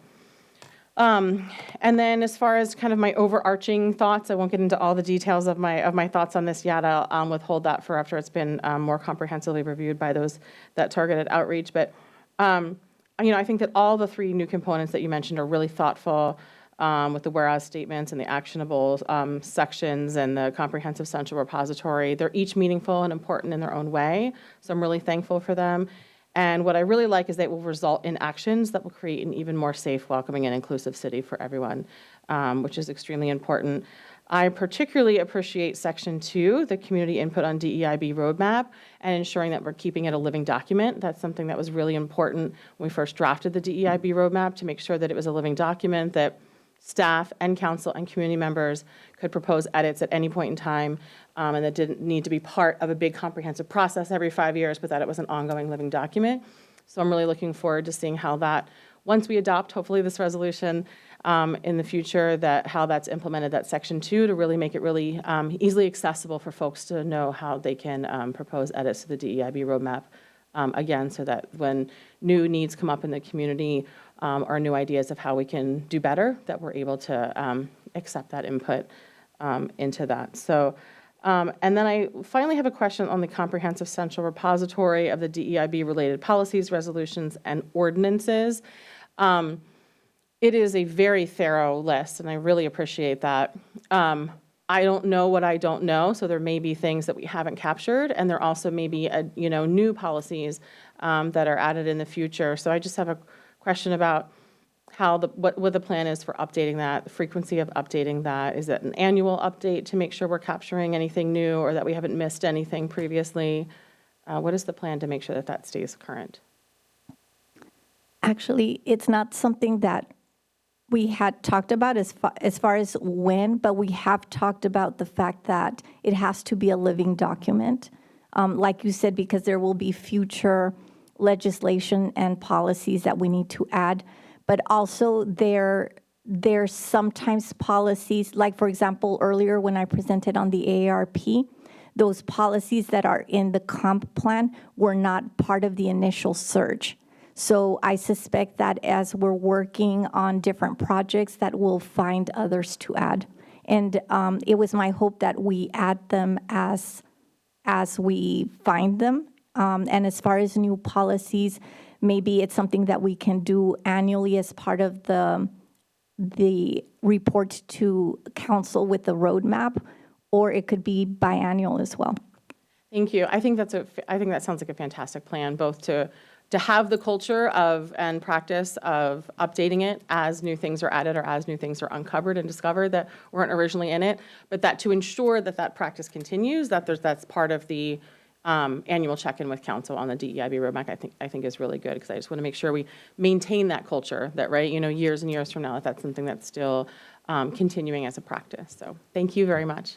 Thank you. Thank you. I really like that Councilmember Falcone started out with appreciation for past leaders and councils in this work, not only on 5240, but the whole documentation of what has happened over time.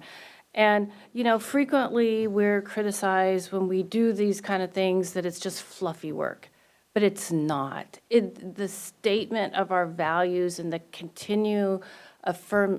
affirmation that this is important to us and that it's important to our community is so, so, so valuable.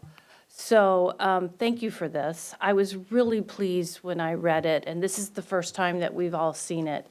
So I think it's good that we're doing a two-touch on this, that we are providing you feedback and we'll see it again. I appreciate my fellow council members' feedback that they had. One of the things that I noticed is we are very familiar with 5240, and this is a new iteration. It's a new body. There's very little of 5240 left, but yet we're trying to call it the same name as 5240, which was very confusing to me. So I think instead of repeating the title, declaring Kirkland as a safe, inclusive, and welcoming city for all people, we should say something like reaffirming Kirkland as a safe, inclusive, and I would like to include the word belonging somewhere in the title because that's become really important to our community and our culture. So, so when you come back, please come back with a new title for this new resolution. And then I had a couple things that are just minor things that I'll email you, like housing strategy plan is not included in the housing. Like you said, there are going to be things that are slipping through the cracks, so we'll find them. So, Councilmember Sweet. I just want to, just given your own comments, I just want to reflect that 2017 was a time when our community came together and they begged for this. This was, they formed a number of organizations. They basically stormed us, and we bought in 100%. It was a time that was fraught with uncertainty, and I appreciate the fact that we're recognizing that now. But it was really an all-out response to a community who was really struggling with the times, and I think we're in that time again. So I think this is a beautiful body of work.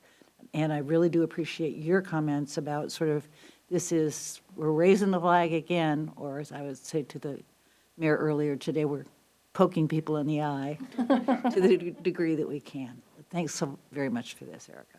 Yeah, thank you, Erica. Thank you so much for all the thoughtful comments. I agree with all of them, and I think that in working through the update, sometimes other ideas come about, so I welcome any further guidance or thoughts that you have as we continue this work. Great. Thank you so much. Thank you. Did Councilmember Tim Chisholm, do you? I just wanted to thank you for your update to the military and veterans language. I did see that updated, so thank you. Thank you. Thanks for working with me on that piece. Appreciate you. Thank you, Erica. All right, we are now to our last business item, which is 9G, which is the Everest Park restroom replacement project. City Manager? Thank you. So this was an awarded bid, and I think Councilmember Tim Chisholm had a question you wanted to ask. We're prepared to answer. We don't have a formal presentation on this. Thank you. So the Everest Park restroom, which is located at the south parking lot, contains a storage facility that's quite large actually, and is currently basically belongs to Kirkland Little League. Kirkland Little League stores catcher's gear, all the uniforms there, umpires gear, and a lot of equipment that's critical to Kirkland Little League. There has been discussions about if Kirkland Little League would have access to the storage facility with the replacement of this bathroom, and I don't know. I'd like to be able to give them an update and accurate information, and I'd also like to advocate for a solution that continues this partnership. Although we don't have a contractual obligation to Kirkland Little League, this is a service we've provided them for decades, as far as I know. Thank you. Well, the good news is we have reached a solution. I'll let our Parks Director, Lynn Zwakstra, explain. Thank you. Yes, thank you for the question. We came up with the solution of offering a Conex box to Kirkland American Little League that is placed in the parking lot on the north side of the park. It is in place. It's ready to go. It's waiting for them to populate it with all of their stuff. We've asked them to actually do that by Labor Day because that's when construction conceivably would be starting on the new restroom, and have also offered them a truck and trailer to help move some of their stuff over to the Conex box. So there's an agreement in place for them to use that at no cost, and everything's ready to go. Thank you for the update. And it is the Conex box of a similar size to the pre-existing storage facility? Larger. Yeah. Larger, okay. Well, great. Thank you very much. Councilmember Falcone? Thank you, Madam Mayor. Well, thank you, Councilmember Tim Chisholm, for pulling this from consent, because I was also considering pulling it for a different reason. I want to clarify that you're referring to Kirkland American Little League, right? Kirkland Little League, I just wanted to confirm. I believe it is Kirkland American Little League, yes. Okay, and just to follow up to that, this box, what does it look like? Does it look aesthetically pleasing in the park? I don't know. I imagine a big, ugly storage box. It's a big, ugly storage box, yes. It looks just like the one that's out here behind City Hall. Darn it, okay. But it could be painted. Opportunity for public art. It is a canvas, so note that, please. Perhaps Little League players could come up with a design and help paint that, bring families together. My question is around, for the past couple years, I've raised many times, we've had many discussions around opportunities to have adult changing stations in our public bathrooms. This is a perfect opportunity to do so. I was looking for that in the memo, and I did not see that included. I saw 2 gender-neutral restrooms. I saw a larger facility that's going to be a new facility with separate gendered restrooms in addition to the 2 family-size restrooms. So I would like to know what it would cost for us to add to this, and if there's a possibility to add to this, perhaps to one of the family-size restrooms and adult-size changing tables. There are more and more options available. I don't know what the cost is, but this is something that's a perfect opportunity for us to do that, and I think a missed opportunity if we don't include that here. So is that something can we look into, whether that's something we can either hit pause on approving this and get that answer, or to add it after the fact? I'll give my answer, the city attorney can. So this is an award of bid, so it was a bid process for a designed facility that doesn't have that. So we could look at it after the award of bid and see whether we would be able to design something, do a change order, bring back a cost increase for the council. I will say the total space was a big issue, because not having a larger space was helpful in permitting and stormwater requirements and other things like that. So that's one of the reasons it's the current size, but we would probably not be able to do that without approving this bid first and then seeing if we could add on to it. I imagine a family-size restroom could accommodate an adult-size changing table. There are still ones that are portable that can kind of, just like a baby one, can kind of, fold off of the wall. And so I'd be interested in us looking at options to maybe do in addition to this, after the contract is awarded or something of that nature. I think it's worth looking into. I just don't want to miss this opportunity. This is something that's a really heavily used space. We have, for example, as part of the Junior League World Series, we have a challenger game there, and some kids that participate in challenger games do have disabilities that require full-size adult changing tables, and so I do think this would be a great opportunity for us to look into adding an adult-size changing table. Thank you. We could do that. So noted. Thank you. Thank you. Councilmember Tim Chisholm, since you pulled this, would you like to make the motion? Thank you. I'd like to make a motion to move this forward. I appreciate the information. Second. Thank you. All right, it's been moved by Councilmember Tim Chisholm, second by Councilmember Falcone, to authorize the construction project for the Everest Park restroom replacement project for $1,694,190, whatever, $1.6 million. All those, any further discussion? All those in favor, please say aye. Aye. Any opposed? Motion carries 7-0. Thank you. Council, we are at 10:35, and we are now on council reports, so I ask you to be succinct. Deputy Mayor. Thank you. In lieu of a bunch of policy meetings, this has been a month of a bunch of community organizations and community gathering, and I really appreciated the chance to go to the North Rose Hill, Central Houghton, and Juanita neighborhood picnics, as well as attend the Junior League Softball World Series opening and several games. Thank you. Thank you. Councilmember Pascal? I'll keep mine succinct. Ditto what the deputy mayor said. Councilmember Falcone. Thank you, Madam Mayor. I will only highlight one thing, and a big surprise. It's a thank you and congratulations. Thank you to everyone who, both in the city and in the volunteers and the Little League, who organized the Junior League Softball World Series festivities, including the Friday night kickoff event, which I think was a raging success. So thank you to everyone who participated in that and who attended, and also to the Saturday kickoff festivities officially organized by the Little League volunteers, and then also to all the families, all the players, all the coaches, all the fans that came out and attended to root on these youth athletes. A special congratulations to the Southwest Region Junior Softball World Champions. That's a really big deal, so congratulations to all of those athletes from Columbus, Texas. And also congratulations to the Kirkland team that participated and had a great final game, winning their final game of the series. So thank you and congratulations to everybody involved. Thank you. Councilmember Sweet. Just going to add a comment to Councilmember Falcone's comment about the World Series. And I just want to give particular thanks to Deputy City Manager Lopez. He is the cheerleader for this community. And the number of times his name was mentioned or his presence was requested was pretty astounding. You are truly seen as, our, I don't know what, I don't even know how to describe it. Something like that. But it's so well appreciated, Jim, and you do such a good job, and those girls love you.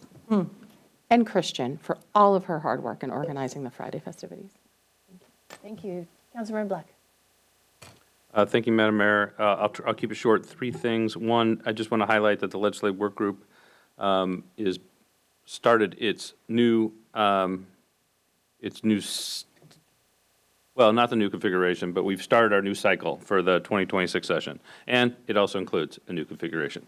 I guess for the sake of the public, it includes Deputy Mayor Arnold, Councilmember Falcone, and me continuing as chair. But that work's underway. I appreciate my colleagues have all met with Government Affairs Manager Diana Hart and the team, and so we have a ton of ideas, and we're going to be working through all that according to our typical schedule. And Diana will be presenting at one of our soon upcoming meetings. I wanted to highlight also kind of a highlight and also a thank you. The Regional Law, Safety, and Justice Committee, which I chair as a SEA rep and as a rep for the City of Kirkland. Angela Brown from our police PIO. What does PIO stand for? Public Information Officer. I just know her as PIO. I arranged to have her invited to the RLSJC meeting, and she gave a formal presentation as part of the regular agenda on our mental health first aid program and the 3 trainings that we've held. And she did an amazing job, and it was really well received, and a lot of cities expressed excitement and interest in modeling what Kirkland has done. Not alone, we didn't do it alone.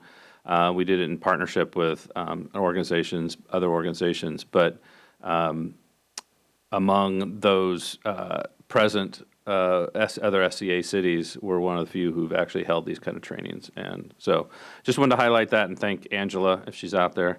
I thanked her yesterday during National Night Out personally.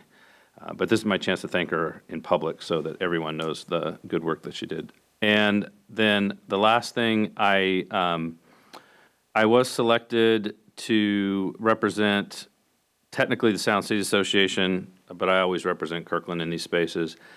I represent Sound City Association at the Public Safety Roundtable, which was a meeting convened by Shannon Braddock, the interim King County executive, to talk about regional cooperation on public safety, partly related to King County budget and dollars that are available through new public safety tax levy, how to allocate that best across the county. I can talk to any of you offline and share sort of what was discussed generally in that meeting. All I want to really emphasize was the cities were invited. County was there talking about, county department heads was there and county council members and the county executive were there to talk about how to spend their county dollars, but they invited the cities, and we had a seat at the table, and an important seat at the table, to talk about how important it is that we have strength of systems throughout, top to bottom. The county public safety systems, in all their different forms, have to be strong, and what we emphasized, and what I particularly emphasized, was how important it is that the county make sure that they're paying attention to our systems. And when their system's weak, our systems have to pick up the slack. And when our systems, if they do anything to weaken our systems, then they have to pick up the slack. That was my point of emphasis. It was well received. And it was both horizontally and vertically. So vertically, I mean county at the top, cities at the bottom. Horizontally, what I mean is all across all the different systems, whether it's the courts and the court calendars, public defenders, prosecutors, community responder agencies, all the different first responders, the community-based behavioral health, just strength throughout that system. And that was the kind of things that was talked about. It was talked about really effectively and robustly, and I have high hopes. So anyway, I just want to share that. Thanks. Thank you. Councilmember Tim Chisholm. Thank you. Would the city manager and city attorney like to take this LRM tonight or another night? It's really up to you. We can do it tonight, or we Thanks. You've all received an LRM. The timeliness of this LRM is because of the CARs, both at the Goodwill property and the Michaels property. The comp plan essentially says that we should preserve and enhance neighborhood servicing retail, especially grocery stores. And I believe those requirements are currently missing from the CARs. And so I would like staff to take a look at this to see if there's anything we can do that's realistic that would encourage grocery stores or neighborhood serving retail on those sites, because I think we stand to permanently lose all retail, possibly all retail, at both of those sites. Thank you. any questions of Councilmember Tim Chisholm before I accept a motion? Deputy Mayor? Thank you for that clarification, John. I know you had sent an email on this. I'm sorry, Councilmember Tim Chisholm. It's late. I know you sent an email on your LRM. Is this, I'm trying to understand, is this a separate item or is it just something you'd like to be included as part of our CAR discussions or both? Because depending on the answer to that kind of scopes what we're talking about, staff to come back with. So in my conversations with Councilmember Tim Chisholm, this has been a longstanding issue for him and the council when we talked about the potential merger of Kroger and we're one of the only cities who engaged in that. We're already talking about the grocery stores with respect to the CAR. So as we drafted this was done with Director Weinstein and myself. It was probably more broadly about attracting and retaining grocery stores throughout the city, but we had already noted in the last memo on the CARs that the issue of grocery stores was a relevant one to the CAR. So I think that conversation doesn't necessarily have to fit under this legislative request memo, but they're similar. Does that clarify it for you? Councilmember Falco? Thank you, Madam Mayor. I don't know where exactly my question fits in. However, since Councilmember Tim Chisholm, I appreciate you raising this, mentioned the two CARs, I can't help but think of the Goodwill site and how we're still kind of trying to figure out if we do divide it and allow townhouses on half and mixed-use retail ground floor with residential above on the other half, how we ensure that mixed-use part gets developed, right? I think that's part of the fear is that there won't be any retail there. I think that's part of what's sparking this. And so I would like for us to think outside the box a little bit. And if this moves forward, as we explore this, how could we're looking into corner stores and other home-based businesses next year with the Planning Commission, but I would love to see a part of this be thinking outside the box for townhouse-type developments. What kind of retail, grocery could be within those? What kind of storefronts could be within a townhouse type of development? and what that would look like. I want us to just think a little bit proactively into the future if we're looking at whether it be small grocery that would fit there, or other types of retail. I feel like it kind of fits here, but I just want to mention that in case that needs to be included in the language of the LRM, or I guess I'm looking for guidance as to whether that would be something that you'd be open to including as part of this. Yes, if you have an amendment, I think I'd be supportive of it. City Manager, you look like you had a thought.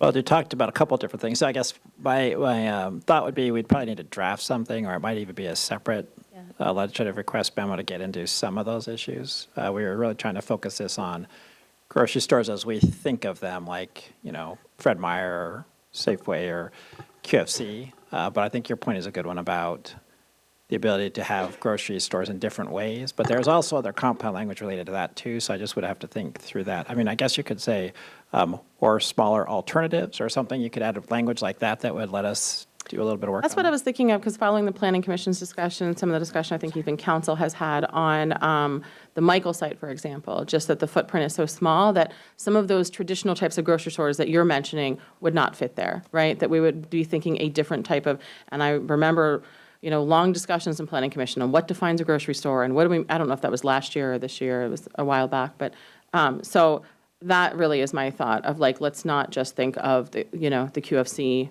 Safeway type of model of grocery store, to really think outside the box here in how we're defining a grocery store. So my suggestion would be in the first sentence where you say, I'd like to make a motion that we approve a legislative request memo to bring back options to retain and attack grocery stores. You could, after grocery stores, say, or smaller grocery Delivery systems. options, or smaller grocery shops, or something like that. I don't know. Okay. Adam left. Very good. Thank you. We don't have a motion yet. Oh, it's on the bus. Yeah, or smaller grocery alternatives, maybe attract grocery stores or smaller grocery alternatives. Okay, let's finish. If that'd comments. be a suggestion. Yeah, why don't you work on that? Councilmember Sweet, then Black, then Pascal. Okay, it seems to me that we're begging a bigger question. We know that when we built the village, the very beginning, we dreamt that we were going to get a grocery store. We tried for years and years to get a grocery store. The footprint wasn't big enough, and that is essentially a grocery desert at this point. So there's a piece that's missing for me here, and I think it has to do more with economic development and what is happening with grocery stores. Amazon delivery is delivering in my neighborhood about 12 times a week. I see them every single day. So I don't know whether they're being replaced. 7-Elevens are closing like crazy, or they're turning into little specialty stores. It's like a dying breed. So I'm a little more interested in hearing what is the economic picture for grocery stores kind of in general right now. And I know I'm just making this even more convoluted, and I can hardly wait to hear what Councilmember Black and Councilmember Pascal are going to add to this. But I think it's a bigger question. And to me, it has a whole lot to do with what Jen is doing and what we do with economic development going into the future, and particularly around places like the station area. Just add some more complication. Councilmember Black. Thank you, Madam Mayor. I wanted to add some more complications. No, actually, I like the breadth of the LRM, the way it's broad enough that it captures a lot of what I'm curious about. I mean, I kind of want to commission a team of UW economics professors to, analyze what's really going on with grocery stores, but we're not going to do that. I'm not proposing that, by the way. But I mean, there's a little bit of this is I almost called you mayor, by the way. I know, goodness. But like Councilmember Sweet was saying, I mean, there's a part of this that's, what are the economic forces at work? And how much do we have control over those as a city? I don't know. And how much does the fact that Juanita Village area is a grocery desert contribute to the fact that a lot of your neighbors are having their groceries delivered? I mean, I don't know. So there's a lot of questions, but so I'm not going to try to fold that in to this, but what I would like to fold in, if possible, and maybe it's already in here, but is the idea, is there anything in our code that is standing as a barrier to seeing grocery stores develop? If and when they make economic sense, do we have anything where developers are like, we would totally include a grocery store, it totally makes economic sense here, but we are not going to do it because of something Kirkland has in its code? I don't know where that fits in here, but that's a question I'd love to have answered. And maybe the answer is we've already looked at that and there is no such thing. Well, a comment and a suggestion. So remember, a legislative request memo is come back with options of things we might do if you choose to spend money on it and staff time on it. So you don't have to solve those all today. Right. So like example, one option might be go get UW economic professors to do a study, right? That could be an option. Don't do that. So my suggestion would be, say, along with existing threats and barriers to grocery stores, because that way we could look at whether there's something in code, because we weren't really thinking about that. But again, this is just a suggestion. Yeah, that's all I'm talking about is like somewhere in here and barriers that we might have in our code. Yeah. Thank you. Okay, Councilmember Pascal, then Deputy Mayor. Well, first off, I appreciate Councilmember Tim Chisholm bringing this up. This is an issue. I think my issue, this is very similar to my issue. My issue is just more about neighborhood serving retail in general. Grocery stores are part of that. And so, I think when it comes back, it reads pretty broadly. It says, preserving and enhancing neighborhood serving retail uses. And then it says dash, particularly grocery stores. So I read it to say, yeah, let's look at grocery stores, but neighborhood serving retail uses, which is broad. And so I can support that because some of these areas, like Councilmember Falcone said, that might not be conducive to a grocery store, but could be another type of retail use.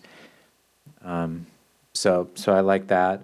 The other thing would be, barriers in the code, but what I'm hearing from developers and those developing property in the city is that getting financing, and building these structures, that first floor, it's very hard to fund that commercial space, get funding to build that. It's much easier to borrow money for the residential portions of the buildings, and that's why we're slowly kind of losing retail areas in our city. And so I think that is worth understanding a little bit more and just kind of talking with some of the industry folks.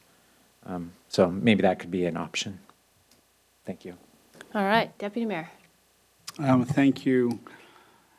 I think when we get to the discussion of Councilmember Falcone's potential amendment, when we talk about grocery stores, I think we should be open that this is not the 50 to 75,000 square feet traditional grocery store that we have in other neighborhood centers.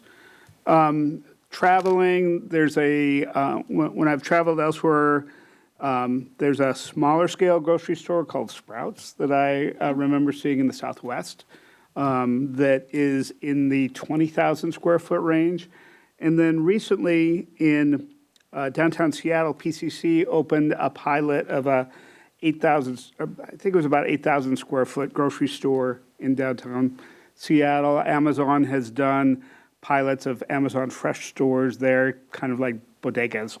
So I think as we're looking at what gets evaluated here, it's not just the big grocery store. It's saying how do we get fresh food and groceries in a smaller or innovative format. So I'd encourage us to give staff the direction to be broad here in how they think about grocery stores. Thank you. Councilmember Tim Chisholm, it's a good LRM when you get a lot of people trying to change it. So, because you stimulated a lot of conversation. I understand your intent with this, which is we don't want to create food deserts.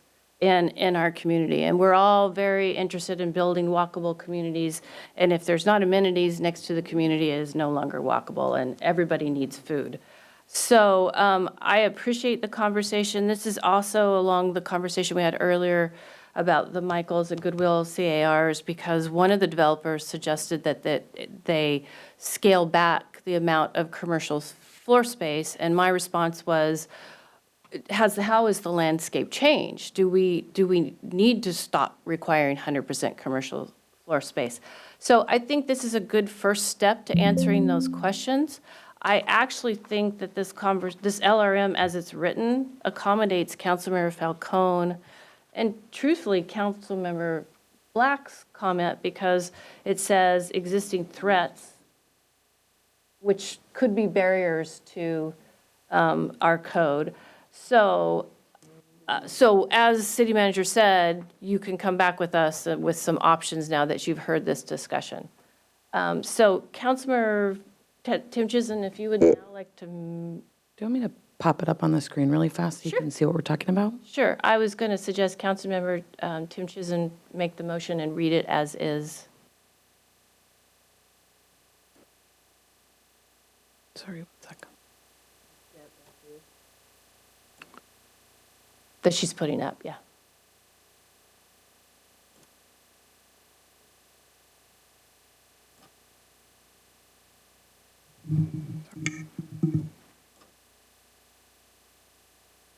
Not going to put it into presentation mode. There we go.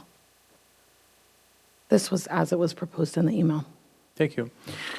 I would like to make a motion that we approve the legislative request memo, LRM, to have staff bring back options to retain and attract grocery stores in Kirkland.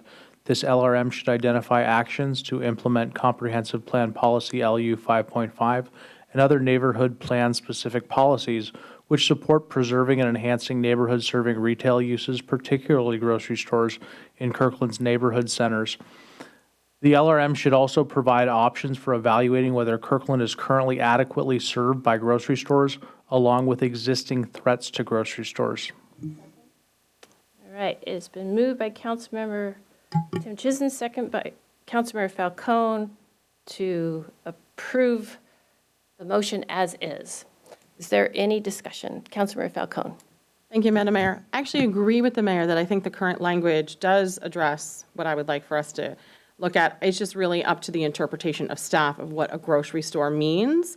And so it was really, when I was thinking about maybe perhaps needing to propose an amendment, it was based on the interpretation that the city manager provided. But if we're okay with asking staff to be more kind of open with what, how we're defining a grocery store, with really just kind of stores that sell groceries, fresh, groceries to the community, then I'm fine with not proposing an amendment, if that's.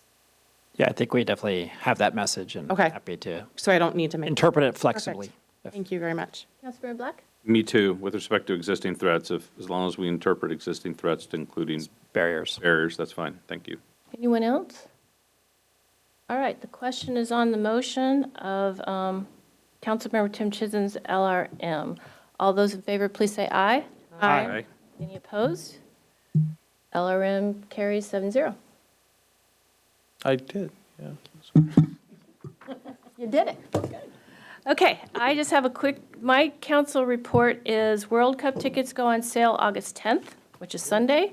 The U.S. game will be in Seattle on Juneteenth, 2026. Deputy Mayor, City Manager, I expect a watch party in Kirkland on Juneteenth, 26. And one more thing. As we know, we usually award certificates annually during special presentations to recognize city employees for their years of service. One certificate was left out of the normal process and arrived in my my inbox to sign. So I'd like to take a moment to recognize our very own city manager, Kurt Triplett, for 15 years of public service to the city of Kirkland, and thank him.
We have a couple of things to do. All right, we're not done yet. We now move to, appropriately, city manager reports. Did you sign your own certificate? I did. Yeah. It's a huge pile. I should have paid more Did attention. you? Sure, you would have pulled it out. Yes. All right, city manager, it's all yours. Well, thank you very much for that recognition, and thank you for the opportunity to work with all of you. It's been best job I've ever had, so thank you very much for letting me do it. I have two quick things on our council report that will take some action by the council. The first is you had the study session on the Kraken, and you can't take action in a study session. So we had a proposed fiscal note that is adding $112,000 from general fund balance to our Kraken fund. And so we need a motion to approve that fiscal note. We also rearranging, oh, great, there's a slide there. That's awesome. Let's do that. David, okay, there you go. So we're proposing to reallocate some of the funds that's unallocated you've already given us for the Kraken. The two main categories are to fund the final work of the Pacific Law Group that's helping us in negotiations, then to fund $85,000 for CIP in-house manager of the project, which is going to be Annika Davis, who's been doing our fire station. So happy to answer any questions, but that's who will be the owner's rep. Councilmember Sweet. Madam Mayor, I would like to move approval of the fiscal note for $112,000 of general fund balance to support the two requests. Second. Oh, it's getting late. Motion was made by Councilmember Sweet, seconded by Councilmember Tim Chizen to approve the Kraken fiscal note. Any discussion? All those in favor, please say aye. Aye. Any opposed? Motion carries 7-0. Thank you so much. Second item, we actually have a short presentation. Annie Smith, our Human Services Coordinator from our Parks Department, has a short presentation. You all received a letter from the Human Services Commission asking the council to take some policy actions and also to consider the potential of reallocating some money. You heard the testimony on that from earlier today under items from the audience as well. So we are looking to get some direction from council. The options that we're putting in front of you are not final actions. If you gave us direction, we'd come back to you with a little bit more work as well. But we wanted to make sure that we walked you through that. So, all right. So welcome, Annie. Mayor, Deputy Mayor, council members, it's late for me as well. This is probably a good 3 hours past my bedtime. So thank you for your time tonight. Again, I'm Annie Smith, Antoinette Smith, my alter ego, one of the Human Services Coordinators. My position has a focus on equity. So our presentation tonight is a follow-up to the July 7th letter that was crafted by our Human Services Commission. Sorry, let me get this down a little bit lower. And so staff have put together some options for you all to consider this evening. So this should be hopefully very quick. So to start, I just wanted to share some highlights, some brief highlights from kind of the timeline of how we got to this point. So starting with our April 22nd community organizations and provider panel, we invited folks in from the community providing services to folks on the east side. And this conversation was coordinated with and facilitated by Eastside for All's Debbie Lacey. She was a really great support in that. Following that meeting, Human Services Commission had a debrief and created a kind of a list of next steps for them. And one of those items was to identify a work group. And so that work group included 3 of the Human Services Commissioners, and they worked together to draft a letter containing some recommendations that they wanted to move forward to the council. And so once they did that, they brought it to the Greater Commission for review, and they finalized that letter, and you all received that. That was a July 7th letter. And that was July 7th. And so tonight, staff come to you with 3 identified options and a request for next steps. So starting with option 1, it really is talking about creating some amendments to existing contracts with our grantees that we are currently funding programs with. So that's a pretty informal process, and those are really going to be programs that are existing that cover the identified needs that we heard from this panel discussion. And the second option is what the commission is calling a rapid response fund. So that really is putting it together, and I'll show you a table of what those funds look like. So that's going to be one-time funding that will go through the end of 2026. And so let me bring that up for you.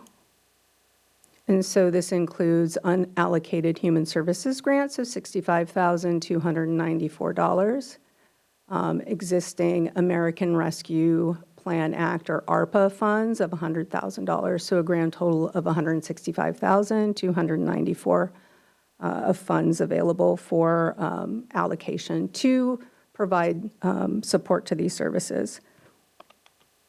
And so staff then would put together a process for that funding allocation.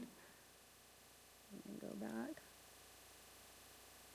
And then we have option number 3, which is essentially no action at this time, and then bringing this issue back at the mid-biennial budget cycle, and then which happens between October and December.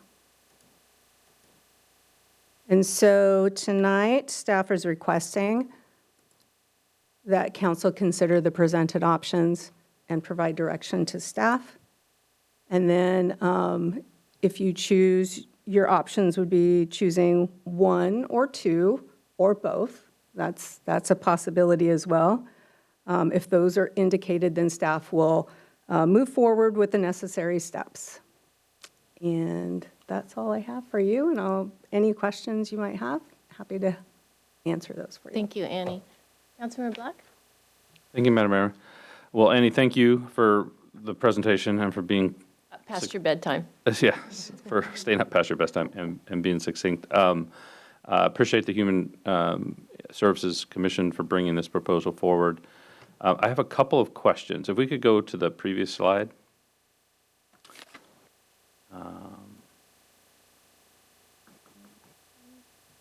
And maybe that's not going to work seamlessly because of the elegant, because of that fancy feature you added. Although I got to say that's a cool feature. Yeah, that was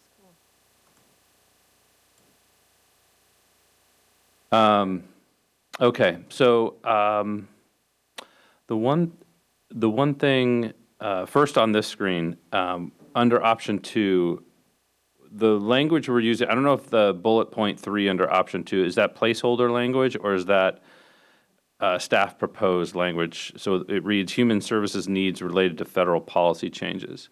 That may be intentionally broad, in which case that's fine. It's interesting to have a conversation about that.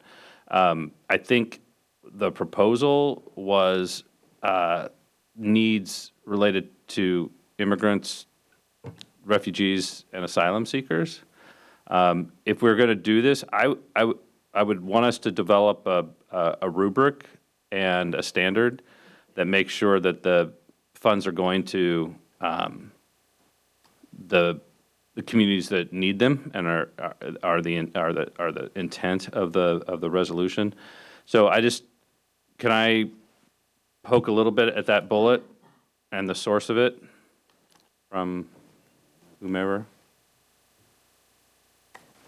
I think our intent was human services to fall under the needs of the categories you mentioned. So there's issues related to like healthcare and other things that are coming up that the community-based organizations want to be able to serve. Okay, so I guess maybe I should have said bullet 2. So identified communities is immigrants, refugees, and asylum seekers. As currently. Human services needs are those needs that those identified communities need based on changes to federal policy. Right. Okay. So a short example is people aren't coming to a clinic because they're concerned, so we're trying to bring the clinic to them. So those are Yeah. the kind of things we might do. Okay, yeah, no, my question really should have focused on bullet 2. So that's kind of the key. I just want to make sure that, I assume what we're going to, before we actually fully implement option 2, we're going to, there'll be an actual rubric created or a standard created. Okay. And then on the funds, now you can do that fancy thing you did. We did get a comment from a member of the public earlier today, the council members did, concerned about the component of the funding that is federal, given that it's ARPA. I mean, the original source was federal. It's no longer what I would consider sort of federal funding because it's already been allocated to the state and ultimately allocated to the county and ultimately allocated to us. I just wanted to get city manager's reaction. Sure, and we can eventually change the title on that. So the way in which the ARPA programs were allocated a couple years ago is any city could basically take them and view them as city dollars by declaring them basically replacement of revenue lost during COVID. And so all cities, including Kirkland, we basically did that. So when that happened, we fulfilled the obligation of taking the money and making it from federal dollar to making it local dollar. So even though we still have this title, these are all 100% Kirkland dollars in the general fund that can be used any way that the city needs to. Okay. So that action already occurred multiple years ago, and so they're no longer federal dollars. Gotcha. Perfect. Thank you. Thank you. Councilmember Falcone, and then Deputy Mayor. Thank you, Madam Mayor. Well, first, I want to thank Eastside for All for raising this and bringing this to the city.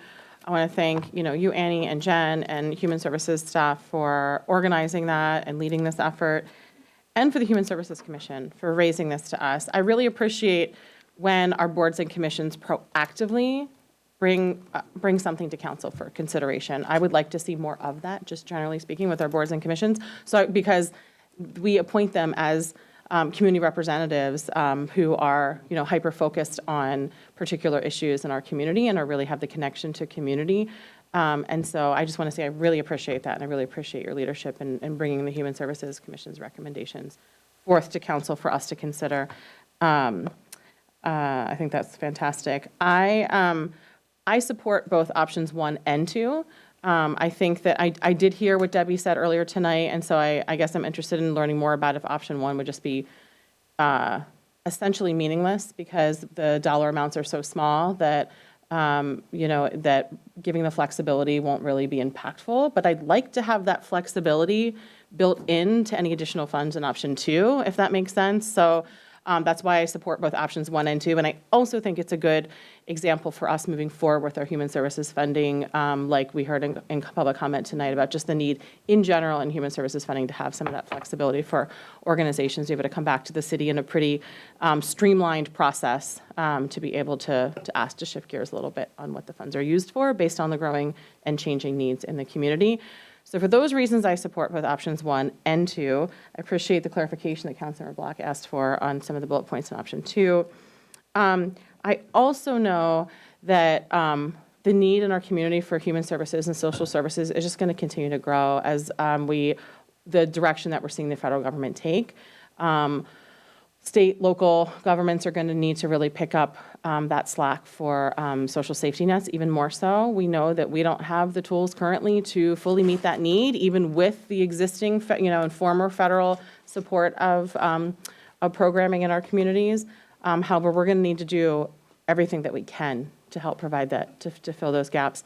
And so I'm saying that because I also support, maybe not in a formal motion tonight, but the idea of option 3, not for this particular need. I support options 1 and 2, but also having a more comprehensive discussion at the mid-buy about how we can find additional funding to help provide the social safety net, whether that be for the immigrant, refugee, undocumented, and asylum-seeking population in our community and other needs, other human services needs in our community as well.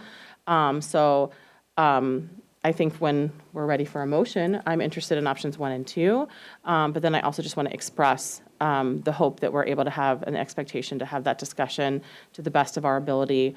I know funds are tight. I know we're all, organizations, including the city of Kirkland, are feeling the tightening of our budgets, and I want to know what we can do and when we have the mid-buy discussion around this need for other populations as well. Thank you. Ready for a motion, or we No, should? I Okay. have more. Thank you. Deputy Mayor. Thank you, Mayor, and thank you, Councilmember Falcone. I concur with your proposal here. I also support option 1 and 2 for the immediate needs for immigrants, refugees, and asylum seekers that the Human Services Commission has brought forward. While there are other communities that are going to be impacted to federal funds, we know these frontline communities are the ones impacted first, and they're impacted now. So I want to give them the flexibility and the extra funding in options 1 and 2 to be able to act on that immediately. But I also support Councilmember Falcone's proposal to say in the mid-buy budget to direct staff to look at opportunities to look at human services funding more broadly, because it is something that is, we're not going to be able to backfill all of what is happening, but we need to be prepared to do what we can. Thank you. Thank you. Anyone else? I'm just going to say before Councilmember Falcone makes a motion that I also support option 1, 2, and 3 in the mid-buy, and I think by the mid-buy, we'll have some time to look at the landscape and have a better idea of emergent needs. Councilmember Falcone. Thank you, Madam Mayor. I move that we move forward with options 1 and 2 for the immediate need of the immigrant, refugee, undocumented, and asylum-seeking population, and also move forward with adoption 3 and a more comprehensive human services need during the mid-buy discussions. It's been moved by Councilmember Falcone, second by Deputy Mayor, to move forward immediately with option 1 and 2 and include option 3 during the mid-buy discussion. Any further discussion? Yeah. Any further discussion? Councilmember Tim Chisholm? Thank you. I had my hand raised, so. I'm sorry. It's all right. You're way down there. I support this, given that we are talking about undocumented immigrants. When we get to our criminal justice discussion, I would like to know more about how our local jail transmits or does not transmit information to federal authorities. Thank you. Thank you. All right, any further discussion? Will do. All those in favor, please say aye. Aye. Any opposed? Motion carries 7-0. Thank you. Now you can sleep well. Thank you. All right, City Manager, anything else? Last question, any calendar changes or updates from the council? Seeing none? Okay. That's all I have. All right, we are adjourned. Staff, enjoy your recess while we're gone, and everyone have a great remainder of August. Thank you.